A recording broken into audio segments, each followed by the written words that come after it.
Recording, please. Okay. We're back in session after an open session after a closed session. And I think we have a motion. I think the city attorney has a... Yes, I think we should recognize Commissioner Kolb's appearance, as he was in the closed session, but he wasn't here when we adjourned. You were I was not late. here. So He yes, arrived at Commissioner 6:04. Kolb has arrived. He arrived in time for the closed session, so And Commissioner Host is temporarily not sitting here. that would be correct. Commissioner Host is temporarily absent, but we're going to move forward anyway. All right. I move to authorize the city manager to execute an addendum to the Wimbledon Drive paving project contract, parentheses, contract number 6-25, parentheses, W, closed double parentheses, providing for reconstruction of the roadway utilizing hot mix asphalt in lieu of Cape Seal, substantially consistent with the draft addendum attached as Exhibit A, with the city and contractor sharing equally the incremental cost of the asphalt substitution with a total not to exceed $37,500, with no additional cost to the Special Assessment District or the affected property owners, subject to final review and approval as to form by the city attorney and as to substance by the city manager in consultation with the engineer. The roadway remains an unimproved road. Second. Okay. Roll call, please. Commissioner Host is absent. Commissioner Kozlowski? Yes. Mayor Ballard? Yes? Commissioner Kolb? Yes. Mayor Pro Tem Long? Yes. Commissioner Haig? Yes. Thank you. And motion to adjourn this special meeting. Motion to So adjourn. moved. Second.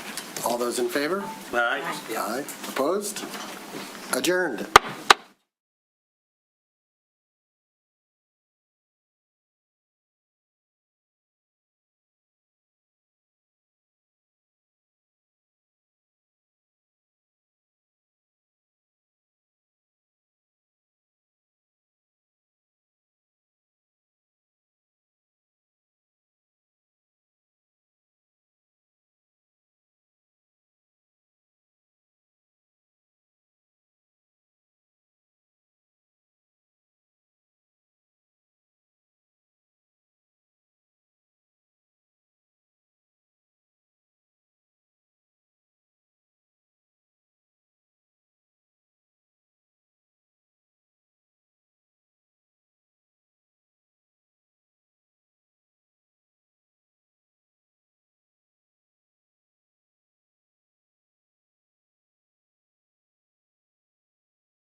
To Birmingham City Hall, everyone, for a regular meeting of the Birmingham City Commission in the Commission Room. It's 7 p.m. on July 13th. Please join me in standing for the Pledge of Allegiance. I pledge allegiance to the flag of the United States of America and to the republic for which it stands, one nation, under God, indivisible, with liberty and justice for all.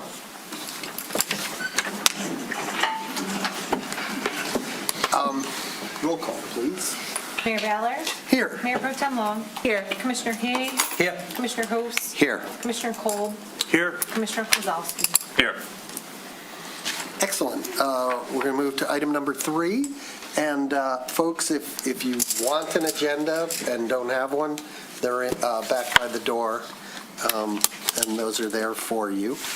We have item 3, proclamations, congratulatory resolutions, awards, appointments, resignations, and confirmations, administrations of oath, introduction of guests, and announcements. So our... Not the blue agenda, but Oh, the blue one is for our special meeting. Yeah, take the white one. The blue one we're done with. We already did that. Not much to it.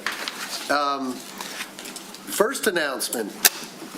So happy to, where did they go? To announce the winners of the I Voted sticker contest.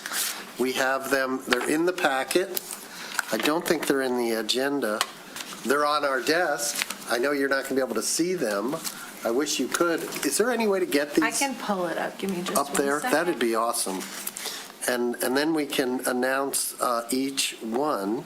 And I have some things for our. There they are. stickers as well. The 4, and the first winner, I don't know if you guys are here, Ava Haisha.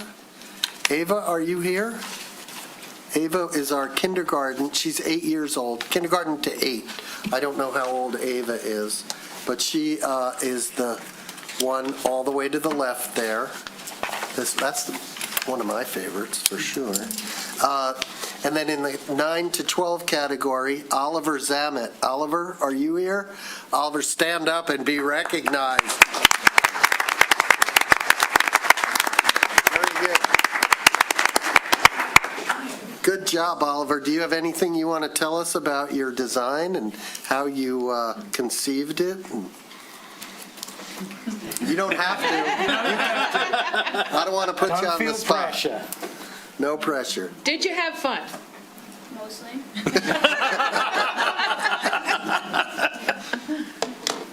Anything else you want to say? Where do you go to school? I used to go to Pembroke Elementary, and now I go to Derby. Okay, good luck there. And Thank you. and did you do this in your art class? No. No, just on your own, like Yeah. after school? Excellent, good job, thanks.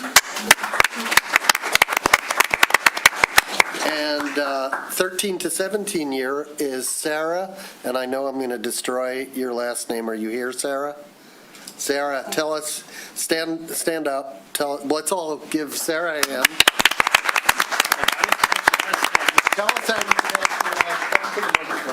Tell us how you pronounce your last name. I'm going to try Ragab? Ragab? You got it the first time. All right. Good. And anything you want to tell us about your inspiration? It's like the Birmingham Water Tower. It is. Is there some meaning in there that? Well, it says I voted on it. I have a little project regarding the Birmingham Water Tower, don't I? We're going to try to put lights on that, right? Okay. Thank you. And thank you very much. And 18 and over, Mary, oh, this is another hard one. Don't even bother. All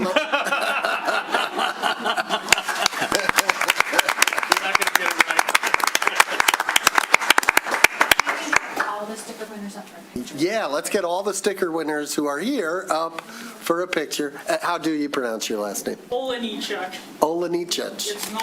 It's an old-fashioned Polish name. Well, it's a good one. The best Polish names are the hardest ones to pronounce, right?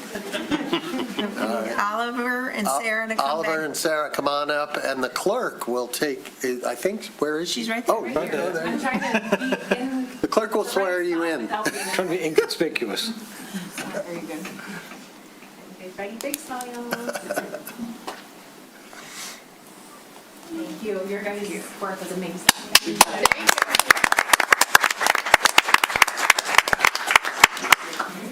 The winning sticker designs will be available at Birmingham polling locations for the August 4th, 2026 state primary and the November 3rd general elections. We move to appointments. The first appointment we have two appointments for the Public Arts Board. We have one opening for a regular member through January 28th, 2029, and an alternate member also through January 28th, 29. So Julie Pincus, hi Julie, come on up. And anybody who's coming up can go to either microphone and tell us about yourself and why you're interested. Oh, I'm Julie Pincus. I've been in Birmingham, in and out of Birmingham since the early 2000s. I was a neighbor of yours. And I'm a graphic designer by training. And my mom had an art gallery in Detroit, or in Birmingham, for 35 years, I'd say. I've done a lot of work for foundations, the Kresge Foundation being one, and I did their Eminent Artists books for 10 years. And I've dealt with art and artists and photographing art and dealing with all sorts of artistic endeavors, being a graphic designer and also an art collector. So it was of interest to me to get involved in the community and give back, and I think I have particular skills that would be relevant for this board. Well, we're very glad that you have volunteered. Does anybody have any questions for Ms. Pincus? Okay. I'm guessing you're going to ride to a smooth appointment. Is Sarah Rudin here? Yes. Oh, I'm sorry. Sari. Yes.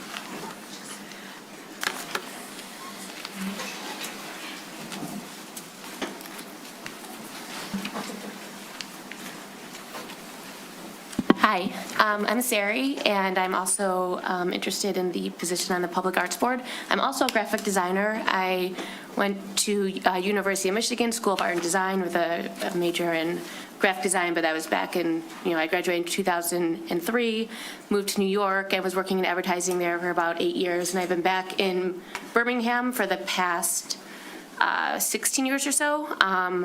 I've worked at Mars, a bunch of local Detroit-born companies, so Mars Advertising, Taubman Company, and I just recently, since they were acquired, a group of us went from Taubman over to Gardner White, so now in their marketing department, senior graphic designer, leading up the rebrand that will be launching in the next month, actually. On the side, I do a lot of actual art, more fine art. I have an Instagram account called Sari Tales, which may not be safe for work, but it's the art of online dating. I turn in messages I've received on dating apps into art. I've been at the Dirty Show for the past 9 years, and have had my art shown in a bunch of different galleries, feminist galleries throughout the country. Anyway, I came across, I've been in Birmingham for 15 years. I am in the Grayfield condos, and I saw a post about the new wayfinding system, and I was like, oh, that's really interesting. I didn't even know there was a committee that would be involved in that, and so I kind of dug through and got into the website and realized that there's this whole world of civic volunteers, and I was like, I think I could really add to this, and I was interested. So this is how I ended up here. So Great. glad I'm in the right spot. You are. Thank you. Good story. Thanks. Any questions? Okay, I will entertain nominations. Commissioner Long. I would like to nominate Julie Pincus as a regular member to the Public Arts Board to serve the remainder of a 3-year term to expire January 28, 2029. Second. Okay. All those in favor? Aye. Aye. Opposed? None? Good. Another unanimous decision. Next, anyone else would like to make a nomination? Sure. I would like to move to nominate Sari Rudin as an alternate member to the Public Arts Board to serve the remainder of a 3-year term to expire January 28, 2029. Second. Okay, all those in favor? Aye. Opposed? None. Great. Okay, you guys stand by, or, yes, we have an appointment to the museum board. Wadette Bradford, you're back. Great, we're glad. I think we Yeah, we heard from her last. we heard from you. Last time, we told you to come back. Yes. You remember me. We're eager to appoint you. We're going to do a nomination. I would like to nominate Wadette Bradford. Thank you for returning. As a regular member for the museum board to serve a 3-year term to expire July 6, 2029. All those in favor? Aye. Opposed? None? Okay, now the clerk will swear all you guys in. Thank you very much. Thank you. Can I have my public arts board friends join us up here?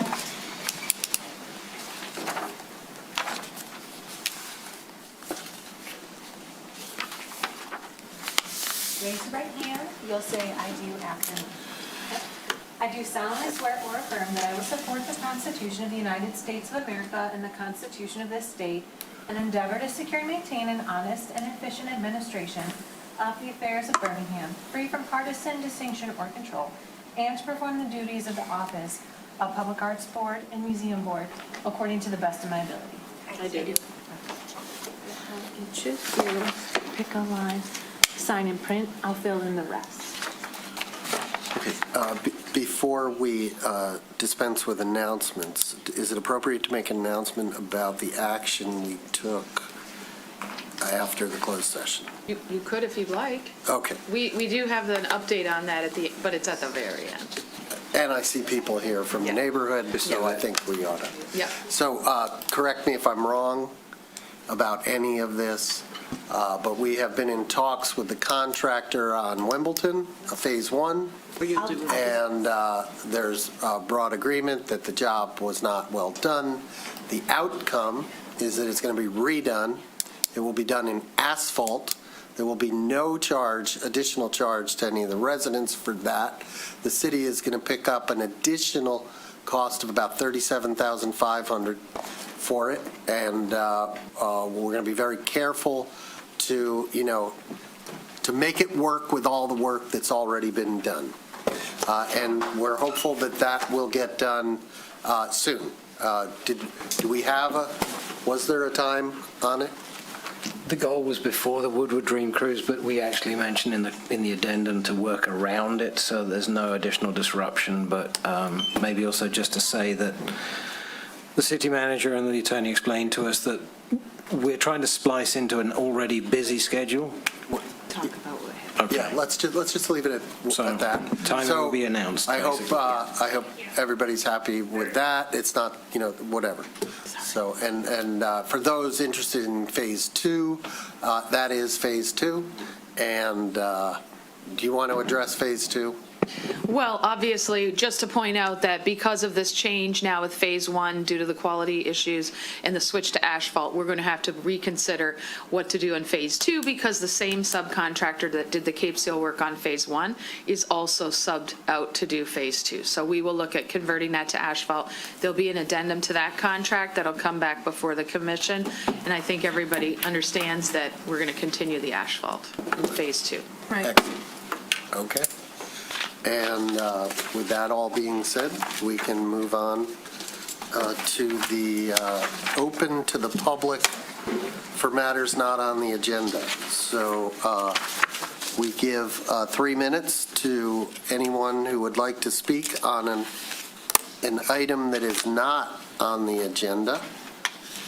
Is there anybody in the room or online? If you're online, raise your hand, and we'll get to you. But I think we have somebody in the room. Tim Bradley, 519 Wimbledon. Just want to say thank you very much. We really, really appreciate what you did for us, and it means a lot. And thank you for listening to our concerns and responding to them. Yeah, thank you so much. You're welcome. Does that mean the Cape Seal's coming out then? Yes. Okay, Correct. awesome. Yes. Fantastic. Wow, made my day. Thank Yes. you. All right. Government works slowly, but usually around here, it works in your favor. Fantastic. We hope. Sir? Hi, David Wynn, 1457 East Lincoln. Are short-term rentals on the agenda? Well, there's a brief report as usual at the end, but I wouldn't make you stick around if you have a comment or you would like to read the report. It's online. You can Okay. I'd like to make a comment. I sent all of you an email, and I think I basically want to read that email for the record.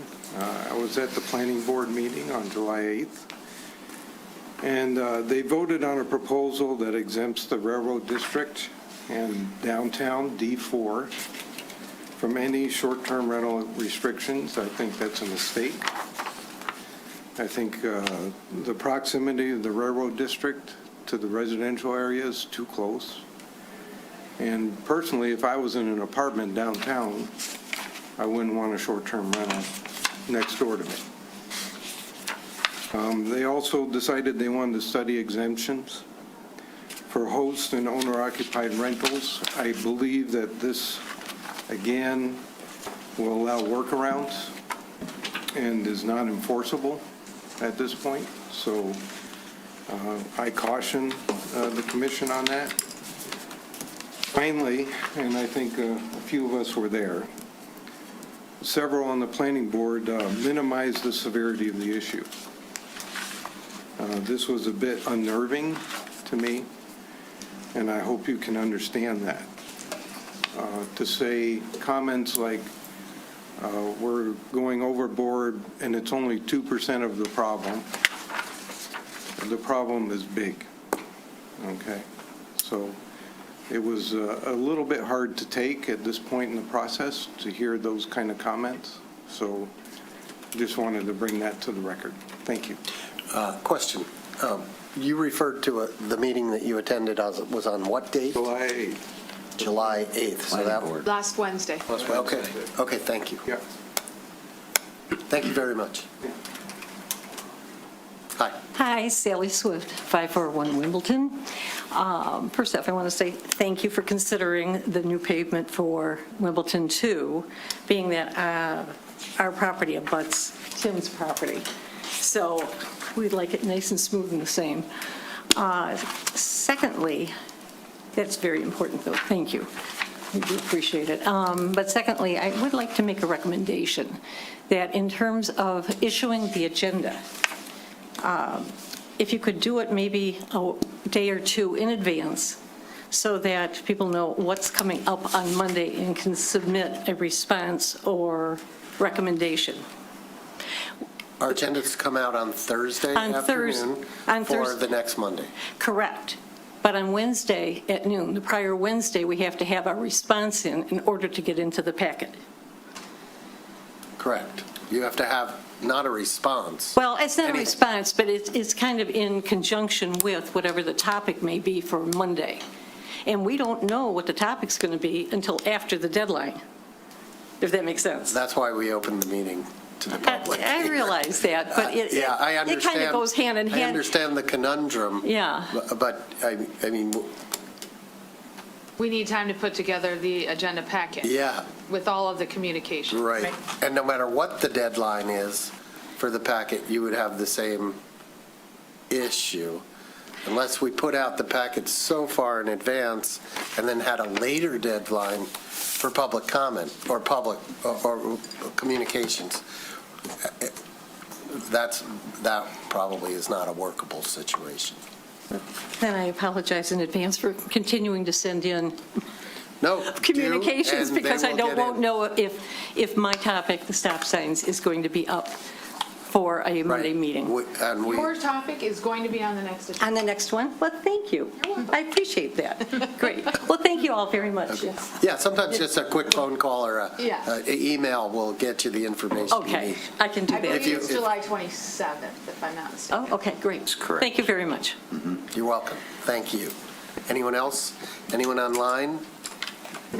Nobody online. Use your raise your hand function if. Okay, so that closes open to the matter, public for matters not on the agenda.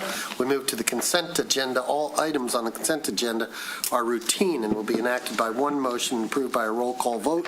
No separate discussion of the items unless a commissioner or a citizen so requests, in which event the item will be removed from the general order of business and considered elsewhere. So, do any commissioners want? Okay. Item H. Item H. Commissioner Haig? A for Alpha. A for Alpha. Did I see a hand up over here? No? No hands over here. Anyone in the public want to remove an item from the consent agenda? Online, please raise your hand. Seeing none, get a motion accepting item H. I move to approve the consent agenda excluding items A and H. Second.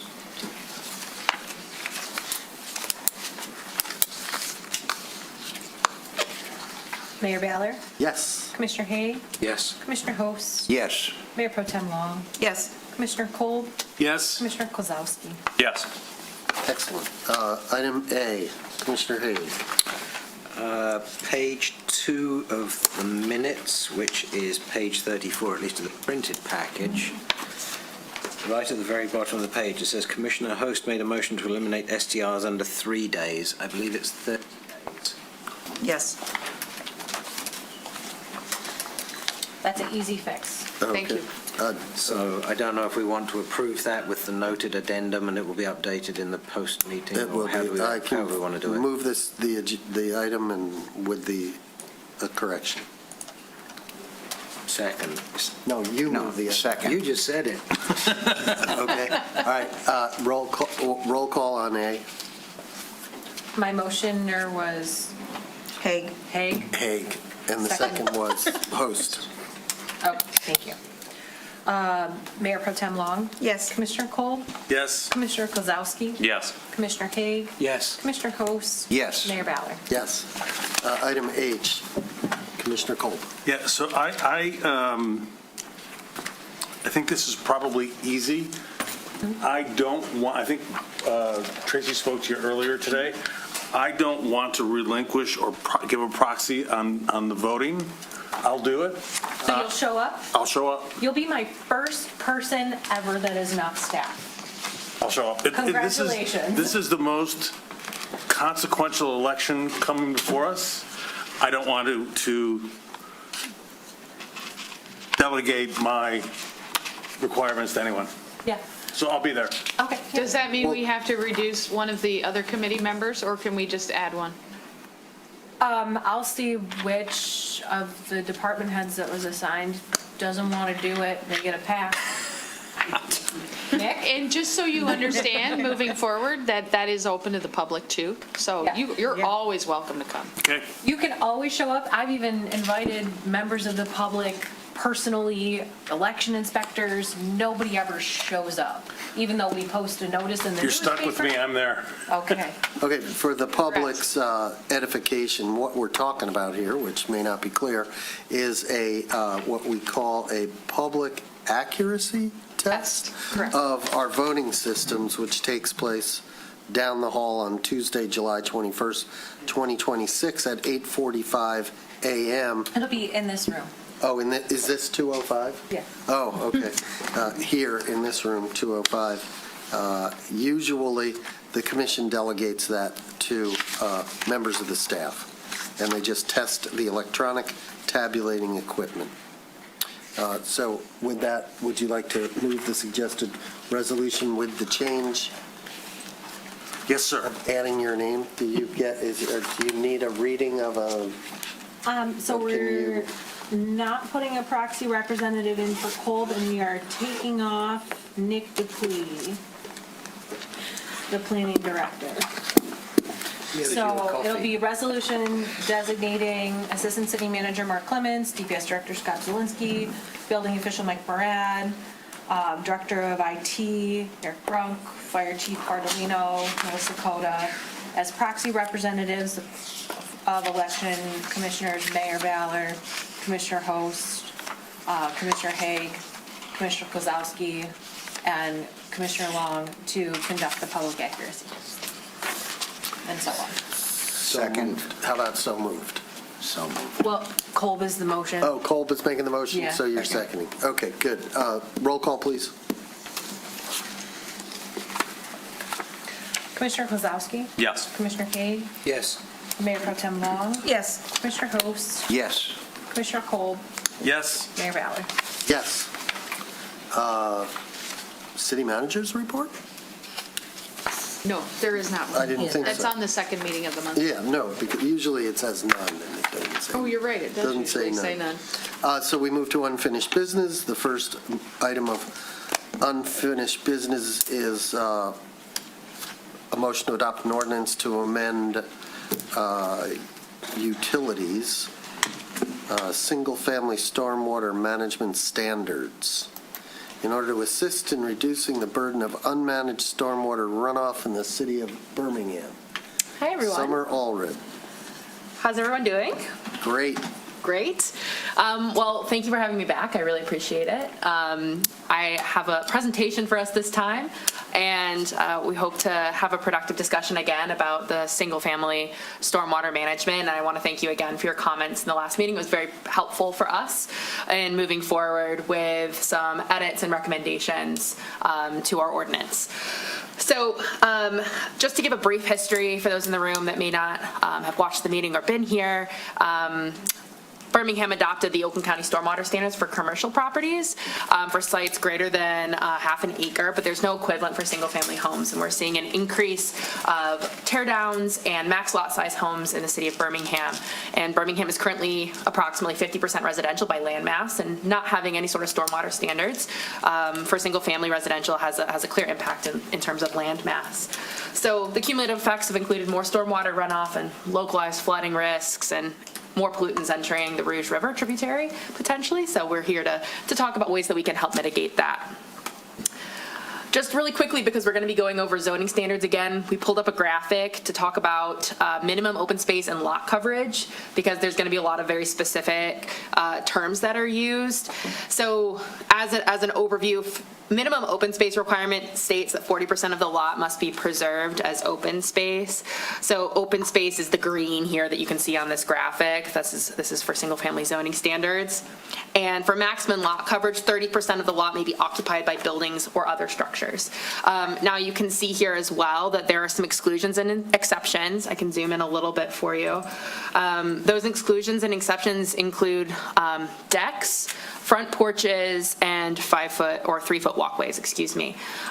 So those can go above the amount of lot coverage, but in general, 60% is the rule that we use for the amount of impervious surface that is going to be allowed on any given lot, according to our zoning ordinance.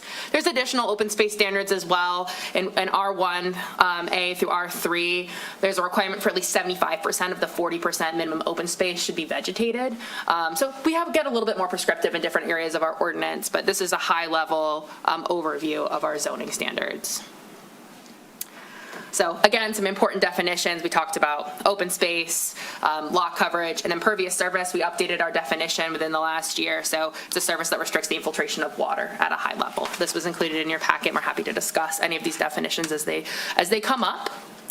I included an example in here to illustrate the types of max lot size homes that we're seeing more frequently in the city of Birmingham. We have some as-builts from an example on Henrietta. You can see here in this first image on the left on the screen, everything in green is currently impervious or pervious surface. It's open space. So you see the house here and the driveway and the garage has quite a significant amount of open space.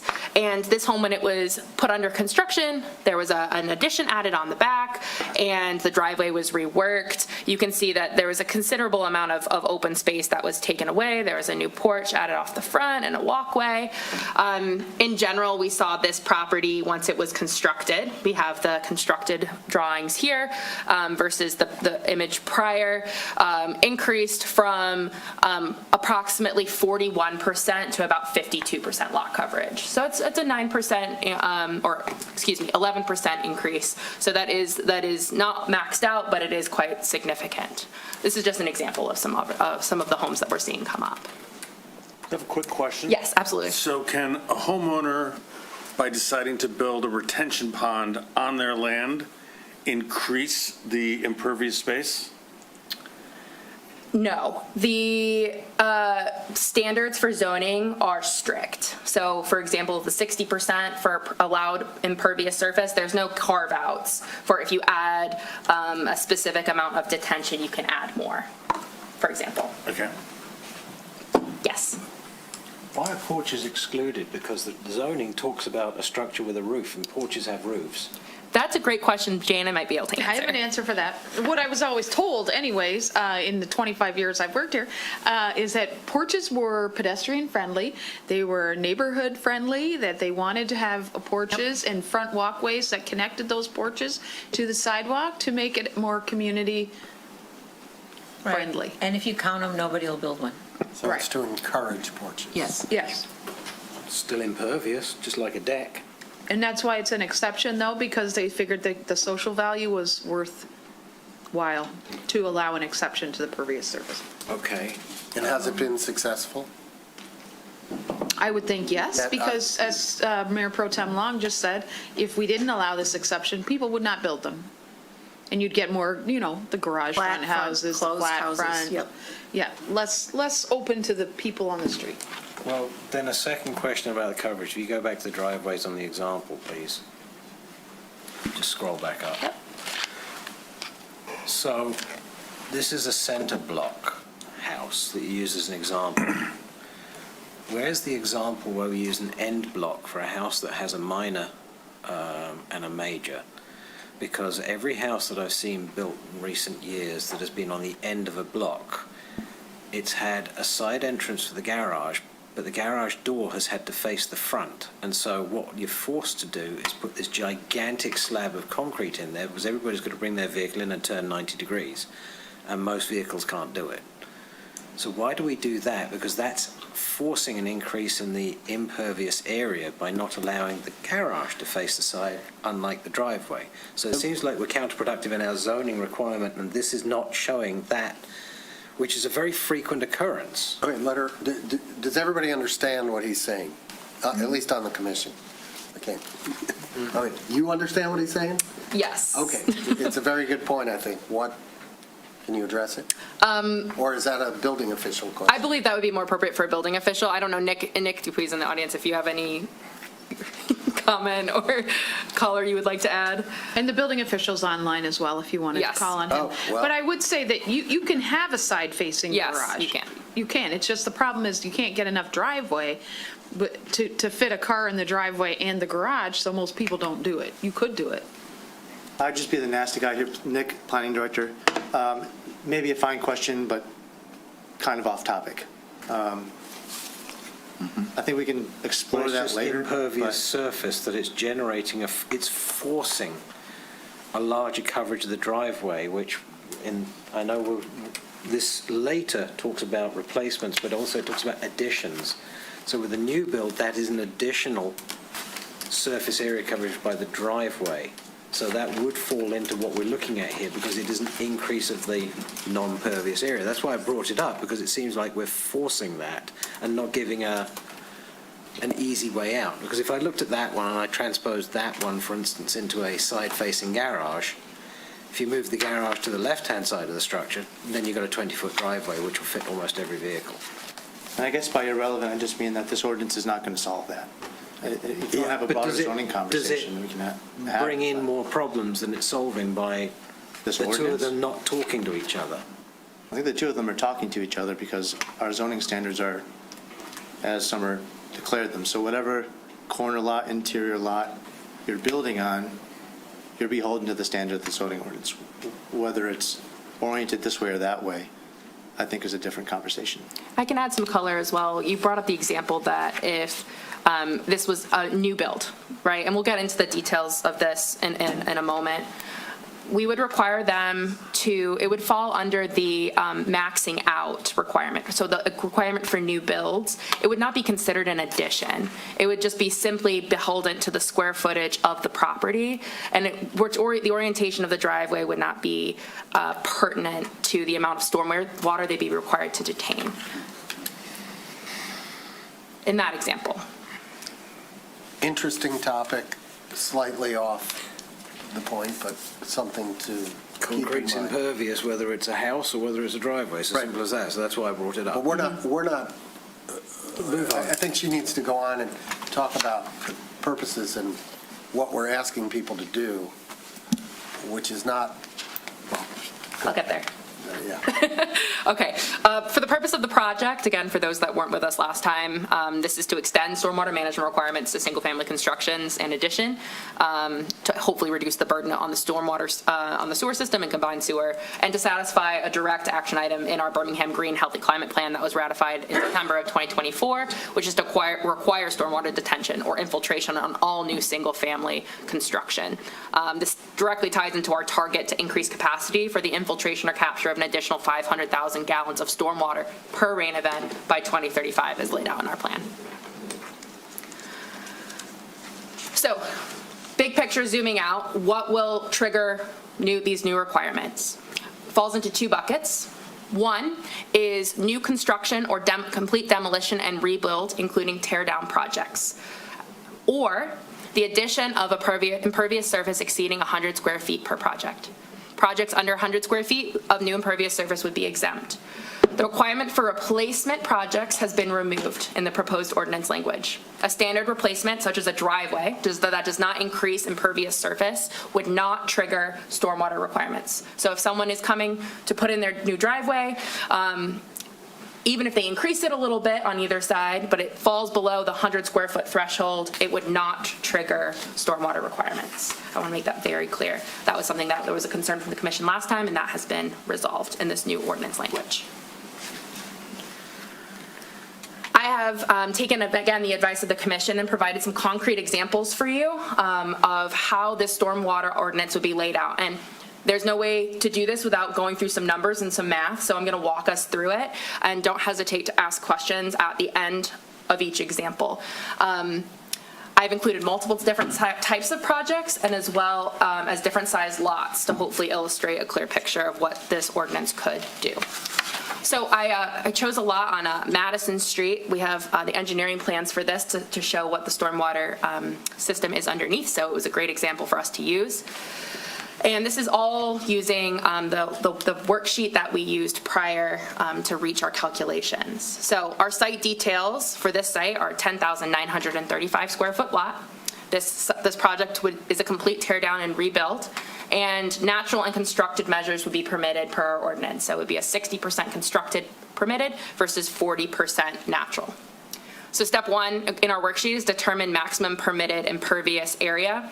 So that would be multiplied by 0.6, which is the impervious surface amount that would be permitted on that lot, times the amount of square footage of the lot size. That number is 6,561 square feet. So that would be the amount of area that they're capturing for, regardless of whether or not they actually build 6,561 square feet of impervious surface, because they'd never have to see us again. If they added an addition on the back, as long as it is within their open space requirements, which our building department would determine, they won't have to do any additional stormwater capture. They're already capturing for it. From there, we calculate the required storage volume, which is multiplying the square feet of permitted impervious area times 0.08, which is the first inch of rainwater runoff in any given storm event.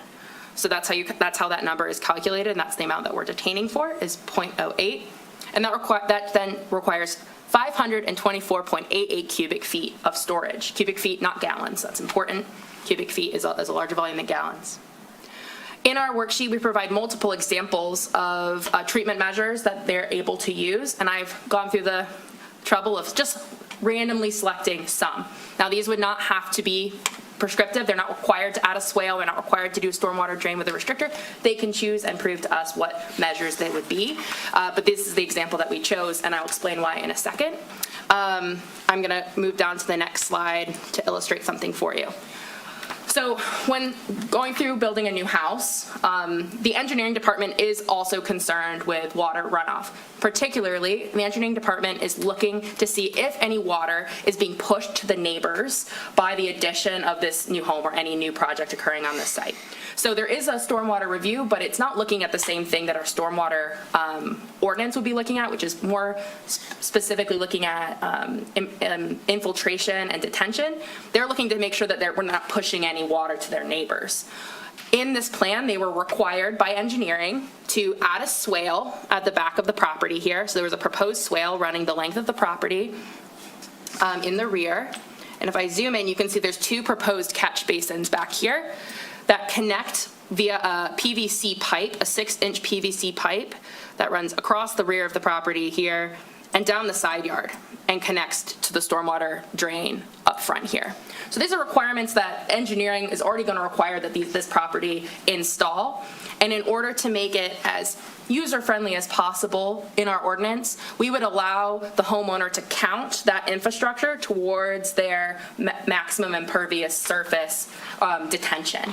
So for example, by adding a restrictor, which is one of the examples that I allow them to use, so I'm going to scroll back up, we're saying that they can use that stormwater drain with restrictor that would already be going to be installed in their pipes and count that volume that's going to be detained in those pipes towards their stormwater detention. What's a restrictor? Can you? Yeah, a restrictor is something that goes on the end of stormwater pipes before it goes into the sewer and controls the flow rate in which that water would flow into the sewer system. So without a restrictor in a rain event, we would possibly see... Makes the diameter smaller. Yes, correct. So we would see rain... The rain coming in, it would flow straight into the sewer system. Without it, with the restrictor, it would back up in the PVC pipe and allow for detention on site. Now, this isn't connected to a basement. This is external infrastructure, so it's not at risk for like back up into the home sort of. Detention. They might have a pool of water in their backyard temporarily until it drained. Not necessarily. The way that these systems are designed is they're just designed for a certain amount of detention. So it would more likely gather in these proposed catch basins, and maybe there'd be a pool in a unicorn event on top of the catch basin, but it would be unlikely with the stormwater infrastructure that it would just be like a pond in their backyard, for example. Yes. So in your example, you say, in this particular example, 10-inch pipe would be 154.44 cubic feet. Correct.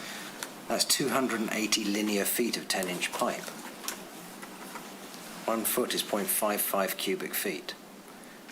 Where are you going to get 280-foot long lots? Does that mean it's multiple parallel pipes? So what we did here is we just added up the length of this pipe and the length of this pipe on the lot, and calculated the amount of storage volume with 10-inch pipes that would hold with a restrictor. Oh, because that says a 6-inch pipe under the swale. Correct, which is why we would propose a 10-inch pipe, which would allow for more volume. So the exact engineering, just to be clear, the engineering suggestion for this example before this ordinance was to put in a 6-inch pipe to make sure those would adequately get the water to the street. In order to detain a higher volume of water, to make it easier on the homeowner in terms of the amount of different sort of treatment measures they would have to select, we would recommend that they increase that to 10 inches. Or, again, the homeowner is going to be in charge here. They're going to be able to pick whatever treatment measures they like. If they'd like to do a 6-inch pipe and plant X number of trees to offset that, that would also be completely acceptable.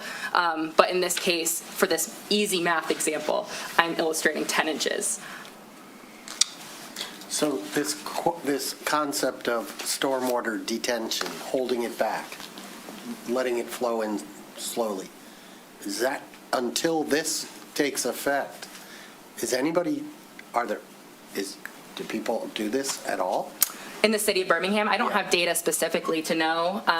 Melissa Cota may have more information because from engineering reviews, Voluntary though, right? it would be completely voluntary, absolutely.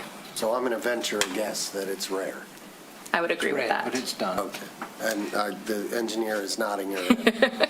Very rare. I'm going to get through the math just so that we can move on from this example or answer any more questions about it. We would include the swale in the calculations here for the detention. So there's a proposed swale along the rear yard. We're counting that linear footage according to our calculations. And one of the things that is a huge asset in our in our worksheet is the preservation of mature trees capture a large amount of water and can hold a large amount of water. And so in this example, by just preserving this large backyard tree, they would be able to calculate up to 266.87 cubic feet of volume just for preserving that tree. There's a mathematical formula for determining the offset of water from mature trees and the amount of water that they hold and the value that they add. And by preserving this tree, which the property owner did not elect to do in their construction process, that tree went down, they may consider keeping that tree in the future because it could count towards their stormwater requirements. And that's something that we've heard quite frequently from our community representatives, that they are looking for the preservation of more trees as well. So we were trying to take both into consideration here. It doesn't really help with detention of water, though, does it? No. It's just an exception, sort of, a feel-good way to... The amount of water and the benefit that the mature trees add in the moment to the property and the amount of volume of water that they help absorb is quite large. Without that tree, you would see a lot more, possibly, standing water. Roots do a lot of work to get water back down into the water table. So the math is quite large because not only can the tree hold it, but it can also add a lot of ability to get water back down into the water table underneath. So it's less feel good and more practical. Commissioner Haig. What's a mature tree? What makes it mature? Is there an age limit? Big. We have not defined mature tree in this ordinance, but we would be open to doing so. The reason I ask that is thinking of all of the issues we have with city easement trees. We have an extreme predominance of maples, and the lifespan of a maple is between 50 and 60 practical years. At 70 to 80, we know we're at risk based off city trees because we see them failing. So a mature tree is probably not going to last. So let's say someone builds their house and they don't damage the root structure, which has been damaged by this house because the root structure goes as far as the canopy. So you can see that there's already damage. So let's say the tree survives, but it's got 5 years left. Now what? They just went and they got a credit for 266 cubic feet, and now it's not there anymore. How do we handle that? Because that tree is on that, a mature tree is a ticking clock. Mm-hmm. It has a finite amount of time left that is easily measurable. It would take exceptional trees like, say, hackberries or oaks that will not be on that ticking clock, but most of our trees are. So, got the question. Let's get the answer. Yeah, that's a great question. So this is something that we've talked about in depth with internally with planning, but also with engineering and building in terms of keeping up with, once we grant these, how are we going to make sure that these measures stay put? One thing that we emphasize is that whenever a project is done that requires a permit, we will be going out to that site. If we notice that that tree is gone, we will be requiring them, if they have done something else, to mitigate that difference and going through that process to make sure that, to the best of our ability, that the amount is recouped back through additional proposed measures. So if that tree does come down, that would be a concern for us, and we would want to work with that homeowner to correct that and mitigate that, maybe by planting several more trees, perhaps by adding in a different built infrastructure, but there would be a review that would be done. But that's during the construction process. Well, Yeah, but he's talking about 5 years Yeah, later. I've lived there for 5 years. The tree's died since then. Now what? This is, excuse me for not being clear, this would be any time in the future. So if there's anything that comes under review for this property, we would have the ability to go out and review it. Additionally, we're encouraging people to use this and apply for our stormwater credits. Stormwater credits have to be renewed every 3 years, and you have to prove every 3 years that those things are still on the site in order to get your credit. And sometimes that amount of money is quite significant, depending. So The credit is for what? stormwater utility credit. On your sewer bill. Correct. Mm-hmm. We don't do that now, do we? Yeah, Yes, we do. Yeah. We had an example in our, It's all detailed on the city's website. It's been there for 10 years, at This least. seems like a lot of enforcement. There's a lot of admin work here. Heard of it. Okay. Is that the 154 cubic feet that this guy got for, the 266 cubic feet that he got for that tree, that seems like a lot compared with the swale and the stormwater drain with 10-inch pipes. He's getting a big bonus for a tree that he could cut down, right? I would say that this is just an example. So if How did you come up with the 266 cubic feet? there's a formula for mature trees, it's done by the diameter of the canopy. There's a specific math formula in the worksheet that we included, which is one of the reasons why we did not define canopy or mature tree, because you can calculate it just by the canopy size. So I think his point, I would agree.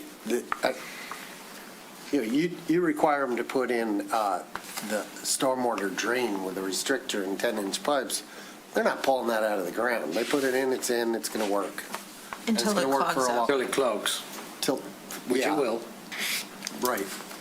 And, okay, well, and this is a much less permanent.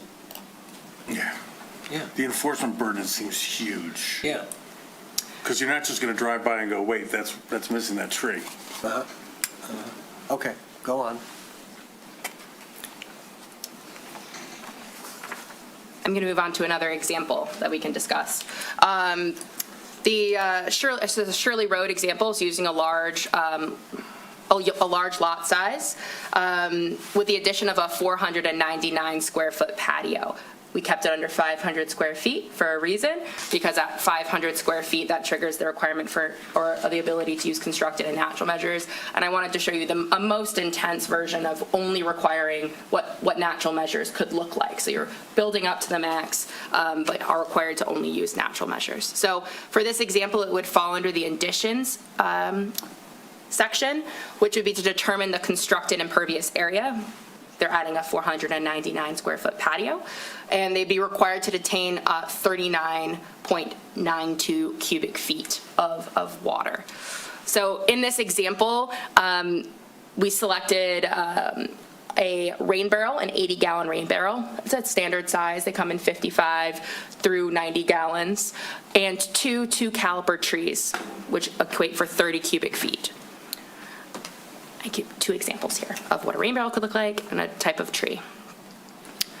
On this lot, outlined in red here is the addition of the patio. So a 499 square foot addition off the back here. And placing a rain barrel under a downspout off to the side down here, and two trees to the rear of the property. These trees could go anywhere on the lot. They could be put in the front. They could be put in the middle of the yard. We're not dictating location. Instead, we're just asking that they be installed. So this is an example. And a 2-inch tree might mature at 6 inches, or it might mature at 16 inches, right? Correct. And obviously, we would rather have a 16-inch tree is going to suck up more water. One of the things that we would make sure that we do is we provide a species list of approved trees that would be eligible for this benefit, so that we would have some level of understanding of what those trees would grow to be. And that's relatively standard. So this is an example of an addition. Is it standard, the amount of credit you get for each tree? Or do you get more credit for a bigger tree and less credit for a smaller tree? At this time, it is standard. We've proposed a standard amount. It's essentially the amount of water that size at that time will benefit. Well, is there any merit to giving more credit for what will eventually be a much bigger tree? It's something we can consider. And the last example that I proposed is a smaller lot. One of the things that we discussed was making sure that there was a variety of lot sizes in the last meeting that were given as examples. So this is a 7,721 square foot lot, and they're adding a 250 square foot patio to this property. So it would fall under the addition section of the worksheet. We would determine, again, step one is determine the amount, multiply by 0.08 in step two, so they'd be required to detain 20 cubic feet of water volume. In this example, we selected to do just a rain garden to show what a rain garden might look like on site. The required size of that rain garden, within reason, the numbers are flexible as long as they equate to the right amount of cubic feet detained, is a 9x3 rain garden. And on this property, you can see here that the proposed patio is here on the lot. Their neighbor to the south has the exact same patio. I did the math. It's taking this property to 51% open or 51% impervious space, so it was well within their ability to do. And the 3x9 rain garden is back here under a downspout on their garage. So that's roughly the size that the rain garden would have to be to mitigate that runoff.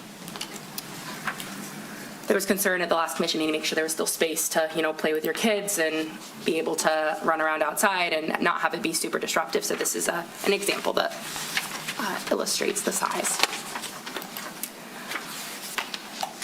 One of the biggest things that we then discussed was next steps and how we would go about administering this. We would propose that this ordinance go live instead of in a week like is normal ahead of a city commission meeting, that this ordinance would go live January 1st, 2027. So we would have a little under 6 months to make sure that the internal processes are really tight between engineering, building, and planning for review processes. We've already had conversations determining who would do what and the roles and responsibilities in terms of review and enforcement, but making sure that those processes are very clear. And in addition, make sure that our home builders and our homeowners in the city of Birmingham are aware of these requirements coming live, give them time to educate, give us time to educate them about it, and make appropriate shifts internally. So we have several meetings that we're getting set up with builders to discuss the specific implications of this for conversation and just internal process in general. And we are planning on attending the home builders meeting in October to discuss these changes as well. And obviously we're more than happy to do newsletter articles and do broader communications along with social media with this change. So happy to have some more discussion about it. Happy to give you more. Do any other communities do this? Yes, within the state of Michigan, Ann Arbor is one of the most stringent. Grand Rapids also has single-family stormwater requirements as well. Similar to what you're proposing? Correct. And if a homeowner, some of these things, the requirements, like to make sure the tree is still there, does that flow through to the next owner of the property? I can't speak to how other cities do that. For us, it would be tied to the property. Yes, please. I'm concerned about how this works in practice for a homeowner that adds a sport court or whatever. Are there going to be additional permits required, additional review fees? And it sounds like in order to turn in a document, if you want to put in a patio, you're going to have to hire somebody to do a drawing for you that the city would accept. To answer that question, that was one of our major concerns, was that requiring a person putting in a patio to do a full survey would be completely unreasonable. That would be thousands of dollars in additional expenses and would not be a fair burden, in our opinion, on residents. The initial conversations that we've had on our end for the logistical process is that this worksheet would be slotted into our existing permitting processes. So when someone would go through the process to build a patio, this worksheet would be included in that application and would not require an additional fee at this time. Again, that's something that we're going to work through internally, but at the initial conversations for us, we're not concerned at this junction to require it be a completely different set of application fees. But what kind of documentation are you going to require from the homeowner that doesn't involve them hiring an architect or a civil engineer or somebody to do a plan? Do you want to go ahead? Okay, so what we do currently, I'll give an example. I'll give an outdoor dining example because it's actually a decent parallel. We accept hand-drawn plans. So if someone is coming in to put a patio in, that homeowner would be well within their right to submit a scale-to-scale drawing detailing where their patio would be and showing on their hand-drawn plan where they're proposing to put a rain barrel or a tree. So they would not, in my opinion, be required to hire a outside architect or landscape architect in order to administer these requirements. The paperwork they'd be required to submit would be a plan to show what they're putting in. They would need to do that anyway. If they're putting in a patio and there's permits required, they need to show what they're putting in. And the only thing that would be added would be the indication of where they're putting trees or where they're putting a rain barrel or where they're putting a rain garden, for example, to that plan. May I, Mayor Baller? Please. I just wanted to reemphasize, in case it wasn't clear, that part of our design process for this was to make sure that we're not, for example, requiring someone to get a survey that's very expensive if they weren't already required to get it. So, long story short, we're slotting this in very seamlessly, in our opinion. And in our opinion, the review for this is quite easy. It's kind of simple math. We need to know the square footage of what you're doing and what treatment measures you're proposing, and the two numbers have to line up. It's not a very detailed engineering level review of grades and slopes and what have you. Dare I say simple, but it's a rather simple review to just kind of slot in existing processes. Just to be clear, the Planning Department and the Environmental Sustainability Committee are recommending this, but it's going to be up to who to administer it? Engineering and Well, it'll be part of community the development? permitting process, which is kind of done by building, planning, and engineering. They all have a role in the permitting process. Community development, in fact. You guys don't have much role in the, Yes, we do. in the residential plan review? In the residential plan review, no, not as much in the residential side. Where does enforcement sit? You mean would, So back to Andrew's example. House was built, they've done the plan to remediate their square footage, tree comes down. and they cut down their tree. Well, They this is, they chose to cut down Storm their knocks tree. it down. Make it even more, storm knocks it down. I think what some are saying is there would be a requirement that they offset that. So they would have to put in, say, 3 new trees or 4 new trees to offset the removal of the big tree. That's not the question. The question is, who's overseeing it and To make sure those 3 or 4 trees. forcing them to do it? Who's Get the put in. enforcer? What's the consequences of not putting in And I think she said only if they came to the city for another project. But if they never come to the city for another project, there's no review. And it's gone. I understand what you're saying. It's a code enforcement issue. It's not going to be perfect. But what's But the at least it's enforcement? better. The enforcement is that we would have code go out there. If engineering determined that there are engineering building planners are always out there on inspections. If they determine that the tree is missing, then we would have code enforcement go out there and replace it with what's required. But are we going to catch all of them? But No. where he's going, and where they're going is, tree comes down. Naturally, unnaturally, the tree's gone. Oh, homeowner, you need to put in 4 new trees. No. Now what? No, I can't put it in. It wrecks the way I built my house. It destroys my landscaping. No. Now Well, what? we have, That's actually built into the code. yeah. No, you can go ahead. No. I was going to say it's built into the code that would be technically a misdemeanor according to our ordinance. So it would be enforceable by law. All right, then within what's been asked here, I'm reading through the existing descriptions for rain gardens and biospheres. You talked about, just build them. If you go back to your earlier example of the size of the rain garden, would you please scroll up a couple? Because I'm curious about how this one works as well. So this one, you talk about cubic feet, so you've got a 9 foot by 3 foot rain garden.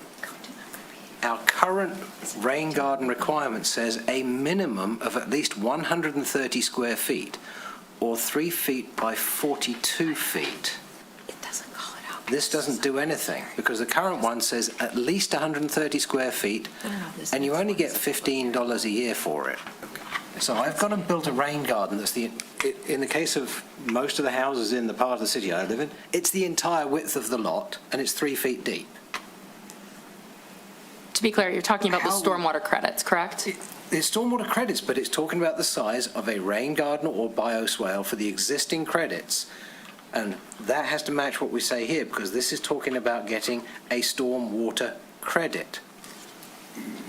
No. Fundamentally, no, this is a But let them stormwater respond. credit for impervious surface. This is removing impervious surface or an impervious surface offset. It comes down to the same thing. It's retention of rainwater. Okay, let them respond, because they're shaking their head. That the homeowner is welcome to apply for stormwater credits. If the stormwater credit is more, this is my understanding, correct me if I'm wrong, Nick, or Jana, or Tracy, if it's more strict than what the requirement would be for our stormwater ordinance, then they simply would not qualify for that specific credit, not necessarily that the definitions of a rain garden are mismatched, if that makes sense. It seems like there's conflicting requirements, because this is specifically talking about the runoff from at least 50% of the main home's roof area or equivalent per paved surface area must be diverted to the rain garden or bioswale. So what we're talking about is the diversion of impervious rainfall to a pervious or an absorber or a retention mechanism. To get $15 a year, I need to put in 130 square feet today. That says, was it 21 square feet? Not even. No, 27, beg your pardon. But this is different from the stormwater credit requirements. This is saying but that this is- there's it's no the space. stormwater standards in place for single-family residential. If you do adopt this ordinance, it puts some requirements in place which will help with flooding, right? It'll help to contain the stormwater, it'll help to release it slowly, it will assist with flooding in the neighborhoods. It makes it better than it is. It doesn't necessarily guarantee you a stormwater credit against your bill. No, it's not necessarily credit. It's just that we're already trying to do that and give people a financial incentive. And what we're asking people to do for financial incentive is worthless. I mean, 130 square feet or more, depending on the amount of roof runoff being diverted to, blah, blah, blah. But that's for the smallest minimum. And so now we're talking about the amount that we want to offset for impervious surface, so that it actually is just to try and retain it anyway. Yeah, okay, it's going to help, but again, what's the enforcement mechanism? What's the big brother going to be? Who's paying for all of the big brother that's going on? And then ultimately, we're going to go after half the city and say, oh, you know what, you've all got misdemeanors. Do you want to watch property value go to zero? Okay, I'm going to That's try what will to, happen. Commissioner Haig, I'm going to try to move this conversation along. We have a lot of ordinances, laws that are difficult to enforce, and people skirt them all the time. People speed on our streets, whatever. I think here, the question is, we're a policymaking body. Do we support this? First of all, do we support this idea in general? Without nitpicking, is this something the commission is inclined to be in favor of? Because if everybody says, nah, we're not Ann Arbor, we don't want to do this, screw it, throw it out, you're wasting your time. That's not my position. I think it's a good idea. Without nitpicking it right now, enforcement, I think we ought to get some sense of whether you agree with the concept or not. And then let's move on from there. Is that fair? Sure. Okay. I'll check. So first off, thank you for putting this together. And in response to the mayor, I broadly agree with the concept, that I think there is value in trying to get the residential properties, of which it's a large proportion of the city, and increasingly they are a large proportion of the lots are impervious surface. And so I certainly support the idea that if you're gonna knock down the house and dig up the whole lot anyway, why not put in some fatter pipes and a couple more trees, and then, people's, basements will stop backflowing. I think I'm certainly on board with that. And I think there is a lot of nitpicking, though, to go on existing stuff.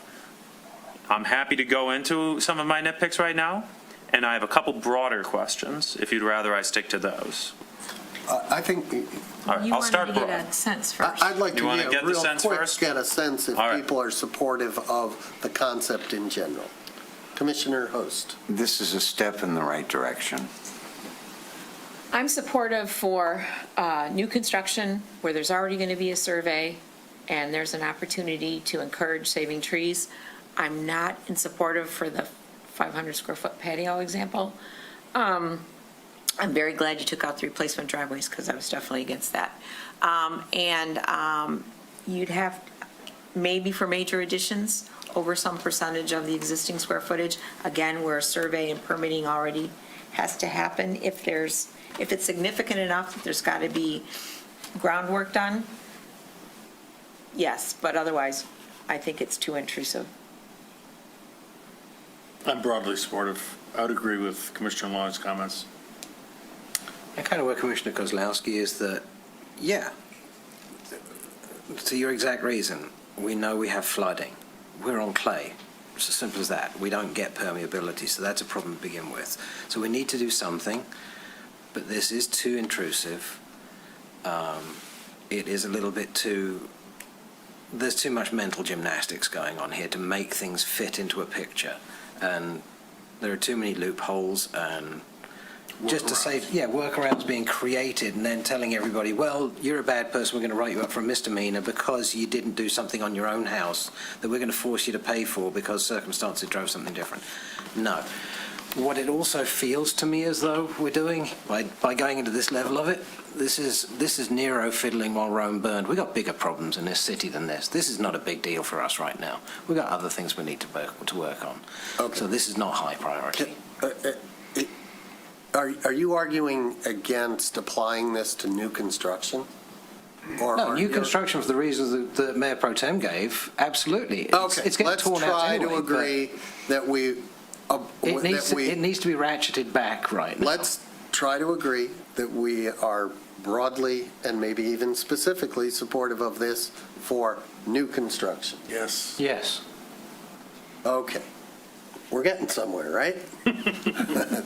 Is there a way to enact it for new construction as we continue to develop acceptable ways of applying it to, what do you want to call it? Not new. Additions or Additions, expansions? improvements, expansions, right.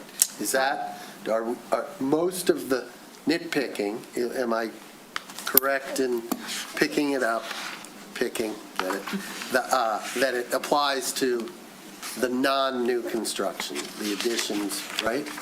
Well, an You addition- said you had. I still have addition is a All right, couple why don't you broad say what you got? questions. Because I'm trying to get us to somewhere. Right, so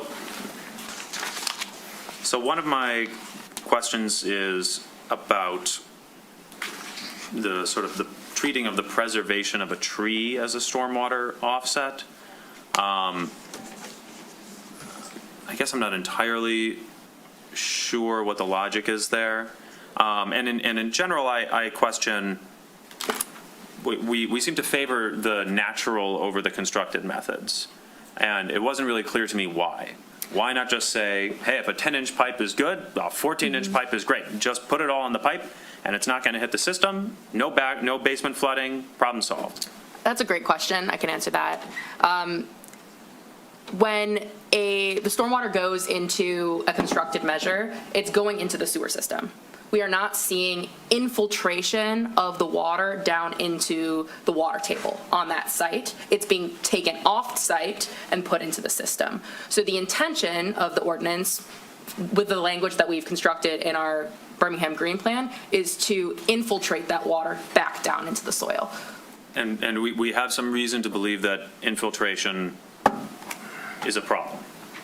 Correct. Lack of it. Lack of infiltration. Exactly. is a Like, problem. we are not infiltrating as much as we used to, and there Correct. are some problems.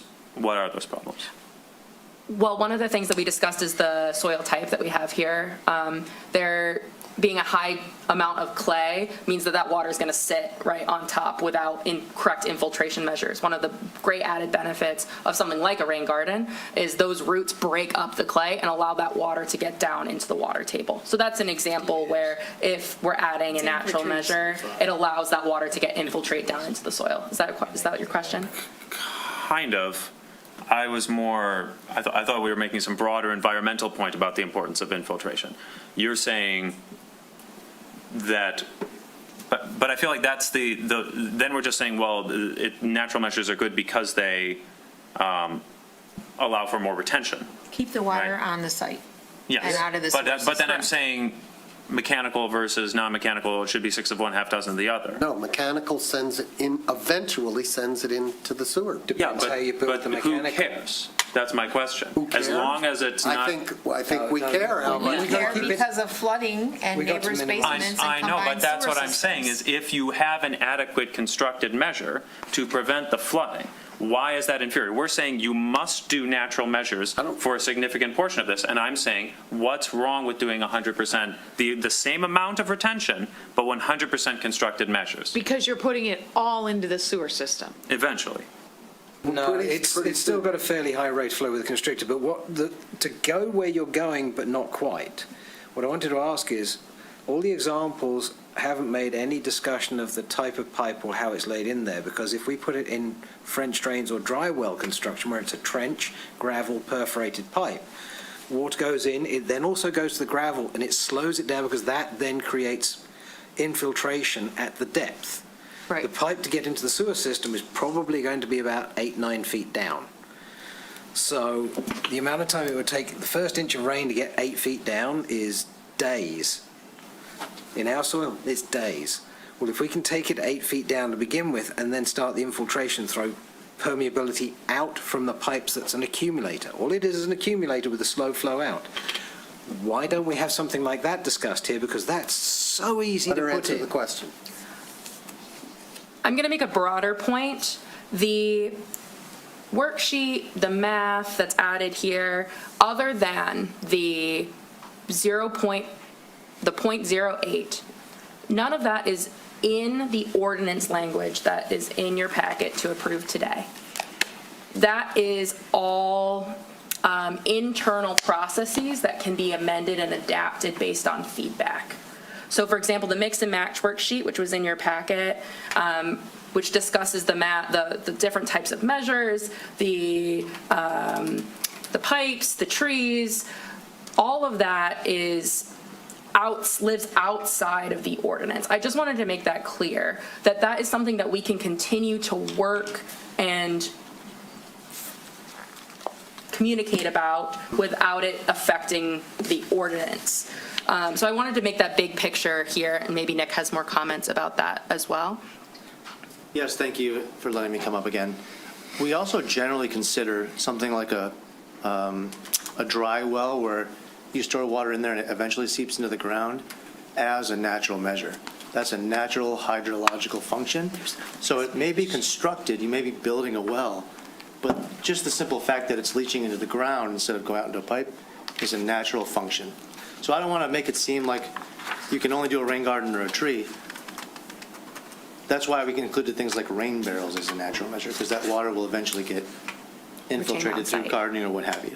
I just wanted to make that distinction as well. So it could be that someone wipes a lot, and everything's underground, but they're dry wells or perforated pipe or what have you. So just wanted to make that distinction as well. Okay, I would really like to move this forward. Not necessarily, I'm not saying I want to approve everything, but we're policymakers, they're the administrators. I have a high degree of trust in the work they do, and I'd love to see a motion of some sort. Yes, make it. Commissioner Host. I'd like to make a motion to adopt an ordinance to amend Part 2 of the City Code, Chapter 114-Utilities, and to add Article 7-Single-Family Stormwater Management Standards in order to assist in reducing the burden of unmanaged stormwater runoff in the city of Birmingham. And that is the suggested resolution? Yep. That is suggested, which Thank you. includes new construction and additions. It should include an effective date of January 1st, 2027. Do I have a second? Can we do it just for new construction? Can we Yeah, make it? only if it's Well, amended to Let's say. see you if can- there's a second. If there's Okay. no second, somebody else can make another motion. I'm sort of struggling with making a motion because we're just making a motion for something that hasn't been written. Because there's suggested language here, but now the suggested language has to be changed. So would it not be more accurate to say, come back with a modification that references only new construction, and then it would be a much easier motion without having to assume the language will be what we want after the motion has been made? Is that? You could do that, but I can tell you what you would strike. 114-453B, you would strike, and you would strike the second part of the chart, and then you would strike 454B and D. Why would we strike 453B? That's adding impervious areas exceeding 100 square feet. That's an addition, that's new construction, by definition. Oh, I thought you were saying you only wanted it when there was a new construction of a brand-new home. Tear the home down, put a new one up. That was my, That's what she was saying, but technically speaking, if you add something, it is a new construction, but that's where the pro tem was saying. Yeah. Do you want to have people doing all of these architectural drawings for an addition? That's why I'd say you'd strike B. But by the nature of the beast, it's a new construction. I'm going to, hold on. That's what I You're the want it to be attorney. written. Yeah. I'm going to rely on whether you think we need to come back, or you think we can go with striking this, striking that. I think it's best to come back. I do have one question, though, for clarification, because there, if you don't mind. Sure. There was additions, and I know Mayor Pro Tem mentioned that sometimes additions may require a site plan. It may be larger than normal. I would support only brand-new home builds at this Only point. brand Complete demolition and rebuild. Complete demolition and rebuild, or complete new home on a vacant piece of property, should there be one.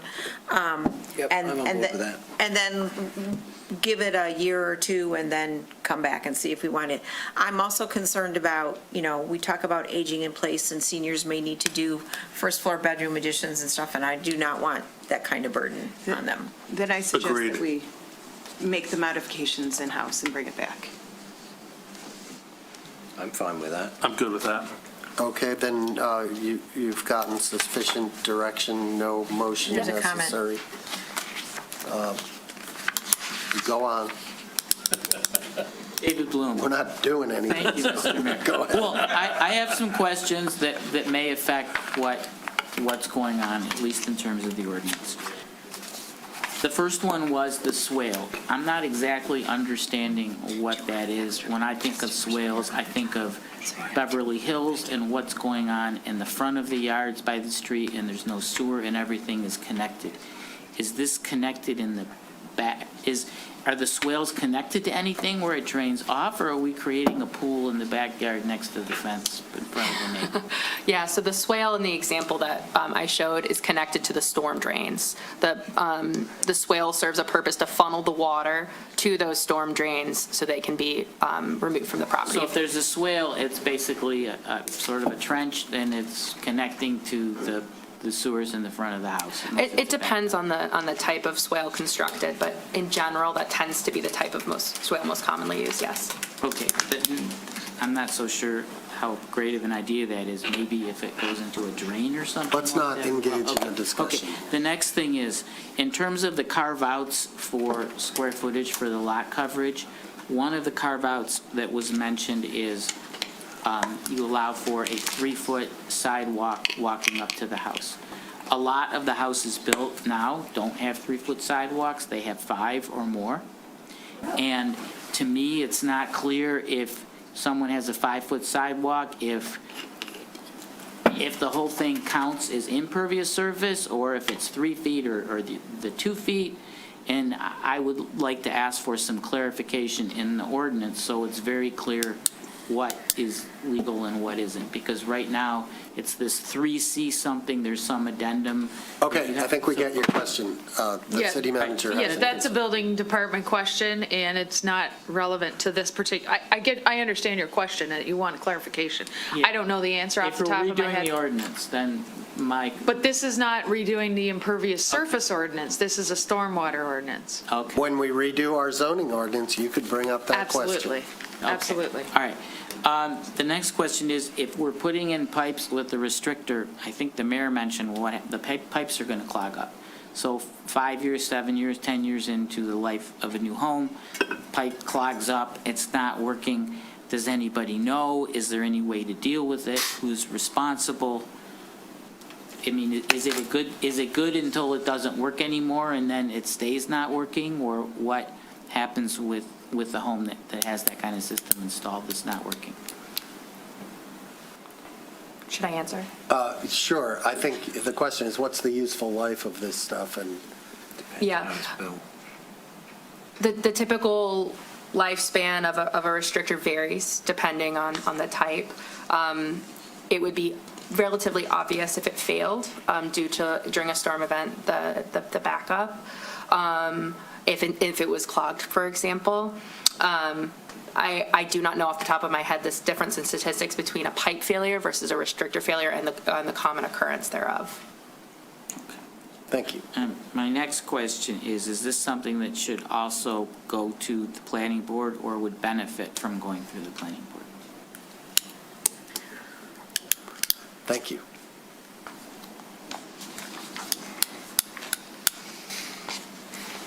Planning board's got their hands full. Okay. But actually, I got a question based on what he just asked, though. What happened to the swales that we used to have? Because you can go around parts of town, you can still see where the swales were at the back of the yards. I was just thinking about it just now. In Pembroke area, you can still see the depressions between houses where the back fence line goes. And that was an engineered swale when they were built 50 years ago. What happened to that? Because that was doing exactly what he's getting. It connected lot to lot to lot and allowed the natural gradient to flow it down to the street slowly. So we used to have it. The whole area was built like that. Beverly Hills was more obvious because they got more problems, but we had it too. She wasn't around. Yeah, I wasn't And born yet, I sorry. haven't been creeping around people's backyards to know. So, Don't have any friends? I go back to my original question. So if the bias is towards natural, why wouldn't, if the owner is willing to build a retention pond, be the ideal answer? If they're willing to take up 300 square feet of the back of their lot and build a 200-gallon retention pond, Koi pond. and they don't mind the standing water and potential for mosquitoes, if they want to do it, have at it. I don't know the building code requirements that would prevent that, other than potential neighbor complaints with mosquitoes. I don't know if Jana, you had any insight to that? No, I don't know the answer. Could they do it? Yeah, I don't know what the requirements would be if they were allowed to do that. Right. Because then it's a body of water that you're purposely keeping there, and does it have to be fenced and all of that stuff. Fair enough. okay, great. Thank you so much. Excellent. You stood up under withering questioning and it's for the good of the people, right? cross-examination. We now move to unfinished business, and the No. first, no? New business. I mean, new business. And the first item is actually a public hearing. It's not labeled on the agenda as such, but I believe in the packet it is. So it is 8:28 PM, and I'm going to open a public hearing regarding, this is regarding, help me out, guys. South Eaton Water Main Project Contract Number 10-26, parens P, hearing of necessity for water lateral special assessment district. Thank you, Commissioners. The engineering department has created a PowerPoint slides for you to review. So this is a South Eaton Water Main Project hearing of necessity for water lateral special assessment district. The overview, the project limits for this are between Humphrey Avenue to East Lincoln Street. The project includes new water main prior to the LAP NDOT project of paving and bike lanes that is coming up next year. That's going to be from 14 Mile to Maple Road. The special assessment district water laterals are going to be paid in full by the owners at 100% of the costs. So general construction information. Currently, we have a 8-inch installed water main that is from 1920. It is over 100 years old, and we've had several water main breaks on it so far. I think in the last decades, we've had approximately 5 water main breaks on that run. So we're proposing an 8-inch ductile iron pipe that has a service life of approximately 50 to 100 years. And as you can see, this is an existing 4-inch water main on Bird Avenue that we found last year. This was installed in 1931, and as you can see, it's actually more of a 3-inch. It's got a lot of debris in there. Our city policy is to protect our infrastructures and public investments with capital improvement projects in public roadways. So the water laterals, we're going to be replacing all the water services that are 60 years old or anything that's less than 1 inch or made of basically unsuitable material. All unsuitable water services will be replaced with a 1-inch diameter copper service. So as I stated, the assessment is going to be 100% to the property owner. The costs can be paid in either a lump sum or over time with interest. The interest rate will be confirmed at the confirmation of roll. And then we have received bids from Brigadier, and the current costs are $50 per linear foot for 1-inch diameter copper service and 35-inch per 1-inch diameter with this horizontally directionally drilled pipe. The cost was cheaper to directionally drill than open cut the road. So does that mean that's what you're going to do? We have sections where we're currently basically directionally drilling it, and then there's sections where we're going to have to open cut, I believe, because of what we got underneath Eaton at the moment. There's busy intersections and stuff that we need to have open cut. But yeah, there's areas where it's like 65 feet of run where the water main is on one side and properties are on the other, as you can see, and we're going to basically directionally drill those. So some laterals will, we're talking laterals only. Some Correct. laterals will be directionally drilled, and those people will pay less than. Yes, the and those people are who much longer runs. Yeah. Okay. Per foot with more feet. Okay. Yeah. Gotcha. And you can see those are the limits of the project. So you can see there, it's from East Lincoln on the north there, and then we go south all the way down to Humphrey. And these are the Sidwell numbers. We've got, I think, about 25 properties on there. And then the engineering department recommends that the city commission declare necessity and approve the SAD for South Eaton Water Main Project for water laterals. Should the commission approve the SAD, a public hearing of confirmation of the role will be held on July 27th. Is there any questions? First, we're going to go to the public, and we'll introduce to the public Mark Akram, our assistant city engineer. He was introduced to us earlier. Thank you, Mayor. So we'll know who's talking to us. And if you are in the public, this is a public hearing. If you want to say something, have a question, a comment, a concern, now's the time. If you want to register opposition or what do you call it? A Protest? protest. Reserve your right to protest. Reserve your right to protest. You should do that now. If you're online, use the raise your hand function. Seems like everybody's happy with having their new laterals, so nobody's talking, nobody's coming up. Last chance. Close the public hearing at 8:33. Questions, comments from the commission? Commissioner Haig. I'm not sure which one is a question for. When is Humphrey to 14 Mile coming up as the next step of that? Or is that actually okay at this point? I have no memory of this piece. That's not part of this project, is it? I know, but I want to find out when it joins to this project, because if we need to do it, why don't we do the whole thing? We'd have I to don't know, look at because they're that, not asking Commissioner. us to. But I'm curious why not. Yeah, we'd have to review that, Commissioner Haig. I think with the budget that we had, and because of the local agency project that we had with MDOT, we focused on North Eaton. But we could take a look at that for sure and see if that's the next step from there. But this does open up for us to do more improvements in the future in that area. Yeah, I mean, this is still South Eaton, not North Eaton. It's literally, you go down to Humphrey, and then you've got Humphrey down to 14, which is another quarter of a mile or so. I was just curious why that piece wasn't happening. That's all. I believe it's because of the budget that we had for the water at the moment. That's fine. The reading of the resolution. I'll give it a whirl. All right. I'll need to borrow a page number. All right, here we go. Might want to check, you want it read in full?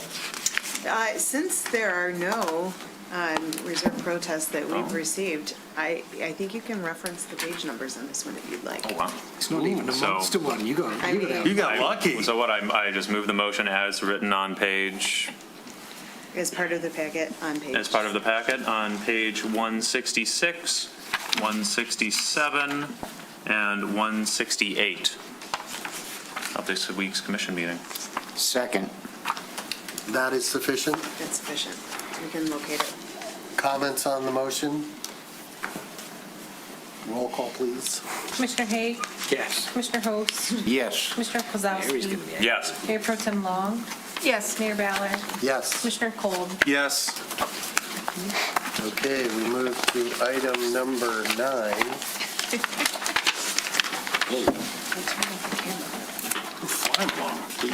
Wow, All that for 8B, not 9. Wait, 8B. 8B, sorry, 8B. This is the 2026 concrete sidewalk repair program. Correct, yep. We, the engineering department, recommend that the commissioners make a motion adopting a resolution to award the contract to Luigi Ferdinandi and Son Cement for the total amount of $971,825.64. Luigi and Son has done a lot of work in the city of Birmingham, including the 2020, 2022, and 2023 concrete sidewalk repair program. They've completed a lot of construction, including sidewalks, driver approaches, and exposed aggregate panels in the downtown area. We recommend that they are awarded the project because they've done a lot of good work in the city. Any questions from the commission? I have one question. Sure. So what is the bond that these guys are putting up to do the work? Just for understanding on award value versus bond value? Performance bond? Yeah. Yeah, I'd have to go and look in the contract at the amount. While you do that, I will note as just a matter of interest that of this 971,000, a little more than a third of that is devoted to sidewalks. Correct. Which is to say we spend a lot of money on sidewalks, and they're a high priority in the city.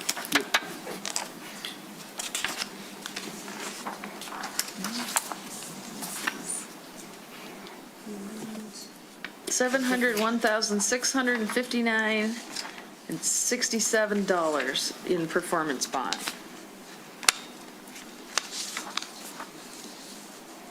That's the whole amount. That's the whole, so they're putting up 100% performance bond? Yes. This is not the same as, say, a builder's bond where they put $10,000 on deposit at the building department.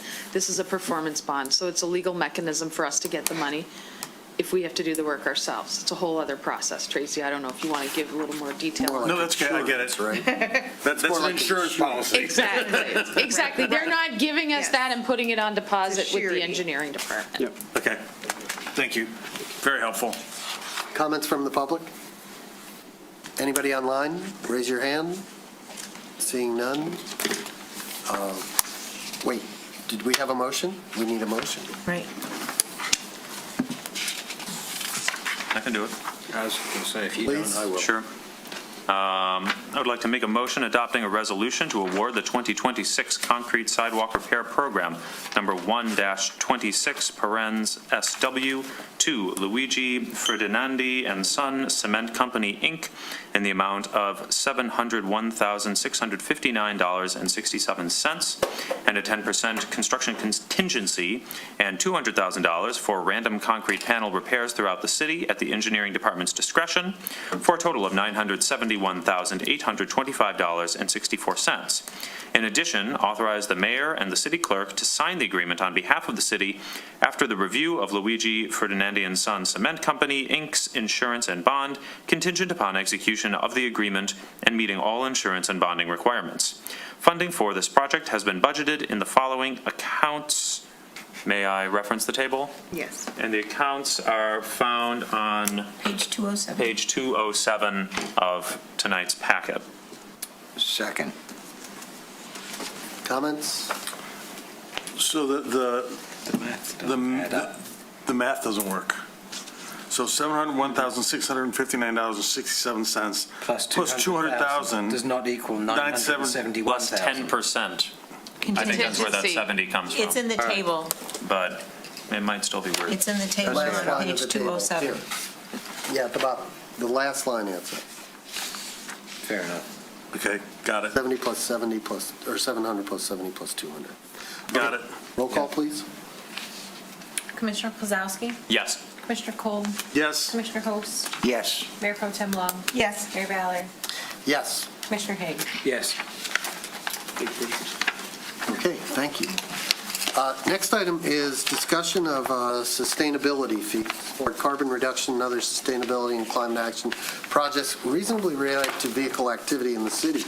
I am going to suggest that we consider this kind of a workshop, that we discuss it, we get all the questions, all the issues on the table, hear what people have to say about it, and then mull it a little bit, and come back later date where we can actually perhaps act on it. You don't have to accept my suggestion right now, but that is what I would prefer, and we can hear from staff and begin the discussion and go from there.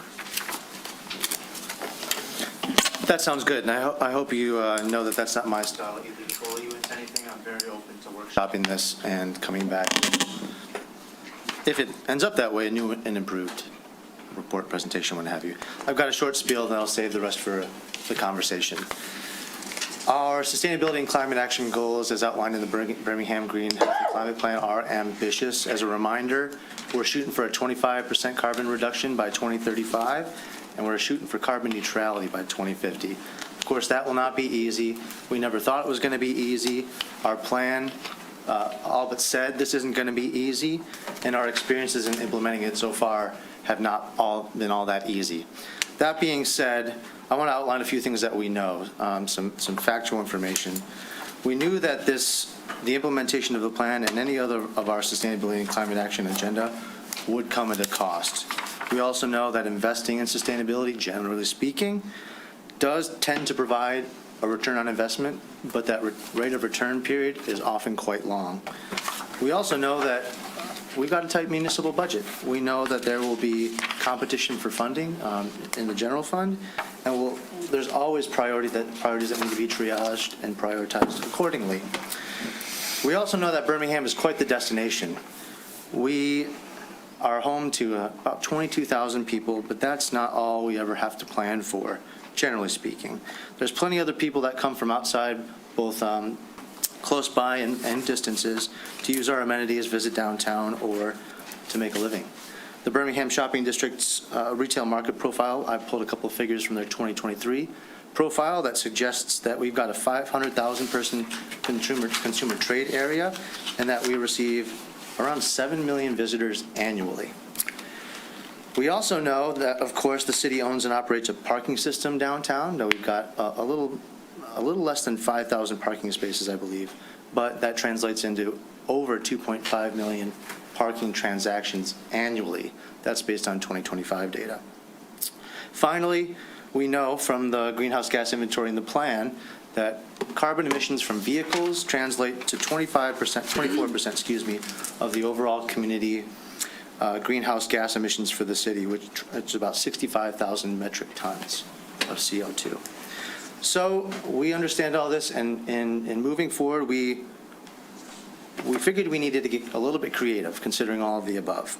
We want to build a program that's not reliant on things like grants or regular allotments from the general fund or other finite funding sources. We want to bring money to the table through the Sustainability and Climate Action regulatory fee that is charged directly to the user of a vehicle when they're performing a parking transaction. We believe that this will allow the city to generate, or through this regulatory fee, generate some funds that we can use to directly mitigate the negative environmental impacts of those vehicles. Now, I'm not only limiting it to carbon reduction, although I've mentioned that a lot. I've also mentioned that stormwater capture and pollutant reduction are also, multimodal improvements are also targets of this fund. The proposed fee that we brought to you today is 10 cents. I know it sounds small, but it should generate in the $420,000 range annually. It will be applied to all transient parkers anytime you swipe or pay to get into a deck or a meter, but it'll also apply to monthly parkers and valet. We did outline some specific projects in your report that we plan to start spending this money on, and potentially could be fully funded by a fee like this. What I wanted to make sure you know, when I say fully funded, I want to make it clear that what we're avoiding by potentially instituting this fee. For example, I think next year during the budget cycle, I'm going to be bringing you a proposal to update the city's multimodal transportation plan. Currently planning on $100,000 for that. Ordinarily, I'd be asking you for a general fund allocation, but should we generate enough revenue through this fee, I think that could be a project that's fully funded by this new fee. Also, we spend about $200,000 every fall on tree plantings. I think that to start, we can certainly start supplementing that program, if not taking it over entirely. In theory, freeing up that $200,000 back into the general fund. We also envision electric vehicle charging, which I think is a pretty high demand here. Average charger, a good level 2 charger, could be in the around $6,000 range. We could install quite a bit of chargers with funding like that. The emphasis here being fully funded by this fee, thus freeing up more general fund money for your other important projects that I think we'll probably talk about tonight. So we did introduce this in 2025, almost a year and a half ago at Long Range Planning. We discussed it at 5 meetings of the Environmental Sustainability Committee, who did unanimously move this forward as a recommendation to the City Commission. We also went to the Advisory Parking Committee. We did not get a recommendation from the Advisory Parking Committee, although they did provide lots of comments. Hope you followed the links in the report, but may I summarize? They're citing fears of setting precedent with using the parking system to generate funds for other things, and they are also citing fears about effects on any future rate increases that this may incur. It's also worth noting that the fee, as I'm bringing it to you now, is different than it started. We were proposing it as a part of a broader rate increase. I think, so just to be clear, this fee is not proposed as a broader rate increase. The Advisory Parking Committee did not move forward with any proposals for a broader rate increase. I think there's an advantage here by making sure that you all know that this fee is not a part of the parking enterprise system. This money will never hit the parking enterprise system. Immediately when the transaction happens, it'll split off into the Sustainability and Climate Action Fund. I think there was a lot of confusion when I was going through. I believe, because it was part of a broader rate increase, that this would be a parking chunk of money and we would be taking a chunk of money from the Parking Enterprise Fund. I want to say again that this is not parking enterprise money. This is a separate fee. It will never hit the Parking Enterprise Fund. In closing, I want to make sure that I emphasize that this helps fund our important environmental agenda, but it also, in my opinion, could catapult us up into an enviable position as a regional leader, which is one of our which is the vision of the Birmingham Green Healthy Climate Plan. Nobody's doing this. This would be the first in Michigan, if not in the country, an approach like this, which I find value in. I also wanted to close by just pointing toward your strategic goal of positioning ourselves for changing future by instituting policies and practices that protect the natural environment and reduce extreme weather impacts on the community. I think that aligns well with our Birmingham Green Plan, and I think we're generally speaking the same language there. So that's my spiel. Of course, there's going to be questions coming out of this, but I'll just kind of wait around and see what you bring to me. Okay, thank you. Do you want to opine on the legality? You have researched this thoroughly? Yes. And part of the reason it's taken so long is because... Is the research. Do you want to, in a nutshell, summarize that? We've looked extensively into the Bolt litigation and fee versus tax, and there is a three-prong test that's included in your packet to ensure that it is in compliance with that. We think that the biggest thing is to make sure that it relates back to the reducing the carbon emission, the goal. It needs to relate back to the goal, whatever you use the money for. He's taken a creative approach. We're probably initially going to be reviewing each use, and then it will become more systematic and I think productive in that manner. Okay, thank you. I'm going to kick it off with a couple questions, going right back to the very beginning of your presentation, where you outlined some goals that we adopted in the climate plan. Could you reiterate those goals and give them a little bit more context? In other words, give me a goal like give me one of the goals. Reduce emissions. Wasn't that one? Yeah, the broad goals. So reduce carbon emissions by 25% by 2035. Okay, stop right there. Yeah. What does that mean? That seems big and hairy to me. Yeah. We're talking about reducing emissions within the city of Birmingham, right? By fewer cars or more efficient cars or more electric cars, right? Put some color into that statement so that we understand how, especially in the context of this fee, right? So how is this fee going to help us? And is it going to get us all the way there, or only part of the way there, or just a tiny fraction of the way there? I think this fee ultimately will just get you a fraction of the way there. As I mentioned before, carbon emissions related to vehicles are only 25% of the overall community-wide emissions for the city, which is somewhere around the over 200,000 metric tons of CO2. So I guess, sure, if we limited every carbon emission from vehicles, this would reach our 2035 goal. But I think even in just the statement, reducing carbon emissions from all the vehicles in Birmingham is a little crazy to say as well. I think it's been said before in meetings like this that yes, we're a vehicle-oriented community. Yes, the Metro Detroit region is a vehicle-oriented community.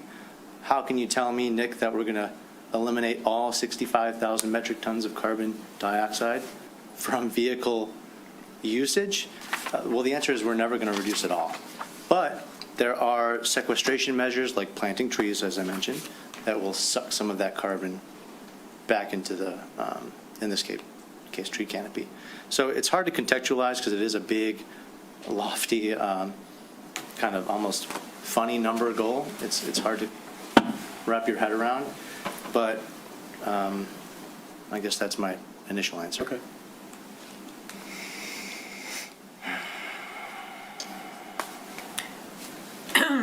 Implementation, should this move forward.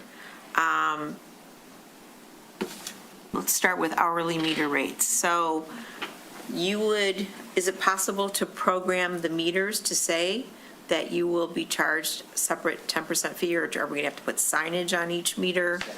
10 cent, yes. And it's every time you put a coin in the meter or put a credit card in the meter, it's an additional 10 cents. If you cheat and feed the meter all day long, it's 10 cents every time you make, it's transaction-based, right? And so programming or sign? The coin-operated meters are the only tricky part, I'll say. As I understand it, we do need to place new stickers on those, and that's going to take some time.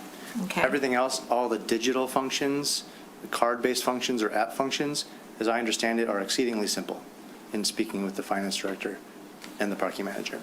So I hope that answered your question. Okay, for the structure permits or the meter permit parking, it's very clear that it's 10 cents a day times the number of days for the permit. So a person who bought a permit for one of the decks would pay an extra $3 per month.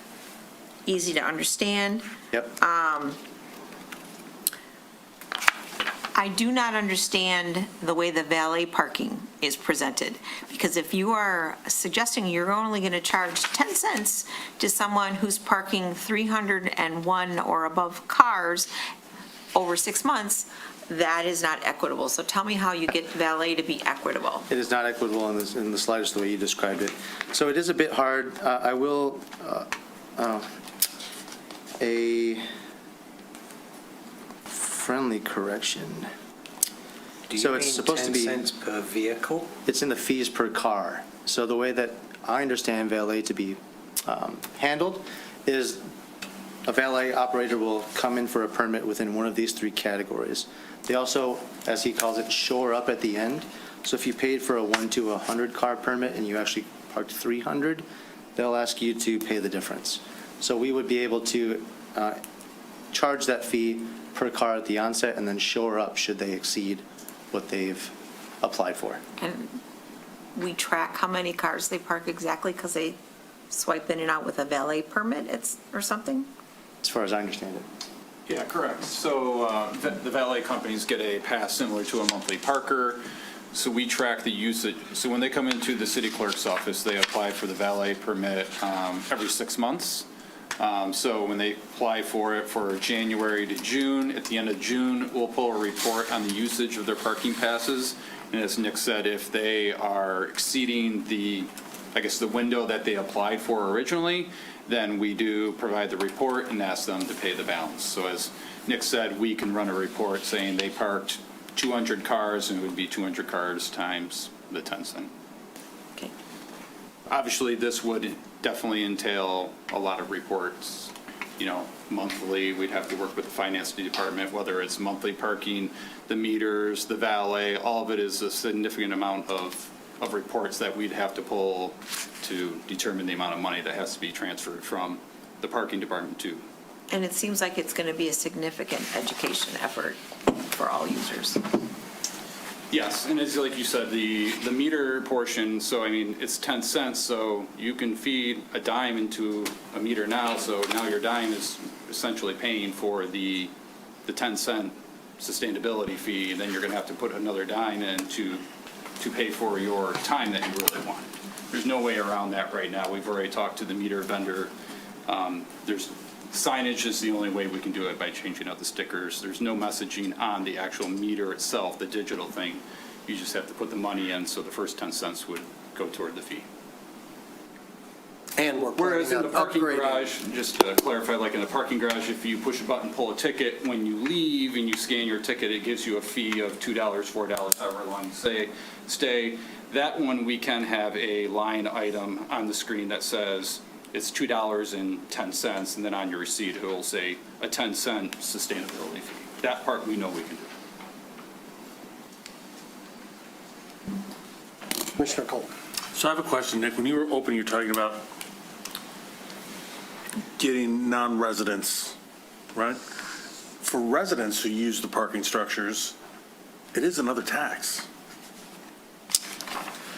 Well, it is not a tax, it's a fee, but. It's a fee, fine. I get the question. So we're charging people who are already paying to live here and charging them. Do we think 10 cents is going to get them stop driving from Barnum Park to downtown? It's not. And I don't think, I don't think that's equitable. If there was a way to isolate it that people who are coming to visit, I mean, it may deter people, it's a bit of a doom loop. I'd be fully supportive of this coming from people outside of Birmingham, but residents, Jesus. I think you're misunderstanding the whole point, or not the whole point, but a big chunk of the point.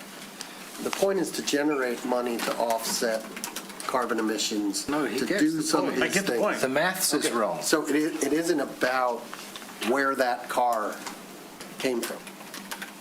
It's that parkers, this is a way to generate money from people who are driving cars. But Now, the maths is wrong.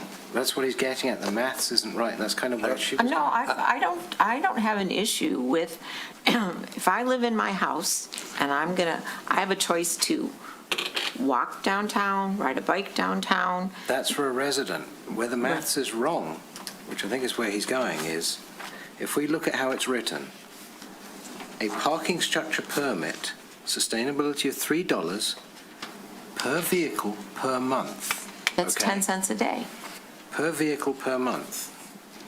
If I have a valet for 1 to 100 cars, prepaying for 6 months in advance, is it 10 cents times 100 times 6? Because the way it reads right now is, it's 10 cents for 100 cars. The maths doesn't explain where that 10 cents works out for valets, because if it was actually $3 per month per car for the 100 vehicle limit to match what a long term would be, that's 100 vehicles times $3 times 6 months. Well, they're assuming that if you buy a monthly parking permit for 30 days, 10 cents a day, you go in and out. Come in the morning, leave at night. The valet sounds like, doesn't matter whether they buy a 2-month permit, a 4-month permit, or a 6-month permit. At the end of that time period, they're going to look at the number of swipes on the card, and it's 10 cents a swipe. So it's 10 cents a car. No matter how many months they prepay, it's 10 cents per car for the number of cars they parked during that time period. So it is the same equitability. He's shaking his head, yes. And I'm going to say, these, again, we're like sort of getting into the weeds here, when I would prefer a discussion of the merits of the whole thing on a broader sense. And then, again, if we say, well, we don't like this, then all the nitpicking becomes irrelevant. But So you said we would be the first, talking about policy, but haven't other communities around the world implemented, they're calling them congestion charges, to reduce the air pollution in major cities? Yes, and I would suggest to you that they're not apples to apples. So like New York's charging the congestion fee to support their transit systems. Right. But the even broader 30,000-foot goal is to get people to choose a different mode of transportation, ultimately.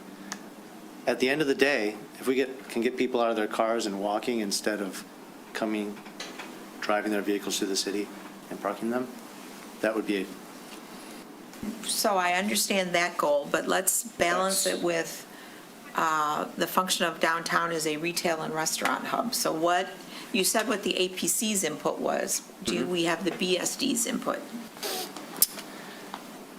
Well, I went to the Birmingham Shopping District Executive Committee. They had many of the same questions, a lot about what we're going to spend the money on, which we tried to answer to the best of our abilities. But I guess at the time of that meeting, it seemed well-received. I think there was a general consensus that 10 cents is no big deal in terms of the impact of the fee itself. And I think that's where they were mostly concerned.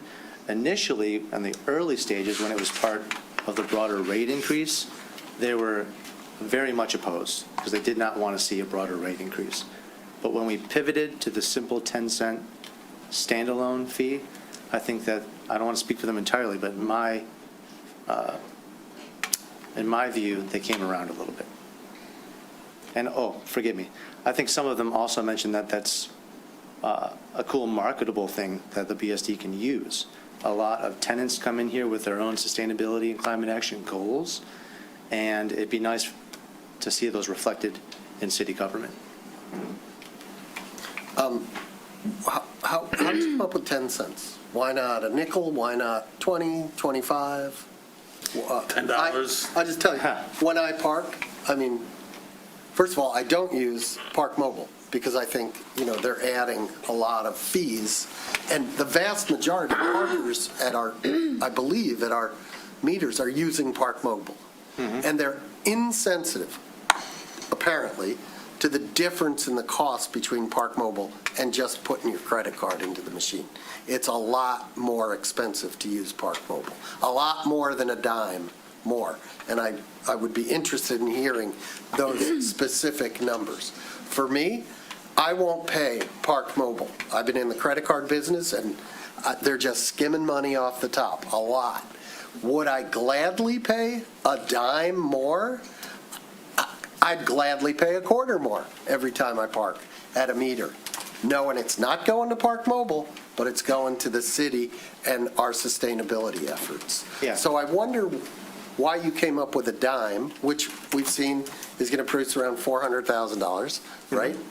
A quarter would produce $1 million, which we could get to those sustainability goals that much faster. And I'd surely rather see the money go into that to Park Mobile, but anyway. Sure. I think there's two answers for me, in my own personal opinion. I think on the more philosophical side, I think 10 cents is a good marketable, hey, we can do all of this work with a simple 10 cent, a dime, the smallest coin type fee in the city of Birmingham. But I think the bulk of why I chose 10 cents is the end figure of roughly $420,000, which is centered on the Bolt Lansing case and the three, how did you describe them? I guess the three, what'd you call them? Prongs, yes. The first being, we can't just develop a fee arbitrarily or as a revenue-generating thing. It has to be a regulatory fee for a regulatory purpose. So that was one. Two, it has to be proportionate. And as of right now, with what I've got planned in terms of spending, I think it's proportionate. Third, of course, it must be voluntary. It's kind of unrelated to the 10 cents, but Okay. that's generally why I chose 10 cents, is because $420,000, to say it So simply. you chose 10 cents. The Sustainability Board did not choose 10 cents? That was a staff decision? Yeah, I think that's what we brought them. I mean, I'm not criticizing you on that personally. I could see 20 cents and it wouldn't. What they were focused on was the end dollar amount. We thought that was the good sweet spot in between 4 and 6 to get the things that we've got planned done. We also, as I should mention now, there's an ordinance amendment here to codify this fee to be reviewed annually to make sure it is remaining proportional to our practices. Commissioner Haig. Going back to what you started with, you said there were 7 million visits and 2.5 million parking transactions generated per year. Then you talked about this is to encourage residents to not drive in town. So we were a 9,000 household community. If I drive into town, I'm driving with my wife. So let's assume 1 vehicle per household hits town every day, every work day. That's 2.25 million parking transactions with every single household coming in here, which is not real. So now you've gone and turned us into a bicycle community. What about the rest of the 2 million transactions? Because it's not doing anything for those to reduce the carbon footprint, because the carbon footprint from vehicles is predominantly not coming from residents. We have a carbon footprint, but it's not majority. We have 7 million visits. Commissioner Haig, I want to understand several where it's coming commissioners from. are expressing curiosity about what I your want to point is. I'm I don't trying- think the point of this is to stop people from driving. You're not going to stop somebody from driving by charging them 10 cents. The idea is to generate funds to offset the negative impact He of said those earlier people to drive driving. people to alternative modes of transportation to reduce car usage by residents in the city. So I'm questioning if that's the goal, Okay, what I about don't- the other people that are Could the you 7 confirm million for us that visitors? the goal is not to directly inhibit people or persuade people not to drive, but rather to offset the negative impact of their driving?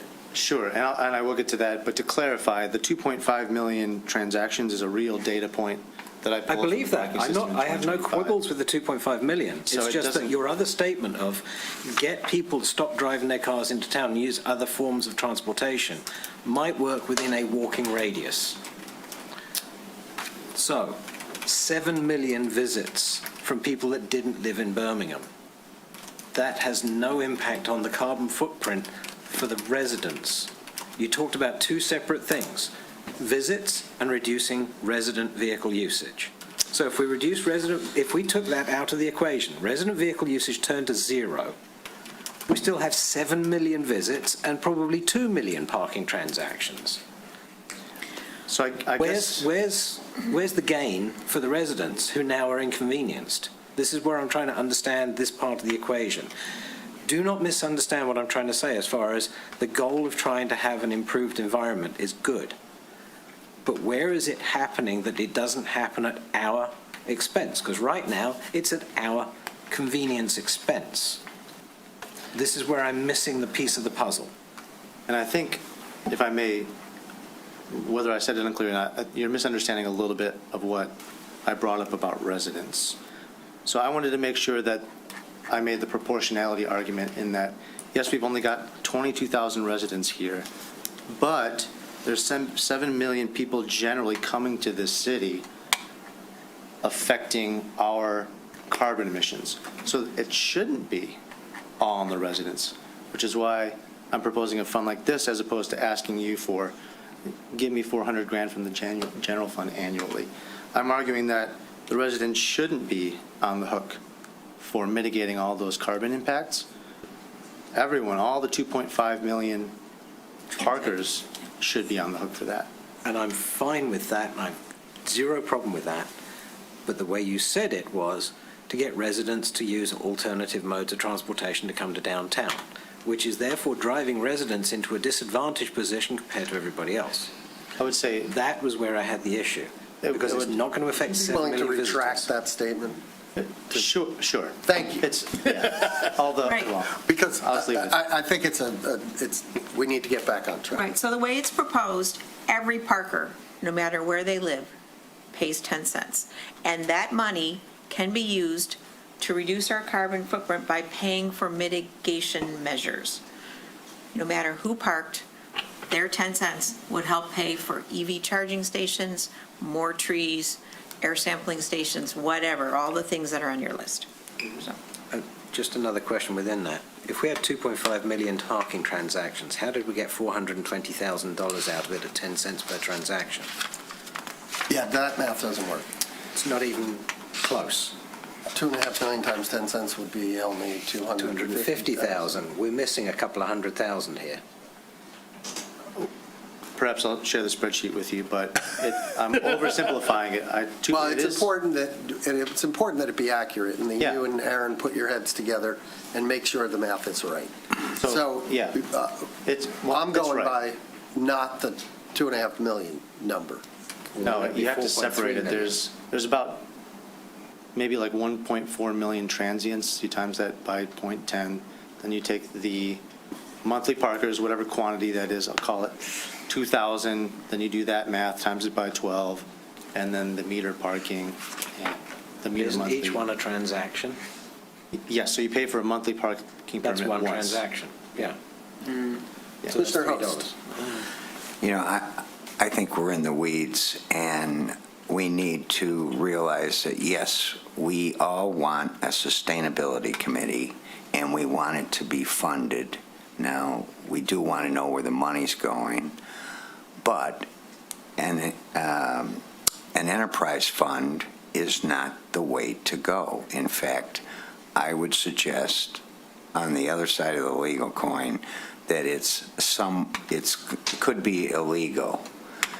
And as such, we should do it out of the general fund. I only have 10 reasons why we shouldn't do it out of the parking assessment fund. Okay. This is not coming out of the parking assessment. Right. We've fund. already heard testimony from the city attorney that it is legal. So suggesting that it may not be legal, I'm sorry, that's just irresponsible. And it's non-factual. Unless you have some information that our city attorney doesn't have, that's out of line. The second thing is they've also testified that this money will not be going into the enterprise fund, period. It's not So like- to say that it's going to come out of the enterprise fund, you're contradicting without any evidence what they've just said. So, look, I appreciate that you may not be in support of this. You think it's great to have a committee, but don't give them any money, or maybe you don't care about achieving the goals. I don't know what it is, but please, let's stick to reality here. It's legal, and it's not going to go into the enterprise fund, so it can't come out of the enterprise fund. Well, we have a problem in the parking assessment, the parking committee, and that is we don't know how much money we need, and we're going to raise the rates for all our parking at some point, and all that money should stay in the fund. It shouldn't have 10 cents going anywhere other than to, hopefully, we're going to have a 5-year plan for our parking district.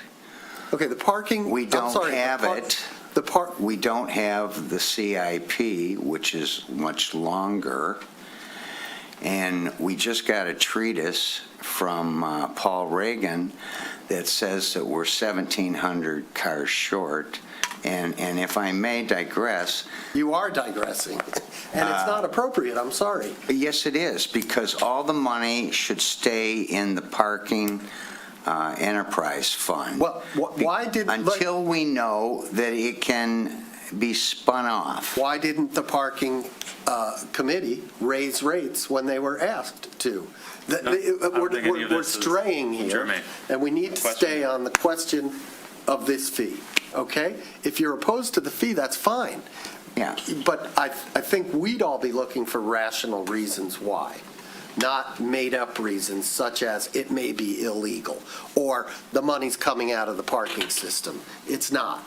So I'm going to call on Commissioner Kozlowski now. All right. So I think this is a good idea. And I think we did our due diligence to make sure that we can apply the fee properly, and I think that this is a very good way to do this.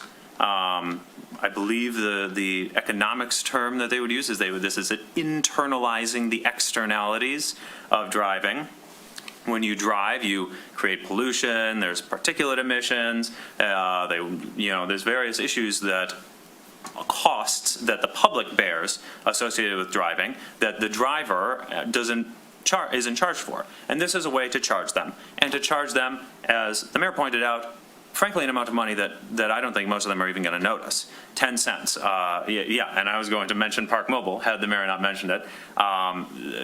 People are already paying fees in excess of 10 cents. I don't think the 10 cents is going to deter anyone's decision to park downtown. I don't think it is going to create an unreasonable burden on any residents. But I do think it is going to fund a lot of important stuff that I believe the residents want, that was in the Birmingham Green Healthy Climate Plan that the commission approved and said, we want this stuff. And as Planning Director Dupuy pointed out, this is a wonderful way to bring people who use the city, who shop here, who work here, and who create some of these externalities, create these costs on residents. This is a way for them to participate in the mitigation of those costs through planting of new trees, through this air quality filters, through everything on this list. And potentially through a new multimodal plan that may give residents more opportunities for alternative modes of transportation. But I don't think the 10-cent fee is going to deter anyone, nor do I think that is the objective. I think the objective here is to say there are costs to the city associated with sort of hosting all of these cars, and there are environmental costs in particular, and now we are going to charge for those costs to help us offset them. I think it's a pretty straightforward approach to this problem, and I'm in support of it. I'm very much on board with a lot of the things you said. 10 cents, nobody's going to notice. Absolutely on board with you there. Trying to do something better. We've all said that. Again, same page. The piece that I'm keying into, and you touched on it as well, and that's where I was interested in the 7 million visits per year.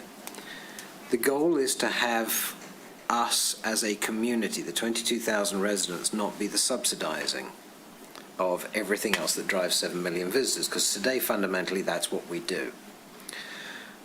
We don't share in business profits, but we spend an inordinate amount of money to make an environment that businesses can thrive massively in, and yet we see nothing fundamental from it. The argument of, oh, we get higher taxes, big whoop. As soon as they've got something, it's capped by Headley anyway, so it's not actually that big of a gain.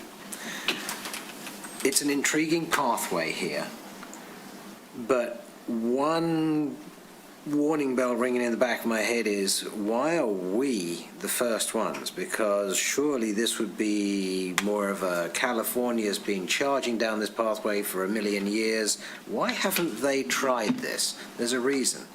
So inside my head, I'm wondering, is there not a different mousetrap? Why do we not do what Detroit does or New York City does? There's a business tax. They can charge the 2% or whatever it is, or however that works for working there. Why can't we do something similar? Because those are generally people that are coming in. Let's answer that question. This isn't a tax. No, It's but not a he's tax, asking, but I'm can asking we why can't we tax? do a methodology like that? Because other I don't cities think- in the state. I think he said that nobody else in Michigan is doing Right. this. She pointed out that New York I think you City said is the doing it and country. others. That I'm aware of.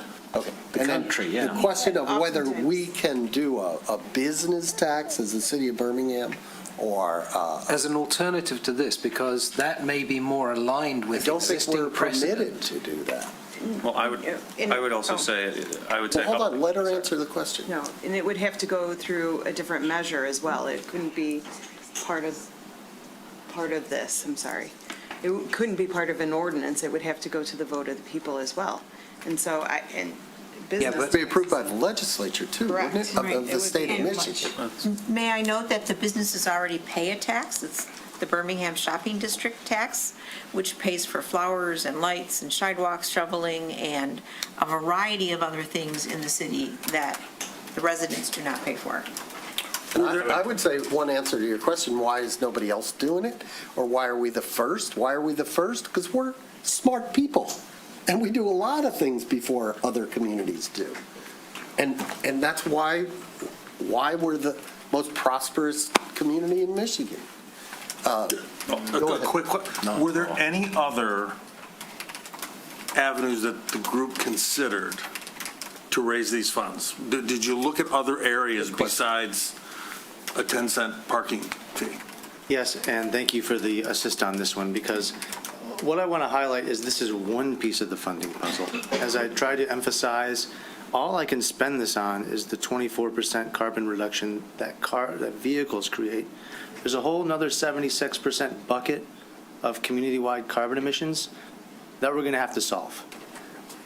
Other communities do millages. Ann Arbor does a millage. I think it's like 1 mil or something like that. That's a tax. There's also, of course, grants that you can use.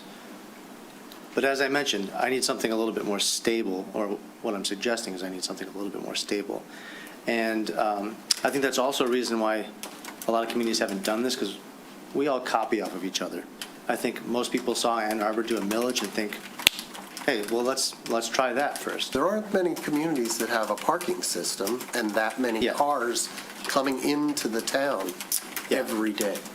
And my colleague brought, I think there are other examples in the nation.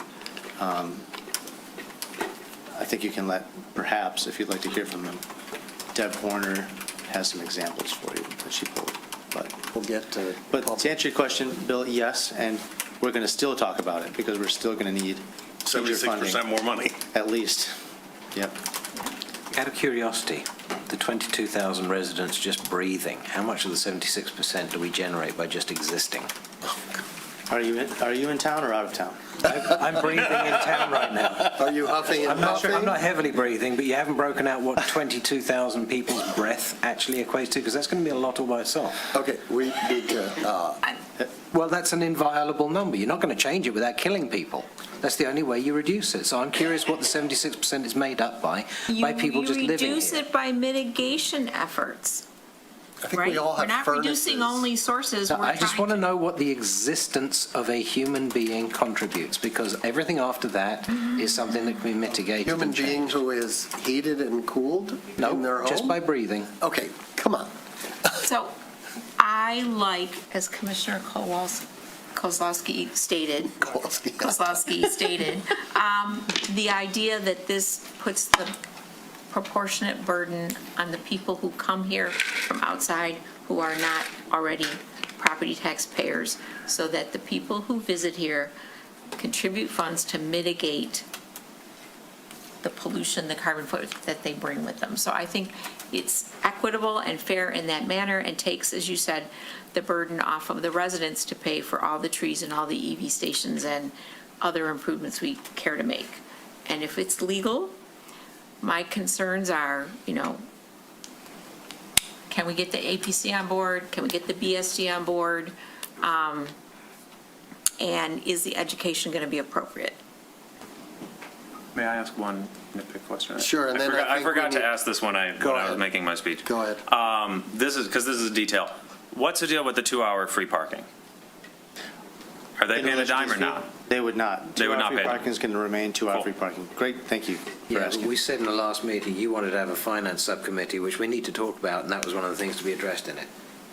Well, I don't want there to be friction. I think there should be if there's a no bucket. friction right now. I think there should be a bucket for the free parkers where they can put a dime in it, and be encouraged to, maybe, like we used to put it in the toll booth. Anyway,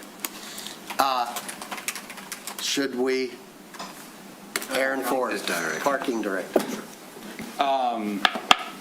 So since it's coming out of my system, I just feel like I should. It's not coming out of your system. Well, I guess It's not. that's I know. It's not. So that's my comment. I am not, just where I stand, I'm opposed to it. I don't challenge the legality. What? I don't even Hold challenge. on, that's totally inappropriate. I'm sorry, I'm going to cut you off right there. A city staff member doesn't stand up and say he's opposed to So we're checking on a dime, which I don't disagree. It's the general public will not bat an eyelash on it. I feel like nobody would notice, but at the end of the day, whether it's 10 cents here, and probably more specifically, the $3 on a monthly parking pass, I feel like the general public is going to view that as a rate increase. So while it is 10 Which it is cents and not. it's consistent. Okay, I'm No, sorry. I'm saying Could you- perception. Okay. Thank you. I'm sorry. Okay, hold on a second. Before we hear from the BSD and the parking committee, if there's any member of and I think it's important to hear if we have representatives, and you're not the chairman, you're the administrator, right? For the BSD. But we also have the chair of the Sustainability Committee here, and they are the ones who brought this forward. So before we have people up here pounding on them for their, in opposition to, I think we ought to hear from them. But I also would like to hear from the public. So if there's anybody here, I see one member of the public standing there. I see another. I see a third. I'd like to hear from the public before we hear, unless the public feels like they want to hear from the BSD and the Parking Committee and the Sustainability Committee first. I see what? You're saying yes. You're fine. How about you, sir? Let's hear from this. I would like to hear. Okay.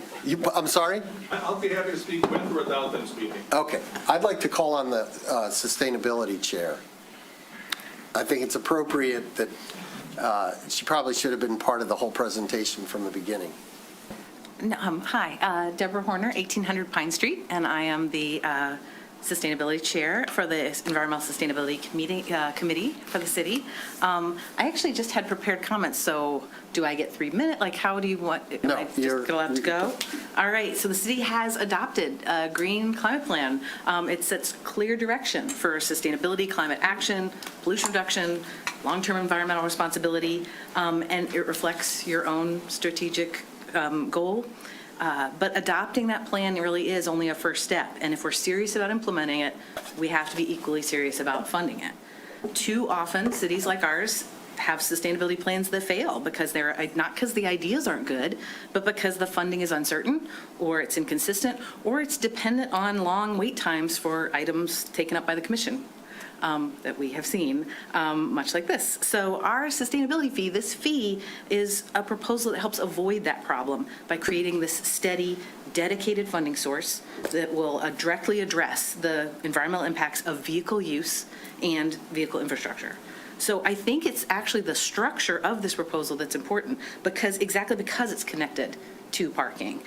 That's what makes sense. Cars are the major source of local emissions. It's a quarter of our emissions, pollution, impervious surface impacts, and the drivers are the ones who should be paying to offset and mitigate those damages, not all of us citywide. This fee, if we came to this commission for general fund money, this fee aligns the source of the funding with the source of the impact. So I understand the concerns of the parking system, that they have their own legitimate infrastructure capital needs. The maintenance of our parking structures and our parking infrastructure and their long-term capital costs need to be taken seriously. But this fee is not taking away from parking revenues. It's simply a fee that's collected with the parking revenues through that parking system. So it's an easy way to collect those revenues from the people who are creating the carbon impacts. I also understand the concern about setting a precedent for looking to parking-related funds for other purposes. But I believe those kinds of concerns can be addressed through clear policy guardrails that you can all institute, dedicating this fee only to carbon emission and vehicle impact mitigation, which the ordinance does, maintaining transparency in how it's spent, which our commission does and which you see, and ensuring that underlying parking funding remains responsible protected, which I think Commissioner Host and the rest of you are very committed to also maintaining our parking in its funding and health. Birmingham really has an opportunity to lead here, and I want to address something that just came up in the discussion. Nick mentioned that we'd be first, and Commissioner Longus says, are we really first? There's precedent within Michigan communities, Ann Arbor, Traverse City, Grand Rapids, for using the parking fees. So you're actually using their parking money for things like green streetscape or biking, pedestrian, other single occupancy car alternative policies. So they're using their parking funds, or they're using, and with Ann Arbor's case, they're using their millage. But we don't necessarily want to use parking funds. We would need to keep our parking funds specifically directed to the servicing of our parking infrastructure. But there are communities in other parts of the nation that are doing something like this, that are tacking on a fee to parking in order to fund carbon mitigation and other kind of funding of climate and sustainability work. Mostly they're in Colorado. So Boulder, Aspen, Durango, Breckenridge all have these kinds of fees. Pasadena, California, and Seattle, Washington are also using kind of a parking revenue structure to do this kind of carbon mitigation work. So although I would like to claim that we're the first, I think there are other examples out there where communities are trying to do this kind of work by using driving as a source of revenue rather than citywide source of revenue. But this would allow us to be a leader in Michigan. We can position ourselves as one of the more innovative communities in the state and potentially lead other communities to do this kind of work. So I believe this proposal is creative, it's targeted at a particular set of users who are making impacts on our community, and it's forward-looking. So we can take these funds and use them to make the community better in ways that we've seen most residents are really interested in. It also chooses a funding approach that's connected to the source of the environmental impact, rather than a general tax on residents. So for those reasons, that's why I would urge the commission to support the sustainability fee, and I think it's a reasonable step to funding our city's green plan, which has goals that are, and that we can create real measurable progress in. So thanks, that's my set of comments. Thank you. Well, I'm going to, for you three, if there are any questions, I'll allow questions of the, no? Okay, thank you. Thank you. Thank you, Erica Bassett, BSD Executive Director. I just wanted to point out, Nick cited the report, our market data report. So it's 7 million visits, not visitors, and it's about 1.8 million visitors, and that does include people who live in the city and outside zip codes. So I just wanted to clarify that because that came up a couple times in people's comments. That's it? Yes. May I ask a quick question about that? Does like an office worker qualify as a visitor in that number? Correct. Okay.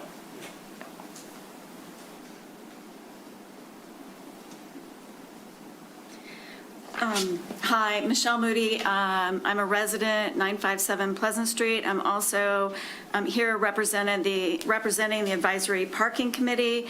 And Nick did a nice job of trying to summarize what our input was, but I'd like to take a couple of minutes and really give you a kind of a deeper overview on what was a multi-meeting discussion about this topic.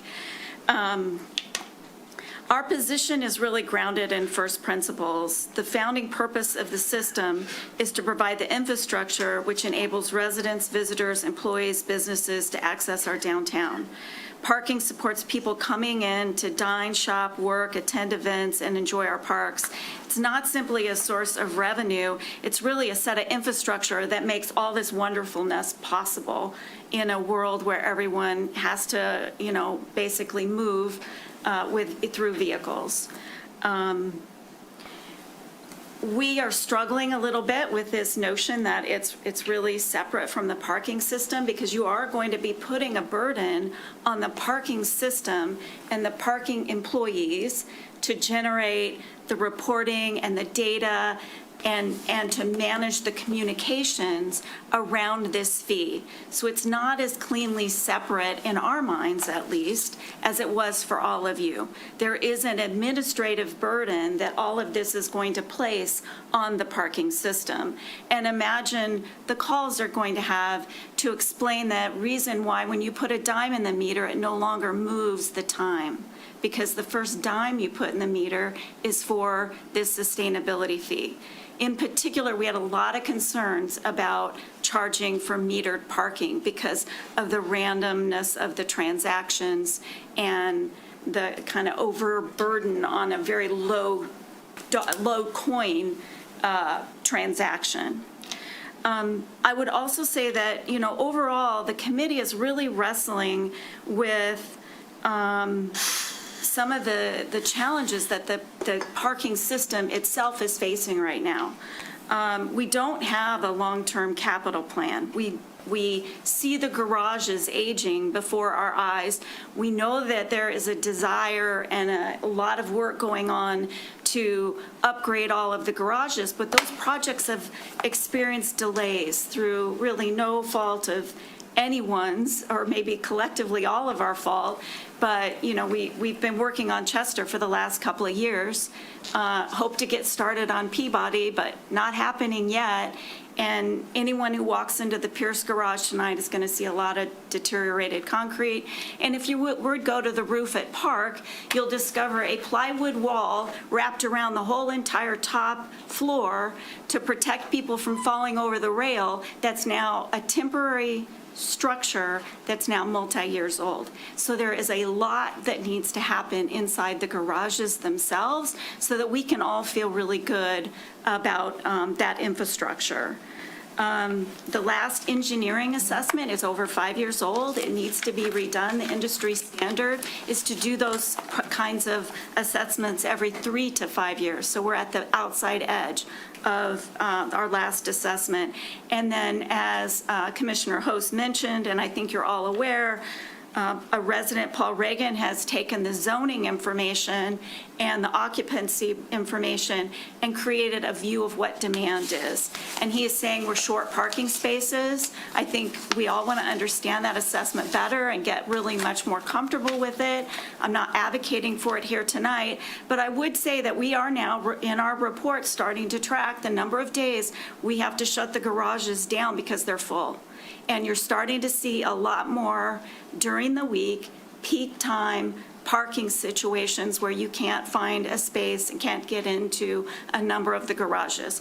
So with that, I just wanted to be really upfront and clear with you on, our concern was really selfish. It was thinking about the parking system. We're not adverse to sustainability or the need to do things to mitigate carbon emissions. Thank you. Okay. Hold on one second. Any questions? Commissioner Hayden. people are worried about coin transactions, it's not a majority of the transactions. Take them away. It's actually more work for us to go around and empty all the meters. Just go for credit card or Take a mobile. next- Just get rid of that as an option. We wouldn't be the next first one to iteration. do that. I have a couple questions for you. Because you started to get into topics that really are not related to the sustainability fee. And I want to make sure I understand your objections to the sustainability fee. And I only heard two, really one, that it would place an administrative burden on the parking system or the parking department.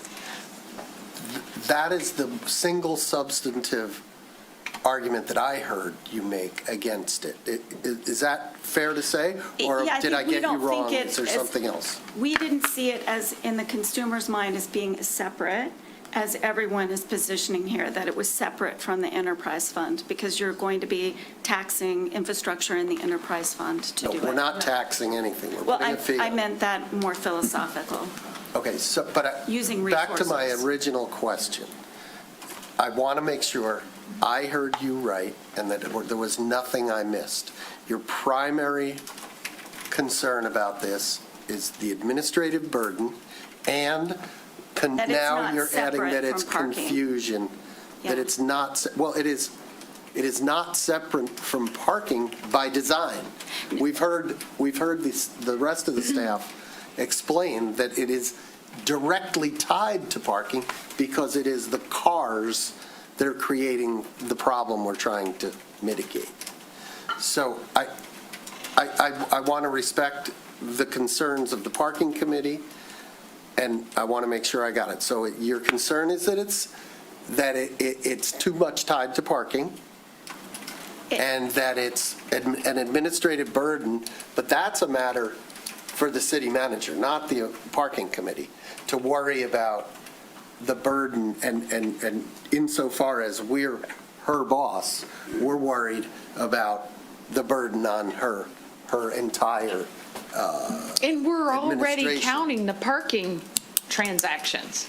We're Okay. already So- counting those, so- reporting those. So that's a concern that if you believe, do you believe that this would cause an undue administrative burden on the city administration? I do not. Okay. We're already counting all of those Okay. parking transactions. Okay. We're already calculating fees. And you suggested that we'd be getting a lot of calls, maybe, with people wondering why they were charged an extra dime, or wondering why, when they put a dime into the meter, That it was didn't one register example, any but time. yes. I'll tell you, I put quarters into the meter, and they don't register time all the time.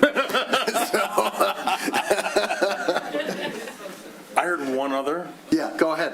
One other thing that you brought up, which is one of my concerns, is the capital expenditure required, like Chester with the temporary wall that's now Park. kind of permanent, or park, right, sorry. That was another concern. Well, yes, I heard that, but I'm confused because the city commission, and later on, I will be asking the city commission to review parking pricing, because it apparently wasn't at our direct request that you did that back in December and January, but you did do it, and you decided to do nothing. And my understanding is there haven't been any increases in parking fees in many years. There's been some rejiggering of where we charge things and how long we allow people to park. But, I mean, there's been huge inflation, and and I only raise this because it's in our report. I don't think it's necessarily relevant, but he brought it up, you just brought it up, and you brought it up. If you're so concerned about capital improvement needs, why aren't you more interested in raising the revenue or increasing the amount of revenue that's coming in from parking, especially in view of the market dynamics comparing, for example, the cost to park in a structure in downtown Detroit, which is about twice to 3 times what it costs in Birmingham. Or meters to decks. Oh, sure, whatever. We've talked about it. So I tell you what, you're right. We'd love to come back and have a conversation about the benchmarking that Aaron has done in terms of how our parking is priced versus the communities around here. I think that's a great discussion to have. We're not opposed to raising parking rates. What we have been saying is we need to have a clear view of what money is required and frankly, the speed with which we can spend it. We're seeing a struggle right now to basically get a plan in place and get it implemented in a really rigorous way. So maybe we need more money, maybe we don't, I don't know. I know that the need more feedback, money. maybe the BC, obviously the shopping district input has been, they're uncomfortable with the rate increase because they want it to be competitive. I did not hear her say that. Well, She had an opportunity to say whatever she wanted to say, and she did not speak up. The BSD. She spoke as an employee. I'm speaking on behalf. Okay, I'm sorry, I didn't recognize, come on up then. Thank you, Ms. Moody. And then I was going to come up after. We did come to APC with a statement based on rate increases back in January. The sustainability fee is a little bit different than a rate increase, so, I think. Okay, you need to be at the microphone, I'm sorry. And I want, if you could preface your remarks with a brief description of what the BSD is. Sure. And how it functions and who it represents and where it gets its money and all that. Sure. So first, my name's Amy Polat. I am the chair for the BSD. Have been on the BSD for 12 years or so. And have a building in downtown Birmingham. I am a resident of Birmingham. The BSD is comprised of up to 12 members that either, there are different parameters of what falls into BSD members, but they could be business owners, property owners, residents within the district, and we also have a resident outside of the district represented. So it is a group of us that get together. The BSD has its own assessment within the district. The district is the downtown primary area. There's also a portion of the Triangle District and lower Old Woodward. If you look at it on a map, it is very jig-jag. But we do have it Basically downtown, right? Yes, but we do have it outlined on our website and everything like that. So we have reviewed the sustainability fee. And so I put together we put together, as the BSD, put together a statement. The BSD understands and supports the importance of environmental sustainability. We do have some concerns pertaining to it. The parking system was created to be a financially self-sustaining program that provides accessible, fairly priced parking to its users. While the BSD board is not adamantly opposed to a nominal sustainability fee, there is a concern about the lack of parameters around the proposed program. So maybe tightening in on some of those parameters. What could you? So, yep, that was my next one. What are the, yeah, go ahead. Yep. So historically, citywide initiatives have been prioritized and funded through the general fund. The parking system was approved completely autonomously and initially funded by special assessments of the businesses and has been maintained completely by the funds earned within the parking system. Using the parking system point of sale to generate revenue other than citywide, using the BSD, I guess, parking system as a point of sale to generate revenue that would go citywide, takes that revenue then outside. So you are not saying taxing, because I know that wasn't the right word, but you are putting that burden on the BSD, and then that money would be spent also outside the BSD. So they're not saying that the money that is made in the parking system would only be used in the BSD. They're saying it would be citywide. This is not a BSD thing at all. But I plan to ask the city manager why the BSD was consulted on this. I mean, I'm not opposed to hearing your opinion, but as far as weighing in some formal manner. I don't understand that. But then earlier in the meeting, you asked what the BSD's thoughts on it were. Because I knew you were here and I knew that you wanted to speak. And I'm not going to, I mean, I am interested in hearing what you have to say. I think it's informal. It should be informal. I don't think this is a matter, and this is just my opinion, that the BSD's opinion on this should carry a whole lot of weight. You've made a couple of statements. Are you done? I don't want to, go ahead. No. Go ahead. So second, the BSD considers the 10-cent fee to be nominal. However, if that amount were increased and would no longer be nominal, then there would be more concern over it. So at the 10-cent fee, we're not necessarily opposed to that. We felt that that was nominal. It actually came up in our conversations if it was a 25-cent fee, which was interesting because you had mentioned that too. And they felt that that was not going to be nominal. They felt that was going to be more substantial, especially because we do have so many people that come in here to work, and that adds up on them. However, so thus, if the concern would be that, not that it's a nominal fee, but at what point would those increases or potential increases go into effect? So if it was approved, we would request that it would be set for a time period, be reevaluated in 4 years or 5 years or whatever the time period would be, but that it's set for a detailed multi-year time period, and approaching that time period, then the fee would be reevaluated against the projects that were completed, their impact on the goals defined by the Birmingham Green Plan. And I'll just interject. He said that would happen. Right. Absolutely, but he said annually. But he said that they would be reevaluated for the funds, but not the impact on the goals. No, So he I'm didn't. asking, I think he said that we would evaluate what we spent the money on. Did you not? And how we, No, how, I think she's right. I think thinking back, yes. I can't imagine that you'd come to us and say, we want to increase it, and I'm not going to tell you what we've done with the money we generated.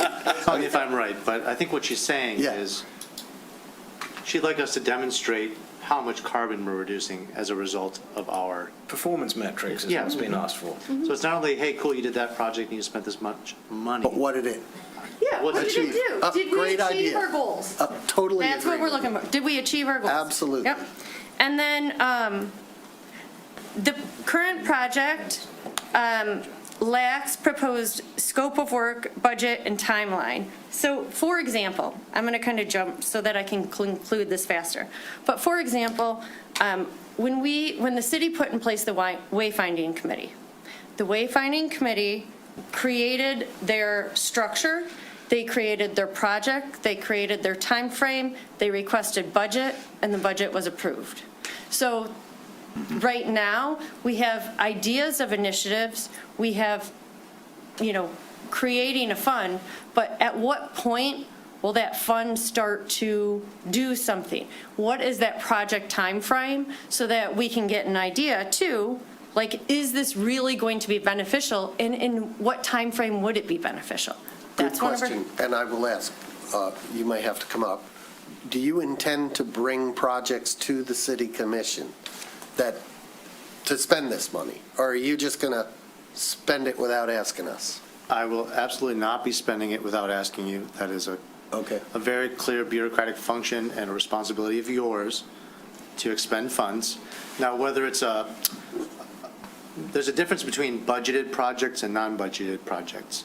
If I come to you in the February to May timeframe with a list of things and the money that I have and say, I'd like to do these 5 things in this fiscal year, and you approve it, then I would refer to the purchasing guidelines as to when or when not to come to you. If it's a project that was not budgeted for, purchasing guidelines generally, at the scale we're working at, require me to come here. Our goal is to absolutely be transparent. We don't want to do this in the shadows. I think it's good to publicize what we're Do you have a notion of when you will start formulating your priorities coming up with the list of projects. Let's assume we approved this tonight and you knew you were going to have $400,000 at the end of a year. Like, would you be publicly coming up with these projects, telling us what they are? Would you do them all? Would you have all 4 projects or 5 projects, or how many you're going to do? Or would you pick them off one at a time and say, well, let's do this first, see how it goes, and then we'll come back with another one? Or what's your plan there? We'll be here in April at the budget hearing with a plan on how we're going to spend that next fiscal year's money. So 27, 28, whatever money we generate, we're a little behind, I guess. So gotcha. Whatever that is, 380, 360, I'd have project XYZ in the budget showing And the budget you- hearing is a public thing. Oh, yeah. And the budget document is a public thing. So you would have a page in there, sustainability, right? Yeah. Because it's a new fund, right? Just like we did, Last this year, year, yeah. on our budget, we had a page, it said sustainable fund, $10,000 in, 0 out, right? Yes. So it'd be its own item on the agenda as well. Okay. Unfortunately, later in the day, but. Are you, we have questions for you, I think, but. Sure.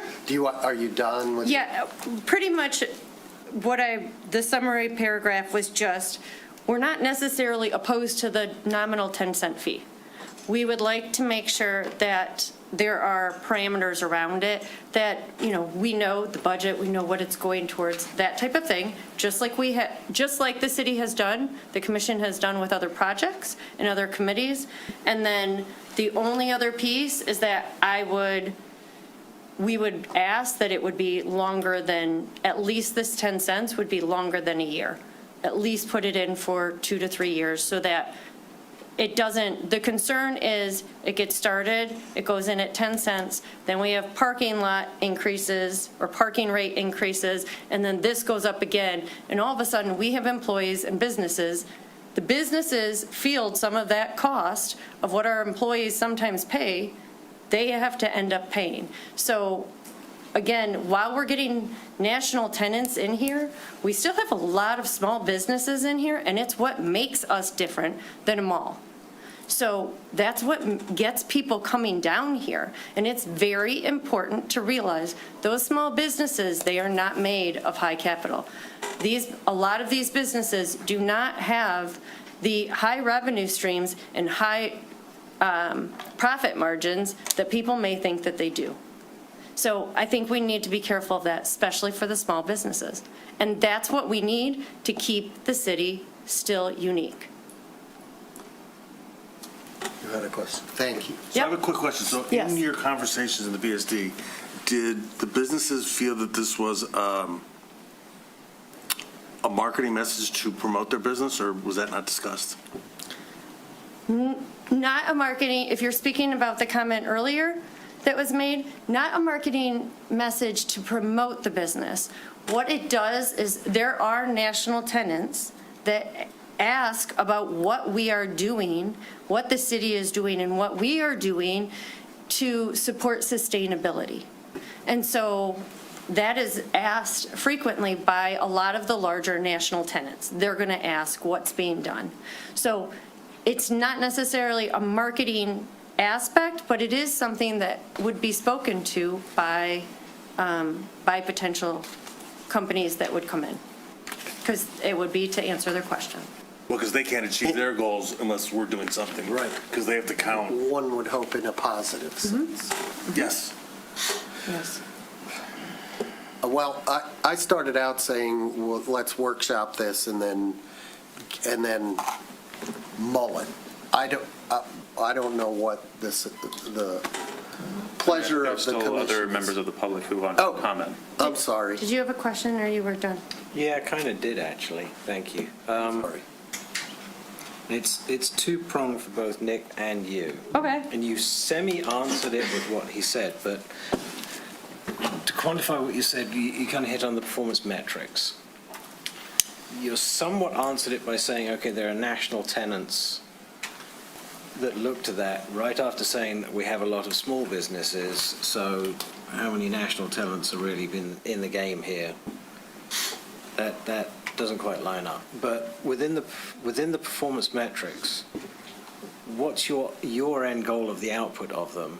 And I was thinking about what type of performance metrics you could actually be delivering, because in some of the stated desired projects, there's things like EV chargers. What does an EV charger actually do for us? Because what it technically does is it brings consumption of that electricity that has to be generated somewhere as recorded in our city, as opposed to somewhere else. But an EV owner is going to charge it anyway. So what's the performance metric that gets to where she's asking questions that something like that in particular delivers? What does that deliver? Now, the fact that it's an EV versus a gas engine vehicle is that whole debate of emissions and where the emissions start and what they're generated by, and we're not going to go there. What do some of these things deliver as deliverables that she can then use to help generate business growth? I'm missing this piece of it, and I sort of see what you want to show, but what do you need to show, and how do we show that? I just want a generality here, because I don't get it. Commissioner Hagan, is I this think going if I may, we have challenged that to give more detailed specifics, and you had said that you're working on putting those more detailed specifics together. So I think we're still working through those communication lines, right? Yeah, we Do you still agree? will. All right, so we're asking for money without actually knowing what the measurable output's going to be from the money that's been asked for. And I think Is that that's the what we're condensed version asking of what I'm for. hearing? Because it is to me. Could you repeat that? I'm sorry. We're asking for money with no measure of what the deliverable output actually will be. The deliverable output is to reduce the 65,000 metric tons of CO2 that vehicles emit, plus stormwater and pollution issues. That's why I mean we're not at cross purposes, but the things I'm doing don't feed directly into what the BSD is doing. I think there are some happy consequences like EV chargers that could support both. If downtown offers EV chargers that works for me, that works for her. I think we might work together to find other areas that we can blend, but it's not always all going to blend. Our goals are not to directly improve the shopping experience in Birmingham. Those aren't our goals. Our goals are to reduce carbon emissions and the negative externalities of cars. Their goals are to support the business environment in Birmingham. I would love to find opportunities to work together, of course, but we're not always going to. Well, you kind of need to, because you're in a cause and effect. Okay, this The is more a she very drives, the more interesting, you reduce. Commissioner Hay, this is a very interesting academic conversation. I wonder whether the answers are going to impact your vote on this, and because really, at bottom, we have to either say yay or nay, or say yay with some amendments, but we need to move the conversation along.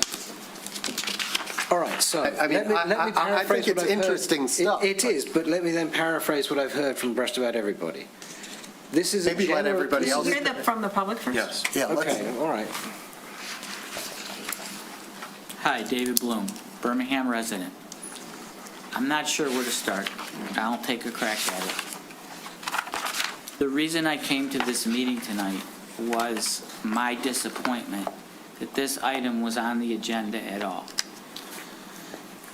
This went to the Advisory Parking Committee more than once, and I was at 2 meetings when the result of those discussions was not to go ahead with this at this time. It looks like, I know that there are some other committees in the city that are involved with this, the BSD and the Sustainability Committee. It looks to me sort of like an end run. Mr. Dupuy didn't get what he wanted from the Advisory Parking Committee meeting, so he's coming to you. Now, first of all, if I was on the Advisory Parking Committee, I would wonder why I was getting up at 7 o'clock in the morning to come to those meetings when what they think and do doesn't mean a hill of beans to you guys, to the people that put this on the agenda. It's disenfranchising. I would probably resign, but I'm not the committee to begin with. This also started out as a $250,000, $50,000 per deck fee, and now it's grown to $420,000. Let's add another nickel. Let's make it $600. What about next year when we need some more money? How many of you heard of or remember what Willie Sutton said when he was asked why he robbed banks, and he said, because that's where the money is. This is a money grab on the parking decks, because that's where the money is. And you can it started out more like a tax. I think you're trying to narrow it down so that it's considered a fee. I still think that a really good trial lawyer could argue that it's a tax and not a fee.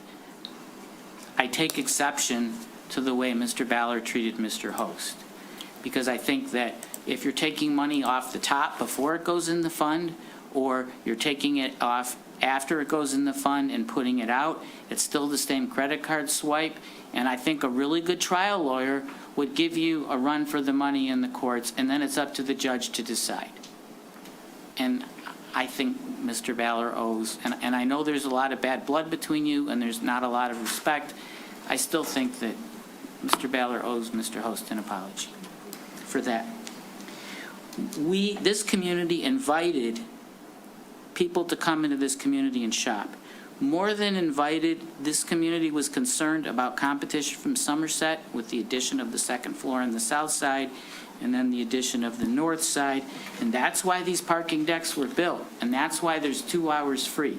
We invited all these people here, they're guests, and now we say it's a problem and it's an externality, and we want to add a cost for the carbon problems that they're creating. I don't think that that's right, and I don't think that that's how we should be treating our guests. And there's more things that I could say. I'll just wrap it up by saying I'm disappointed that it's here. I think that you guys ought to think about it. I think the parking chair did more than a yeoman's job of explaining all the reasons and the concerns that they have, and you ought to give what she said a lot more credence that's been given. And finally, I guess what I'll say is, until this whole AI boom and all these power centers were being built, is generating more and more electricity and more heat, I was kind of on board with the whole climate change thing, and we got to do something.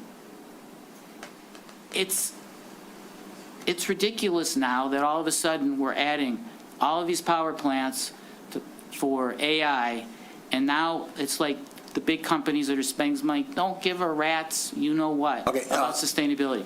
Mr. Bloom, yeah. I'm sorry, you're going on 4 minutes, and you're straying far from the topic at hand.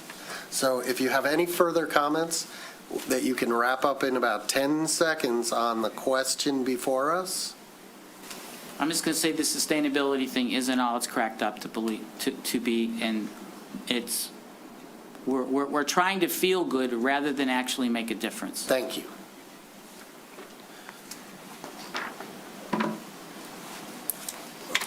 We have another member of the public. Do you want to? Nope, he should go first. Okay. Oh, I'm sorry. Brad Theodoroff. Hi. 111 Willets, apartment 206. I grew up through the Birmingham school systems. I want to compliment. This is my first time sitting through one of these meetings. Tedious. Thank you for doing it. The amount of effort you must have put in when you did your Birmingham Green initiative had to be tremendous. You did that during a time where that was important. In the last 24 months, now that we have open discussion, there are PhD types, one out of, let's see, well, specifically, I got this guy in my little Google here, David Linzen, PhD in, he's an What's his point? Atmospheric physicist and dynamic meteorologist, okay? And he and another PhD type that I listened to, I poo-pooed this whole carbon emission problem, that it is not a problem. And, you're chasing after a whole lot of nothing. There's been very minimal amounts of carbon that have elevated. There is no global warming. And these are PhD type. This guy's out of MIT and Harvard, all right? Laugh at me, but it's true. So I think you're chasing after a whole lot of nothing. And frankly, anytime a city raises funds from its citizens or its people, it's a tax. Call it what you want, call it a fee, but it's a tax. And to call anything else is, It's silly, I think. It's my 2 cents. Thank you. So- Thank you very much, and stay cool. Hello, Kelly Kozlowski, no relation to the commissioner. I live on East Lincoln in Birmingham. I would respectfully disagree with both of my neighbors who spoke before.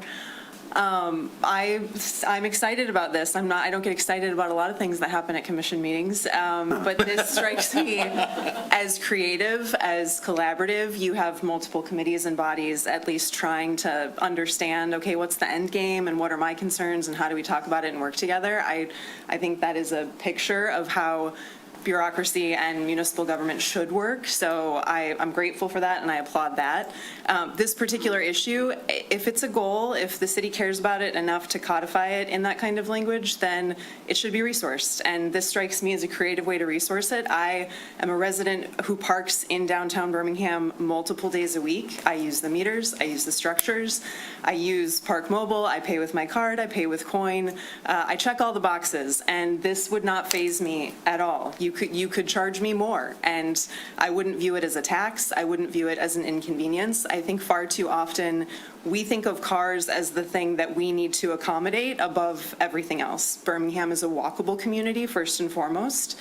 And if we have, this carbon emissions issue partly as a result of traffic through our city and into our city, this makes a lot of sense to me. And I don't think that my carbon emissions as a resident of Birmingham are special compared to those of the visitors coming to Birmingham to shop here. I also don't feel particularly compelled to present the kind of hospitality to an incoming shopper that would minimize all possible costs that would be associated with their time here. If you look at any price of a steak on a menu at one of our restaurants, price of a sweater at one of our stores, cup of coffee at a coffee shop. We are not a town that's known for being particularly affordable or on the cheap end of any consumer anything. So I would strongly encourage the commission to support this, and I appreciate the opportunity to share. Thank you very much. Any other comment from the public? Anybody online? Please use raise your hand function. Come on up. Ooh, you look prepared. Why not add some more gasoline to the fire? I have a question. That creates emissions, that's why. I have a question about the EV chargers. I drive an EV. I've been driving for the past 4 or 5 years. I'm not a big fan of the whole. Oh, sir, could you do 2 things? One, give us your name. And where you live. Irvin Kalai, 1473 Bird. And then try to speak a little bit with a little bit more volume and clarity. Raspy voice. That's right. I have a question about the EV chargers. I know you said they cost about $6,000 a piece. Are they being city-owned, or are we using a third party? Because that will, the $6,000 doesn't add up, because basically the energy website says, Department of Energy website says that they're $20,000 to $60,000, and then if we are running it as a city, there's extra cost to that, cut cables, all the other stuff, and I see it all the time as I go to charging stations. I would love to have them in downtown, so I don't have to drive all the way to downtown Detroit for 8 mile. So your question, I'm sorry, your question is? The question is basically about the chargers and the math behind it. So can you address that, Nick? Is that even a top priority, let's say, in the first year? Would EV chargers be in the first year's budget? Hard to say. I'm not going to say no. They certainly could be. Now, they're a great convenience, like for shoppers, for people. Like I would love to come have dinner, have my car charged, go home, so I don't have to wait overnight, especially if I have a long trip the next day. So, and then regarding the economics and your estimate of the cost. Yeah, to answer the question, we're not sure yet. I know there's a lot of different models. There are revenue shares, there are city-owned, there's all sorts of different things. Okay. We have not yet decided which model we're going to go with, but the parking manager has been doing a lot of research into what one could work. So when we do bring one, I like to think that we'll obviously have a clearer answer about what model we'll be using.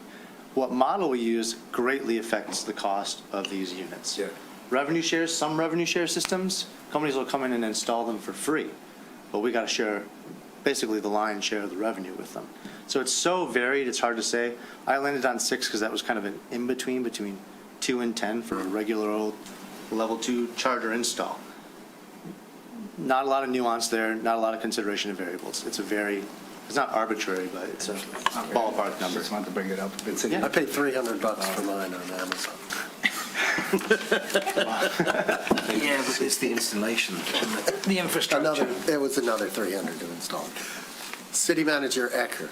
I just wanted to provide a little more background, so let's get us up here back to the top here, Good. right? Well, that's where I like to be. First part, you asked why did this even go to the parking committee and why did it go to the BSD? Because originally, as proposed, it was part of a package to raise parking rates and to include this in that package. Okay? Now, the advisory parking committee has a recommendation vote that they can take to whether they want to raise the fees or not.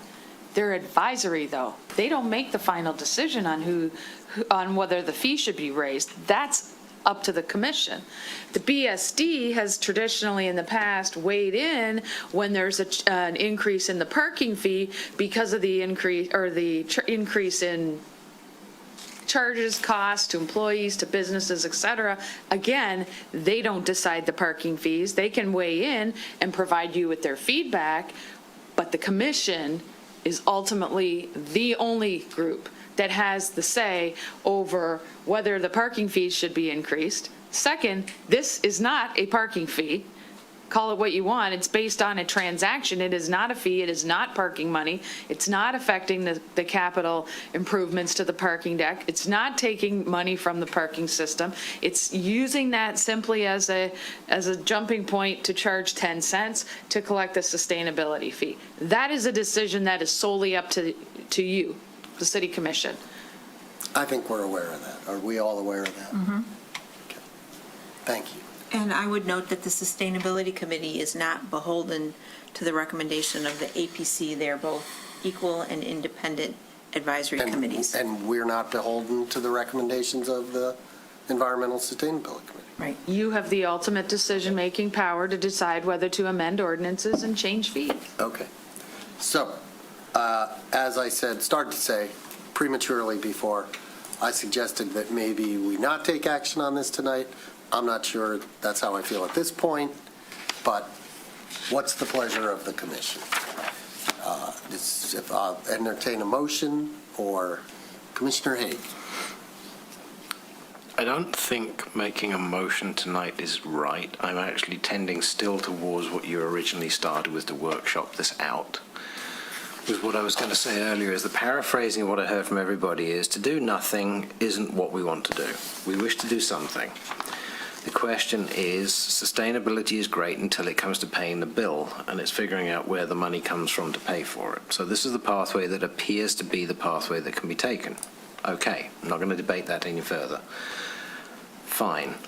What are we going to get? What are we going to achieve? And what are the metrics we're going to achieve out of it that are truly deliverables, as opposed to, it just feels nice because somebody checked a box and said we've got an EV charger. Well, big deal. It's yesterday's technology anyway. Move on. What's going to actually make a difference? What moves the needle, and also moves the needle in a way that doesn't burden residents? So that's the bit that still needs to be noodled out to me in a way that everybody gets in a consensed form, and we actually have the data whereby BSD, they can say to future tenants, so here are the goals we're achieving for you. So I think this still needs to go back to be finished and finalized a bit more, but the pathway, I have no problem with putting it on the park. So the question is, I'm good with it. The question for you, for them, was he clear enough, and do you all agree that we need that and that we should come back? You're nodding your head. Do you understand what he's asking for? I guess a little bit. The only thing that I would suggest to you is that, like I said, I'm not going to bully you into making a motion tonight, but I'm not quite sure what you're asking for, or would I be able to come back with? I've stated the goals of the plan. That's what I'm asking. It needs to be clear what you want from him. Because if he comes back and there's no changes here, and there's nothing new, then we're just going through this all again. So when we often ask Well, if them it's to not come clear back to now, us. then we can't do something with it anyway. So I'm looking for, what are metrics that we can quantify? Well, Not it's just, I want to reduce $400,000. It's not like, we're spending $20 400,000 million. per year. Per year. So, but what would it satisfy you to have a first-year budget and a first-year Deliverables. goals? First year.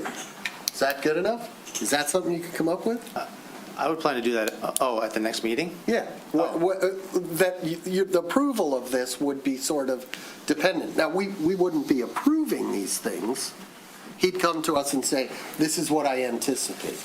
And this is what you can that's what the expect. motion And this was is for what you tonight. can expect, but we're not approving the expenditure at that point. He would then have to come back to us at some point and say, okay, now we're ready to do it. Here's the item, approve it. Is that fair enough? I don't think we can ask him to come up with something that we're actually I don't want something to allocating funds. Well, if there is a project, what is the consequence of it? What is the deliverable? What is the gain? Right. That's what I'm looking for, project by project. I think and I that we don't need a list of, understand that. I think you need to take these projects, sharpen your pencil a little bit, say, how much are we going to spend on trees next year? And what's the outcome net of gain? those trees? What's the net gain? Or we're going to spend, why are you shaking your head? Come on.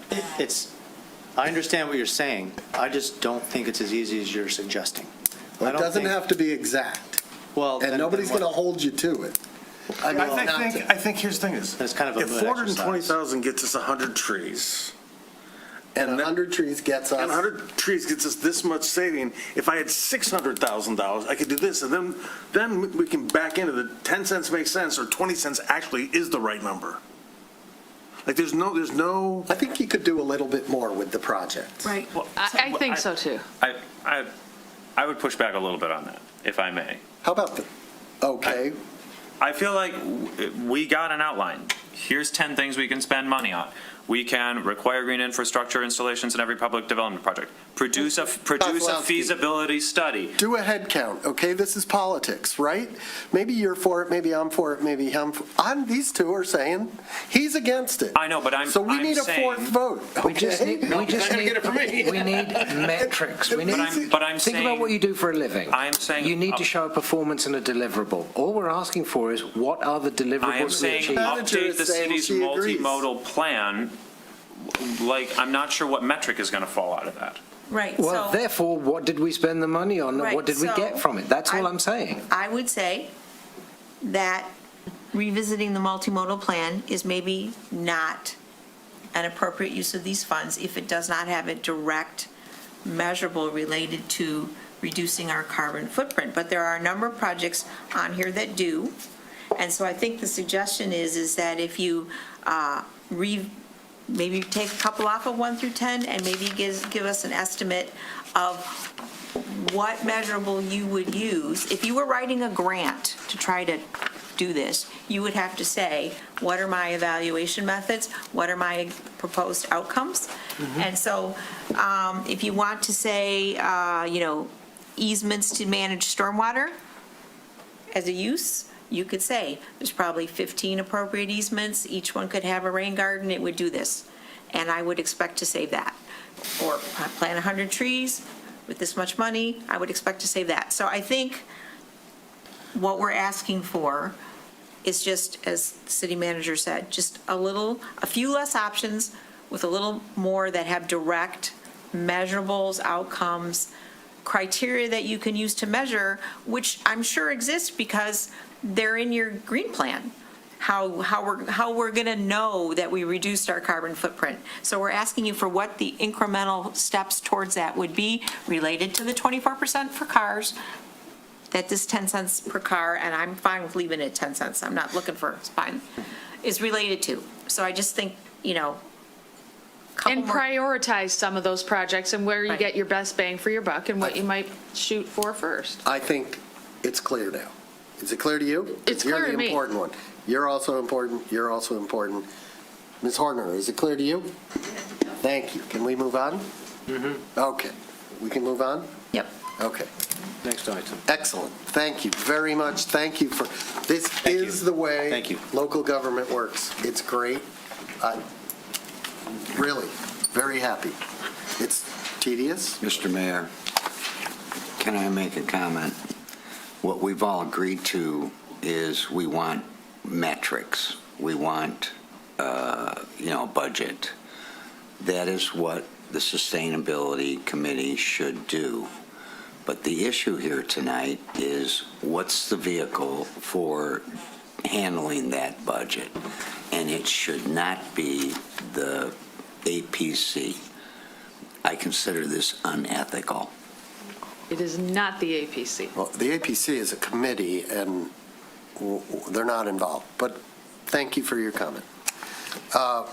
We're going to move on to a resolution to approve tentative agreement between the city and ASME Local 998.11. They're a local 988.11? What's the .11? I guess it's like the subdivision of the greater AFSCME. I just learned that this past negotiation cycle. Okay. So good evening, Mayor and Commission. I'm Christina Salufo, the HR manager, coming to you recommending approval of the AFSCME tentative agreement. The AFSCME union represents 30 full-time and part-time clerical, technical, and parking enforcement assistants. Negotiations began this year in May to update the agreement, which expired on June 30th of this year. The tentative agreement was agreed upon between the city and AFSCME representatives, and the Finance Department has reviewed this and evaluated that we are looking at about $91,000 increase for this fiscal year for these provisions, and that has already been budgeted and is currently in our recently passed budget. Would the commission like me to go through the main points of the provisions? I don't. Read it. I read it. We have the report. We have Yep. your report. Appreciate it. Okay, I'm here for any questions Okay. there may be. Any questions? I have a quick one. Oh, Just okay. like very high level. Okay. we Is that like, level. how do these contracts get hashed out? Is it like you and the city manager sit down with some people? Yes, so it'll be the AFSCME representatives, which are a few members that are employees. Their union business agent will come in, so the AFSCME business agent came in. And then there was myself and the assistant city manager, Melissa Fairbairn, helped me with that. But all of this gets reviewed through the city manager. So we take guidance from the finance department and the city manager to see what vision we have for our workforce, and that's how we come together and go through things to work out a plan that works for both parties. And is there some like benchmarking versus other municipalities or other employers? Like some of the stuff I know was brought into line with different regulations, but some of the other things, how do you get some sense of where we should be landing there? Yeah, so it's a mixture of what the AFSCME union finds as important to their union members and what the city is looking at into the future. So in this particular go-around, I don't think we did, we did look at other, specifically with our engineering department, like our engineering personnel, to make sure that we're, kind of on par with other municipalities, but it's really on a case-by-case basis, depending on what the union is asking for and what the city is able to kind of bring to the table. Okay, thank you. Any other questions, comments? Okay. Would someone like to make a motion? I'll make a motion. So to make a motion adopting a resolution to approve the tentative agreement of June 29, 2026 between the City of Birmingham, excuse me, and ASME Local 998.11 for the term of July 1st, 2026 through June 30th, 2029, and to authorize staff to execute a collective bargaining agreement consistent with its terms and conditions. Further, to authorize the transfer of the appropriate funds by the Finance Department from the Wage Adjustment Account 101.0-272.000-709.0000 to the respective department budgets for these expenditures. Do we have a second? Second. All right, we have a motion and a second. Any comments on the motion from the commission? Any comments on the motion from the public? If you're online, you can use the raise your hand function. I see no comments either way, so Ms. Bingham, roll call vote, please. Mayor Ballard is temporarily absent. Commissioner Katie? Yes. Commissioner Host? Yes. Commissioner Kozowski? Yes. Commissioner Cole? Yes. Mayor Pro Tem Wall? Yes. Thank you very much. Thank you. Bit more benchmarking, please. Yes. Next time. Thank you.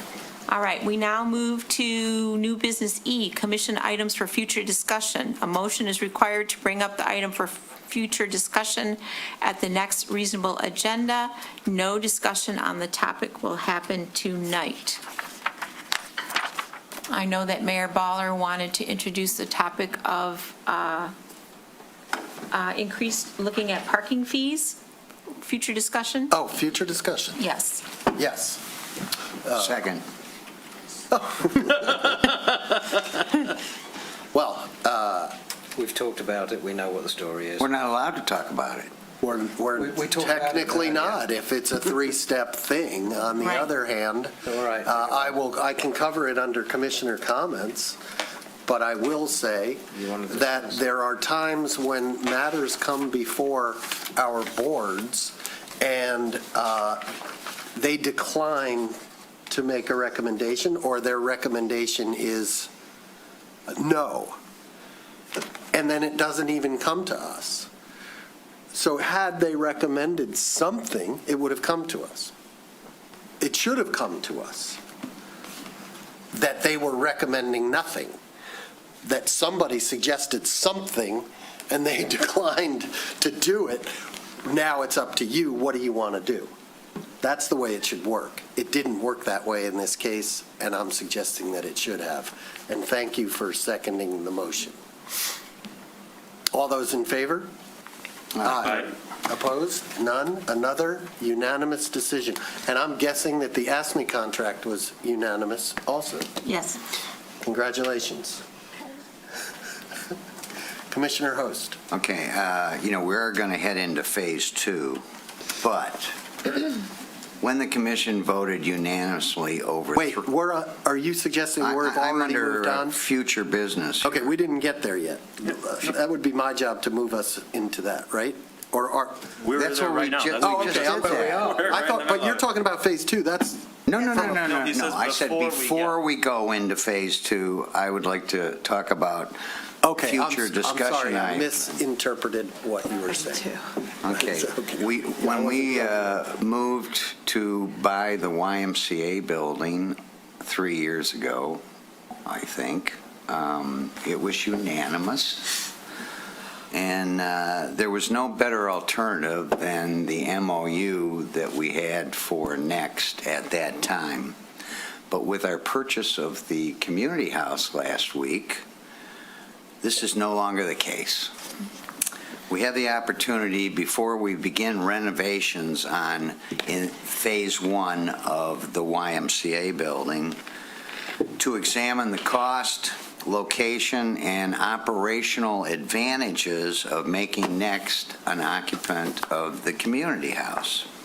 My question, Mr. Mayor, is where and when can we have this important discussion? Is it now the shared responsibility of the commission and the foundation to give this serious thought? If we control the community house, and when I say we, I mean the people of Birmingham who own it, I'm sure it would have been considered probably the logical home for Next, and I believe it still is. How can we consider this, give it the consideration it deserves? Okay, so that might be, I don't see that as an item for future discussion. If we're not supposed to discuss it, do you want me to just answer the question? Yeah. Depends on where you're going. Because what he's talking about is a plan I sat in her office last year. No, and suggested. sorry. Same thing. We rate, this portion of the agenda is for raising a topic very briefly, getting agreement that we should discuss it at the next meeting, at which point we would say, so I just don't think this is an appropriate thing for that. But it's a perfectly legitimate question. You just have a tendency for raising these questions in slightly inappropriate places in the agenda. But since you raised it, I think that if that question is to be asked, it would be between the foundation and Next. So, And I don't know that this city commission, insofar as Next might use or participate, use some portion of the community house or participate in some programming there. That is now in the hands of the foundation, programming at the community house. Community house has zero money at this point. So we're lucky to have the building and we're moving forward. And I was going to report a little bit later in the meeting on that for the commission and the public. We're moving ahead full steam at 400 East Lincoln.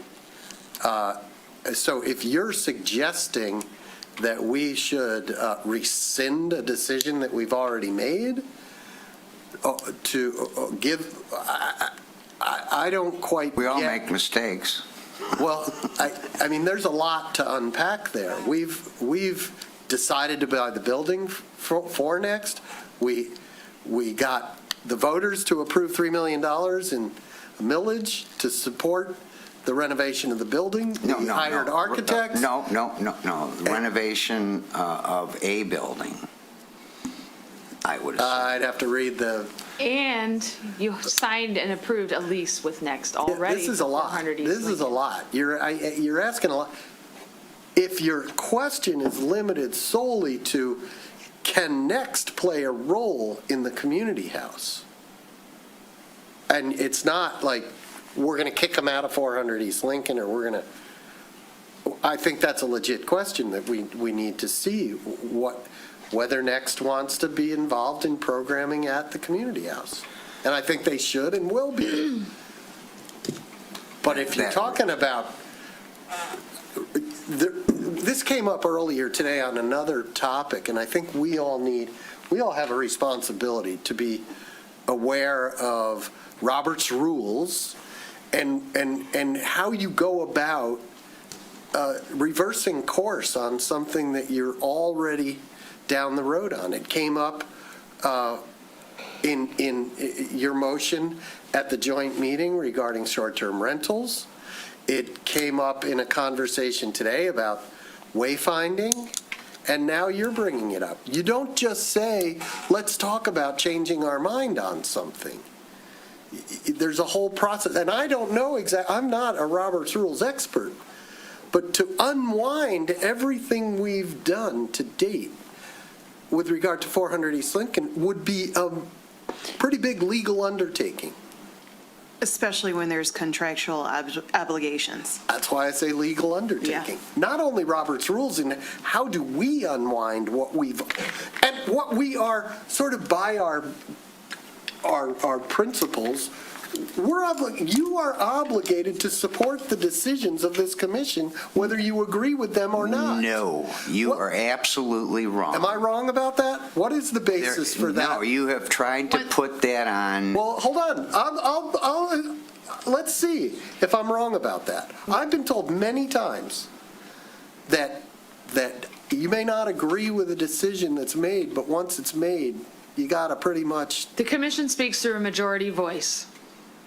A majority vote, sorry. So if there's a majority vote that you're going to move forward with something, yes, then even if you dissented, you have to get on board and you have to go, because that is what the commission has decided. And is there a legal basis for that? No, there is not. Should you wish to rescind something, there is a process for that, and I believe it cannot be made by one of the dissenting voters. That's correct. But he voted in favor of buying 400 East Lincoln. That's not the point. The point is, where do you draw the lines? And I'm totally I'm with you to an extent on this, but to an extent I'm not. The commission has spoken numerous times, and at some point you just have to accept that that's the will of this commission. And I don't know, everybody's got freedom of speech and all that, but it's like you're knocking your head against the wall. It seems like.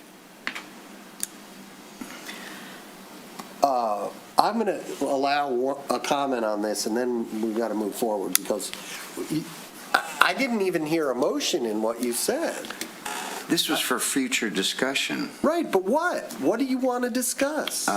Moving next into the community house from the 400 East Lincoln. Okay, so that's a motion you're putting on the table, a motion for the city commission to move the next organization into the community house and not 400 East Lincoln?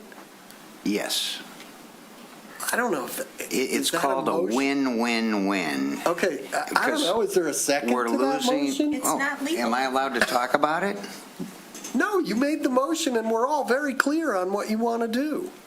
I don't think is anybody unclear on what his motion means? Not unclear on the motion, but I want to ask a procedural question to qualify what's being requested, because you've got an opinion. I want to understand the correct procedural pathway. Fair enough. So, to the point that you made a couple of minutes ago about once a decision is made, we have to execute the decision whether we agreed yes or no. If the majority said execute, we execute. Procedurally within government, if another option that is potentially a better option presents itself because circumstances have changed, how is that handled? Because there is merit behind you and I talked about this last year. If there is a better mousetrap that wasn't available at the time of the first mousetrap, procedurally, how does a government then change direction for the better choice? Because it's not like it's a decision, it's made in perpetuity, and we're going to run off the end of the cliff. Right. I How think does it Tracy change? can address that, because there is a legal procedure for doing that's that. why I If want you want to clarity. take an approved motion. Let her address it. There is a procedure for doing that. A simple motion, so you're talking about no contractual obligations, no millage involved. A simple motion, if you wanted to rescind the action, then you would bring it for future discussion. It would be a motion to rescind. It would be placed on the next ballot so that it could be voted on as a motion to rescind. Ballot or I'm sorry, on agenda? the next agenda. Sorry. Okay, thank you. And then it would proceed from there. But can you rescind something that you've already begun? Well, hang on. She started with just the simple. And Now is she's this got the next discussion step. even appropriate in the context? He made his motion. Let's see if there's a second. I'm sorry, I don't mean to She gave a legal reason why. I just want to understand He what the made a process motion. is. Is there a second to his motion? I'd second the motion. Okay, then I would tell you. Discussion. What, may I? No discussion. Oh, there's no discussion. By the way, Commissioner Kolb and I sat down with Jana and Mary Kasarik last November and went over, have you ever heard of a win-win-win? Okay, I think in this case, his motion isn't necessarily to talk about something. His motion, could you read back his motion, please? I didn't catch it because it was Okay, kind of. his motion was to actually do it. Yeah. Not to discuss doing it. Again, this is not what this section of the agenda is for. And I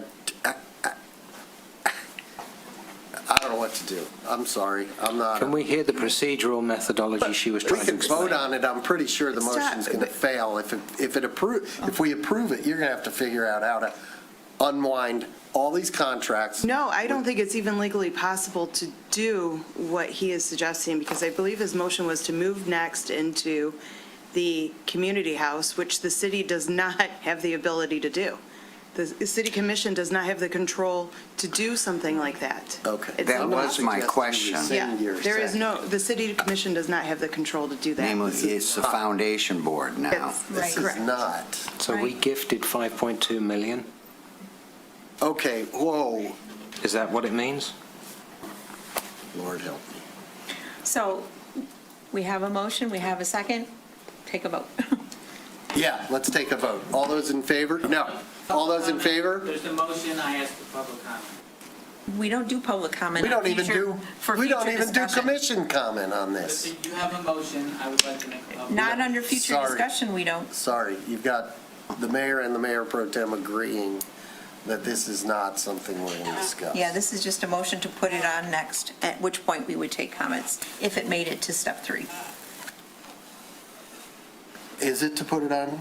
The motion She doesn't is, even have a good transcript of the motion. his motion was to discuss the city moving next into the community house and not having them at the Y and stopping all renovation at the Y To discuss it. to discuss it. Discuss it. Please. And All those we in- heard that that's not legally possible for the commission to decide, because it's not. All right, look, let's just vote. All those in favor? Aye. Aye. Opposed? Fails. Sorry. Well, at least we're on record.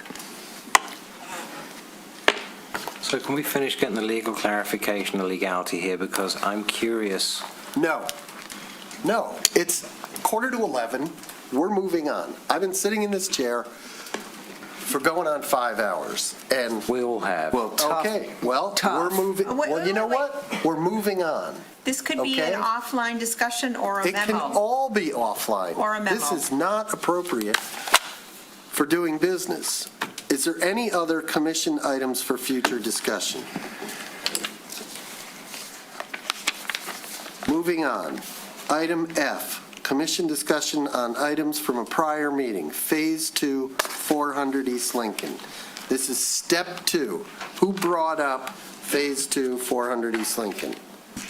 What is it you would like to discuss about Phase 2, 400 East Lincoln? Well, the first thing I'd like to say is I wrote a letter to everybody probably 2 months ago saying how we got to deal with Phase 2 yesterday. And here it is, 2 months later, it's on the agenda, and there's no backup material whatsoever. No, this is your opportunity to tell us Oh. what you think we need to discuss. We need to discuss an elevator that goes from the basement to the second floor that's ADA approved, because otherwise, the only thing you can use is the first floor. Okay, is there, And- the elevator, is there anything Yes. else you'd like to discuss? No, other than to say the people of Birmingham deserve a better outcome on Phase 1. Okay, so- That's why I voted against it, because it doesn't include An elevator? It doesn't include the second floor or the basement. No, we've always said that that was a phase to come after we get next in there. So.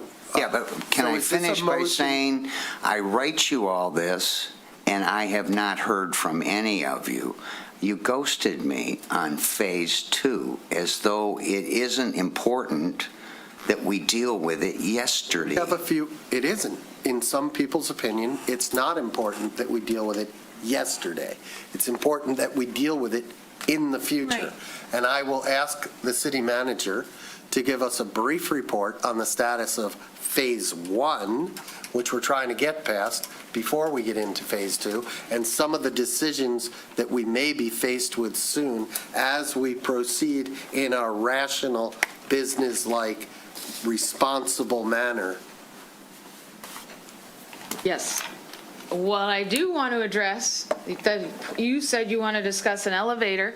An elevator has been discussed extensively by the design team that is looking at the renovations to next, because they have been given the direction from us that while this Phase 1 is for the first floor, there will be a Phase 2 and/or Phase 3 that would look at utilizing other spaces and how do we access those spaces. They have looked at, I want to say, at least 5 different locations potentially to put an elevator in.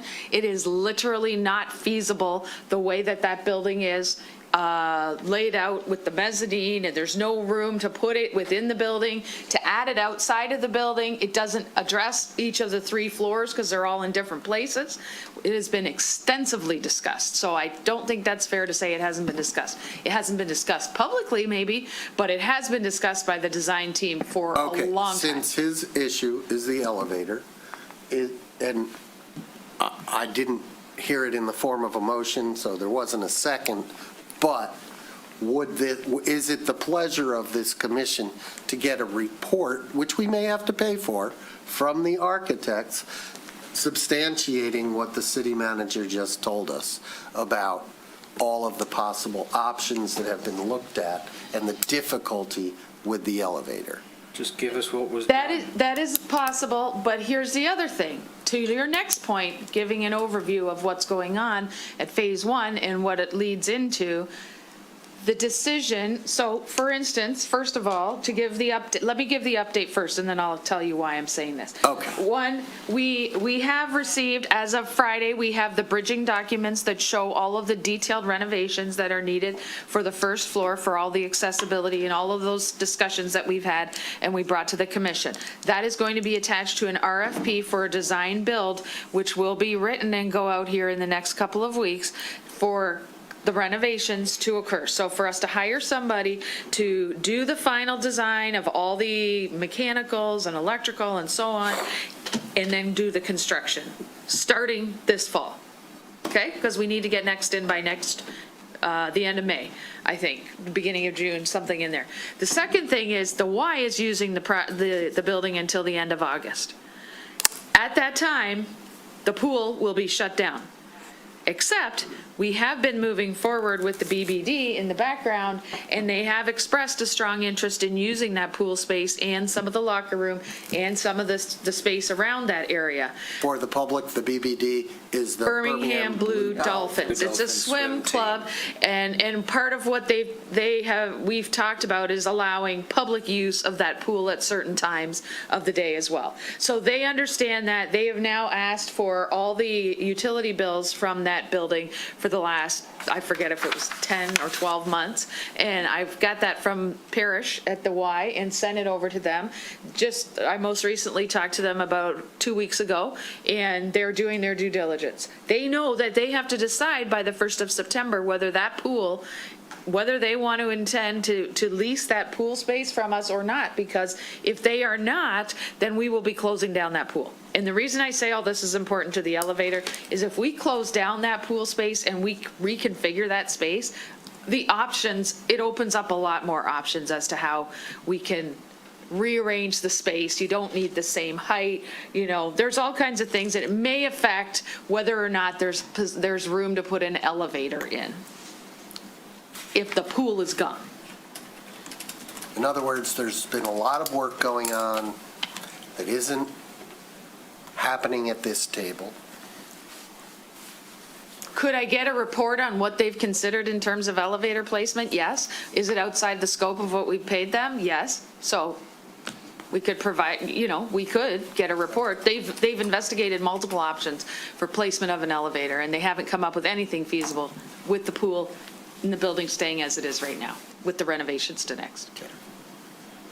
Perhaps more frequent updates from you about the progress at 400 East Lincoln would be appropriate to quell some concerns that we're not moving or not doing anything, or that, priorities. I think anybody sitting up here understands that there's a lot going on, right? You can't deal with the contractor on Wimbledon and the attorneys on the community house and what else? I mean, there's probably 12 other 400 East Lincoln and the architects and the BBD. and also be worrying about the second floor and the basement. But we have mentioned that Newman Smith, when they presented their concept plan of the renovation, they did say that they looked at several different elevator iterations. Okay. So I don't think it's fair to say you ghosted, because that has been discussed, and we did bring it up at this table. Not in the great You mean detail. just now? No, when Newman Smith was up, they said they looked into putting an elevator in, and then they couldn't find any feasible options. But if the pool situation changes, that might change things.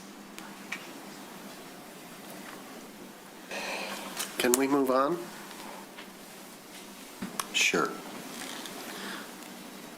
Multimodal Transportation Board crosswalks. There's a report in the, is this to say, and I think I brought that up, right? Yep. I think so, yes. This is just to say that we've already studied crosswalks in a lot of different ways.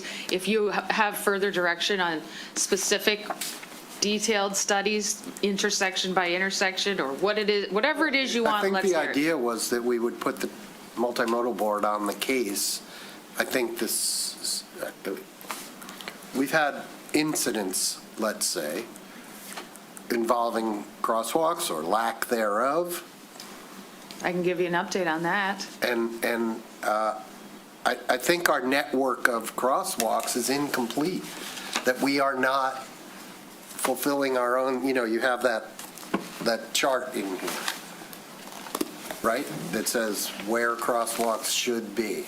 I don't think that's, and the policy has been when you pave a street or work on a street, then you'll put the crosswalk in, but if you don't, we're not going to do it right away. Is that?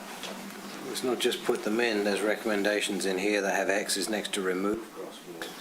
So do we have a specific allocation in the budget for crosswalks? I wouldn't say it's called out specifically for crosswalks only, but there's a portion in almost every project that deals with some element of a crosswalk. But I'm not talking about project by project. I'm talking about okay, so this would be the question that maybe you come back to us a third time with. Should we allocate X amount of dollars every year to enhancing our system of crosswalks?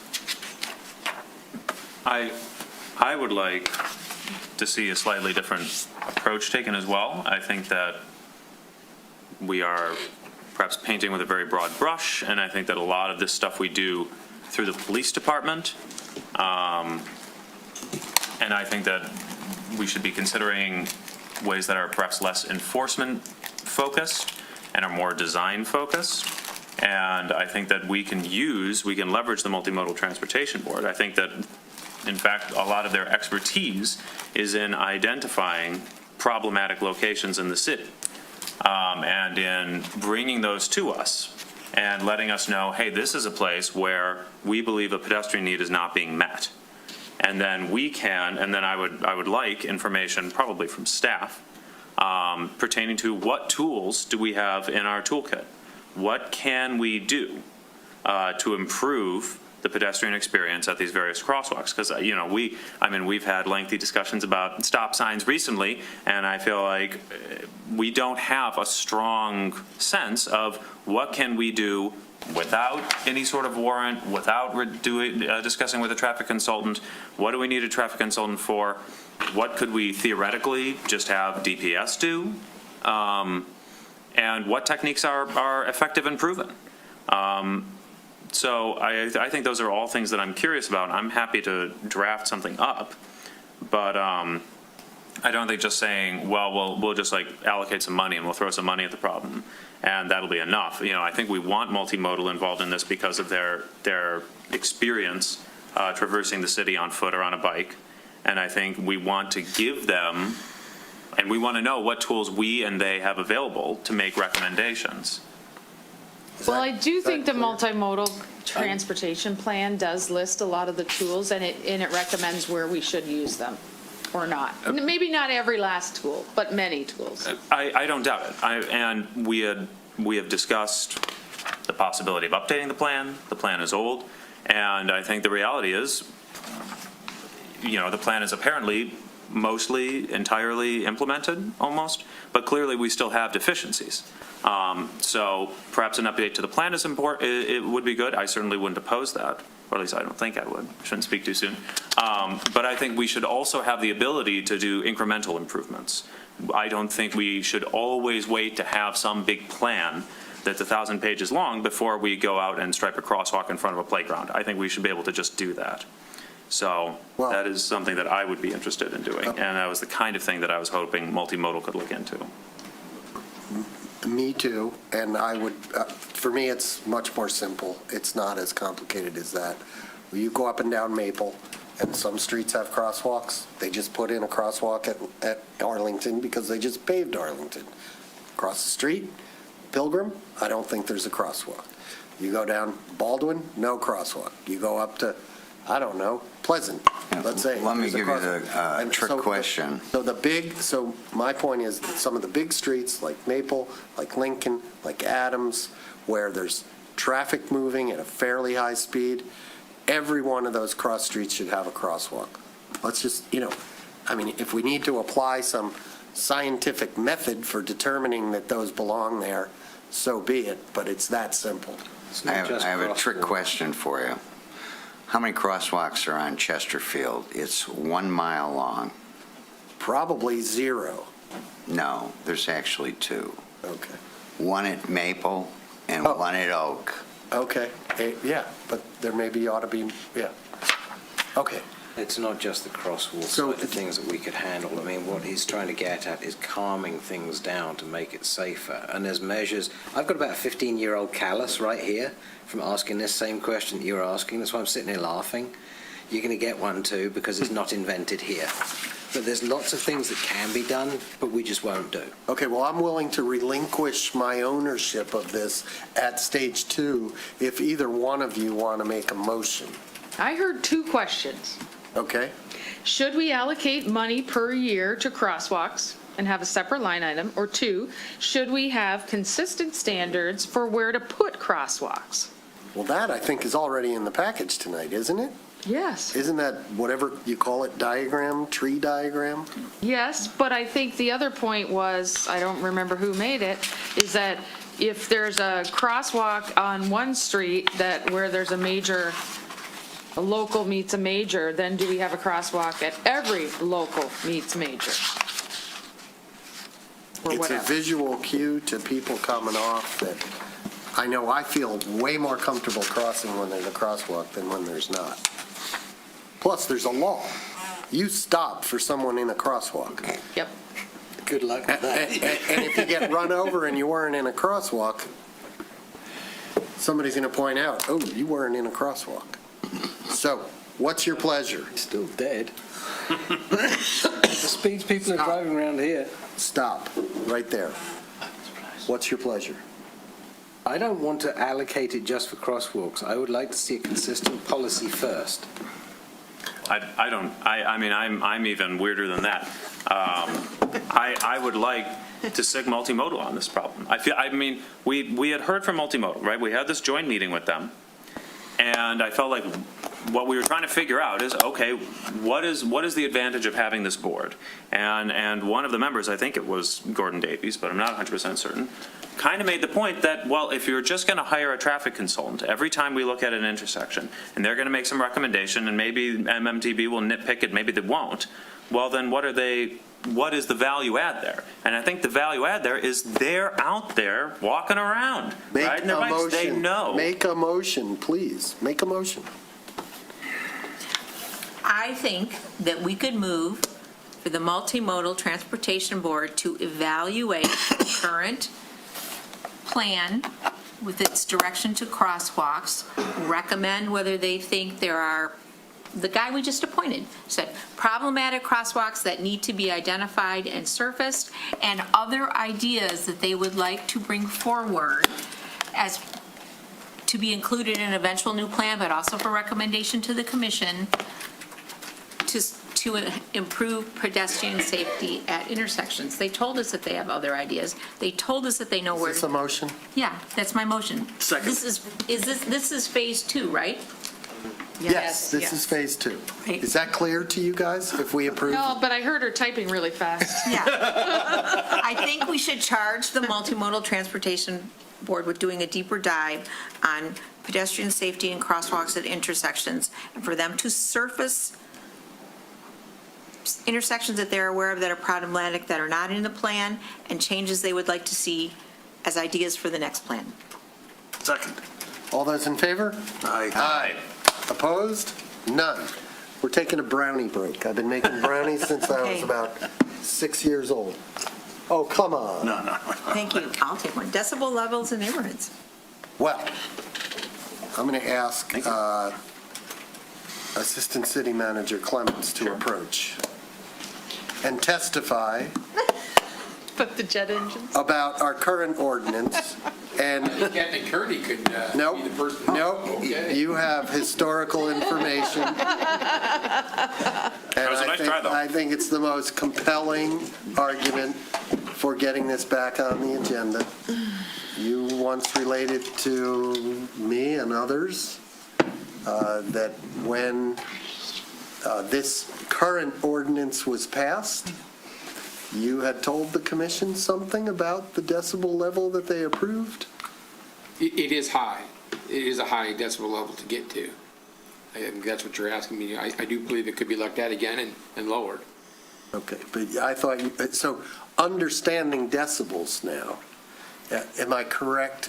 And I'm sure this guy knows. I'm measuring decibel you level. right now. Eight, you are eight. Physically, you've already exceeded 74 decibels just by speaking. So is it true that 84, an increase of 10? It's a logarithmic Is scale. a doubling, right? Tenfold increase. Tenfold increase.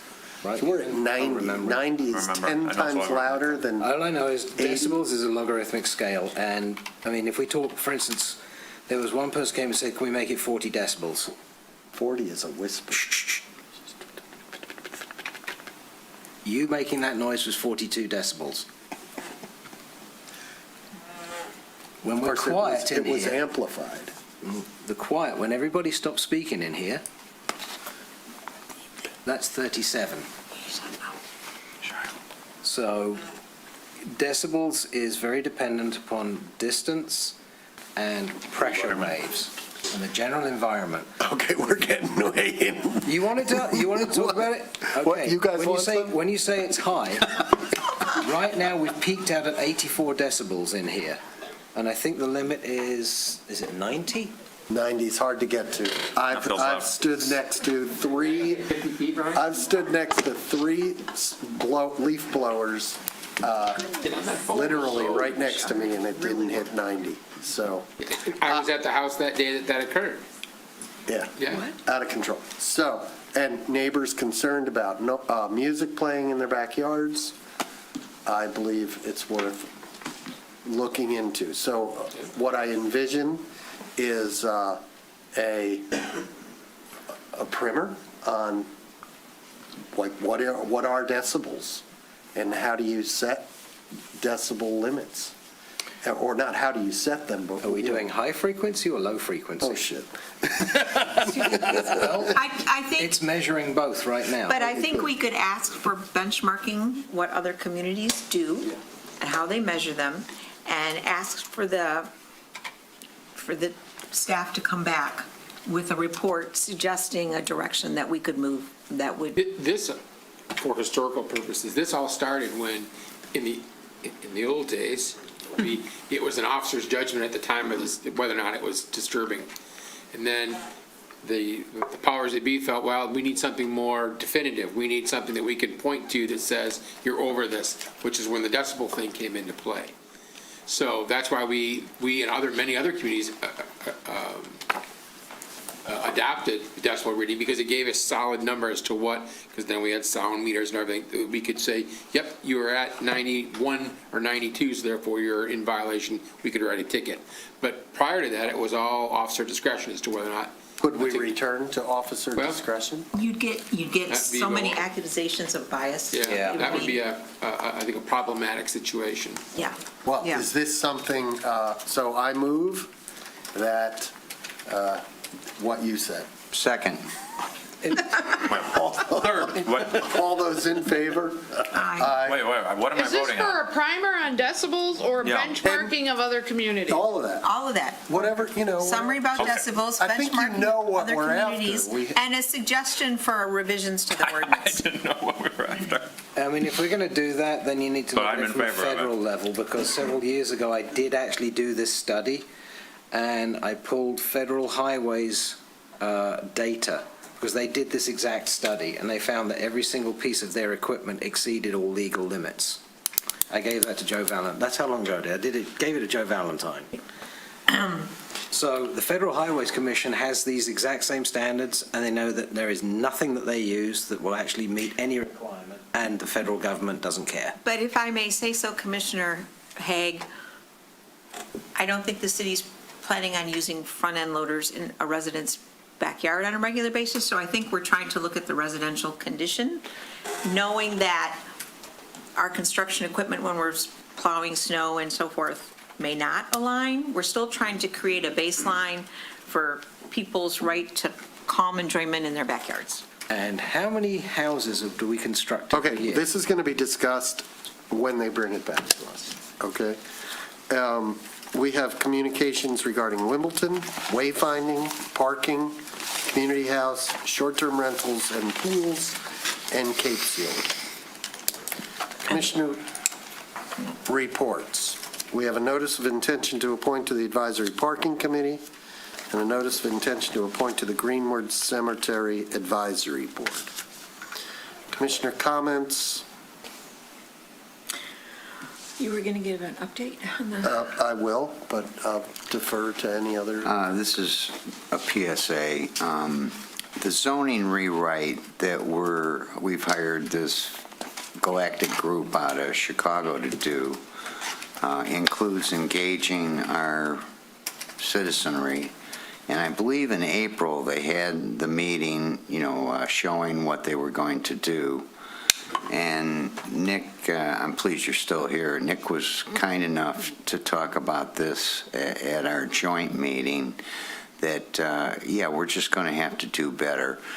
Somehow we've got to help our citizens find out how critical this 1 year or year and a half study that they're doing is on our zoning, residential zoning in particular.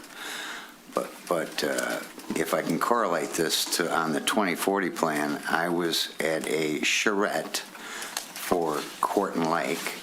There are 1,100 homes in Corton Lake, and 2 of us showed up. That's comparable to the 10 people that Nick got at the first meeting in April. And we need to publicize what's going on with this zoning rewrite so that people are aware now versus at the 11th hour. Thank you. Okay, I'll give you a brief report on the community house. So the community house, we all elected or appointed the board. The board has appointed Anthony Long, president, Ava Kirkman, vice president, Rob Bowen, treasurer, and Ambika Roberson, secretary. We've created, I guess tentatively we might have to vote on it, several committees. We're working on the charters for those committees. They are a building committee, and that will be Sam Surnow and Clevin Denha, and they set about immediately securing the building. I'm happy to take anybody through there, or if you don't want to come with me, I'm sure somebody else would be willing to take you through the building. We went in and coffee makers were on. There was food in the refrigerator and the freezer. It's not clean. It's not orderly. I guess we're sort of, on the one hand, surprised that there are some things left behind, and in other cases, there are things not there, and you wonder what happened to that. So the building committee changed the locks and did some other things to sort of secure the building immediately. Ambika Roberson will head up the programming committee. She, of course, is the superintendent of Birmingham Public Schools, overseeing roughly 7,500 kids. And, we want to include kids in the whole thing. Rob Bowen, the former CFO of the Detroit Institute of Arts, will head up the finance and audit committee. which may also include governance, or we might have a separate governance committee. And then finally, the fourth committee, Fundraising, Development Development and and Communications. Communications, and Ava. Ava Kirkman, who I have to point out, she's extraordinary. I mean, I think everybody on the board is good, but she's amazing. She's young, she's energetic, she knows her stuff, and we're all like really happy to have her. We're also anticipating talking about an events and special events committee to plan special events. So that's about it. A little bit more. Yeah, there's a little bit more. We've obtained insurance. Oh, well, okay. We've obtained insurance. We're in the process of opening a bank account. Y'all know that Tim Allen, the actor, pledged to match up to $100,000 in donations by the end of the year. We, of course, can't yet take donations, although, yes, we can. We can take checks or cash addressed to Mark Clements, 151 Martin Street. Let it rain. And we are working on getting the ECC back up and going as soon as possible. That involves talking to all those who have presented expressed interest in doing so. So that's about it for now. Any questions? We're all, what I like to say is we're all ambassadors. And so I would hope that you all would join us in the ambassadorship of letting people know the great things that we're going to do there, sharing the vision. We also got some domain names, courtesy of a member of the public who went out and bought them for us because we hadn't thought to do that. And we're also working on legally, which maybe, I don't know if you know anything about this, getting the old community house people to stop using the name community house, to take the address off their website, the picture of the community house, things like that, so that there's no confusion. And one thing that everybody here can help, and the public should know, if you want to donate to the City of Birmingham Community House Foundation, you should make sure you're donating to that entity through either Mr. Clements or some future method, contacting one of the commissioners. And if you don't intend to give money to the predecessor organization, beware. They have a website that's not ours, and they have the ability to take money. And so that's that. I think that's it. Any other commissioner comments or reports? Advisory boards, committees, legislation, city staff. City staff has Short-term rental report. Short-term rental report, right?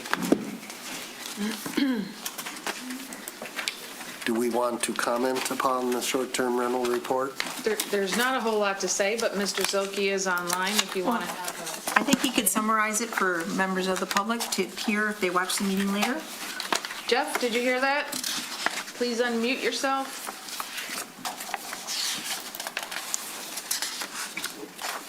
He's asleep. I would be. Yeah. Okay. Well, we could read the report. Yeah, but Jeff's been here all night. He has, but he Come might on, be- Jeff. He went to get a beer. Or he's already had 3. That's why he's asleep. Well, I think we could just note that the report says that the building department issued 20 new violations to rental property owners. All happened to be long-term rentals who had failed to obtain a 2026 license. There were no new complaints about short-term rentals. To either the building or the police department. Correct. And the update on the planning board meeting last Wednesday, July 8th, to discuss short-term rentals and what their recommendations to you might be. And I believe they set a public hearing, correct? For August 12th. August 12th. So they'll make a recommendation for ordinance amendments, then that'll come forward to you.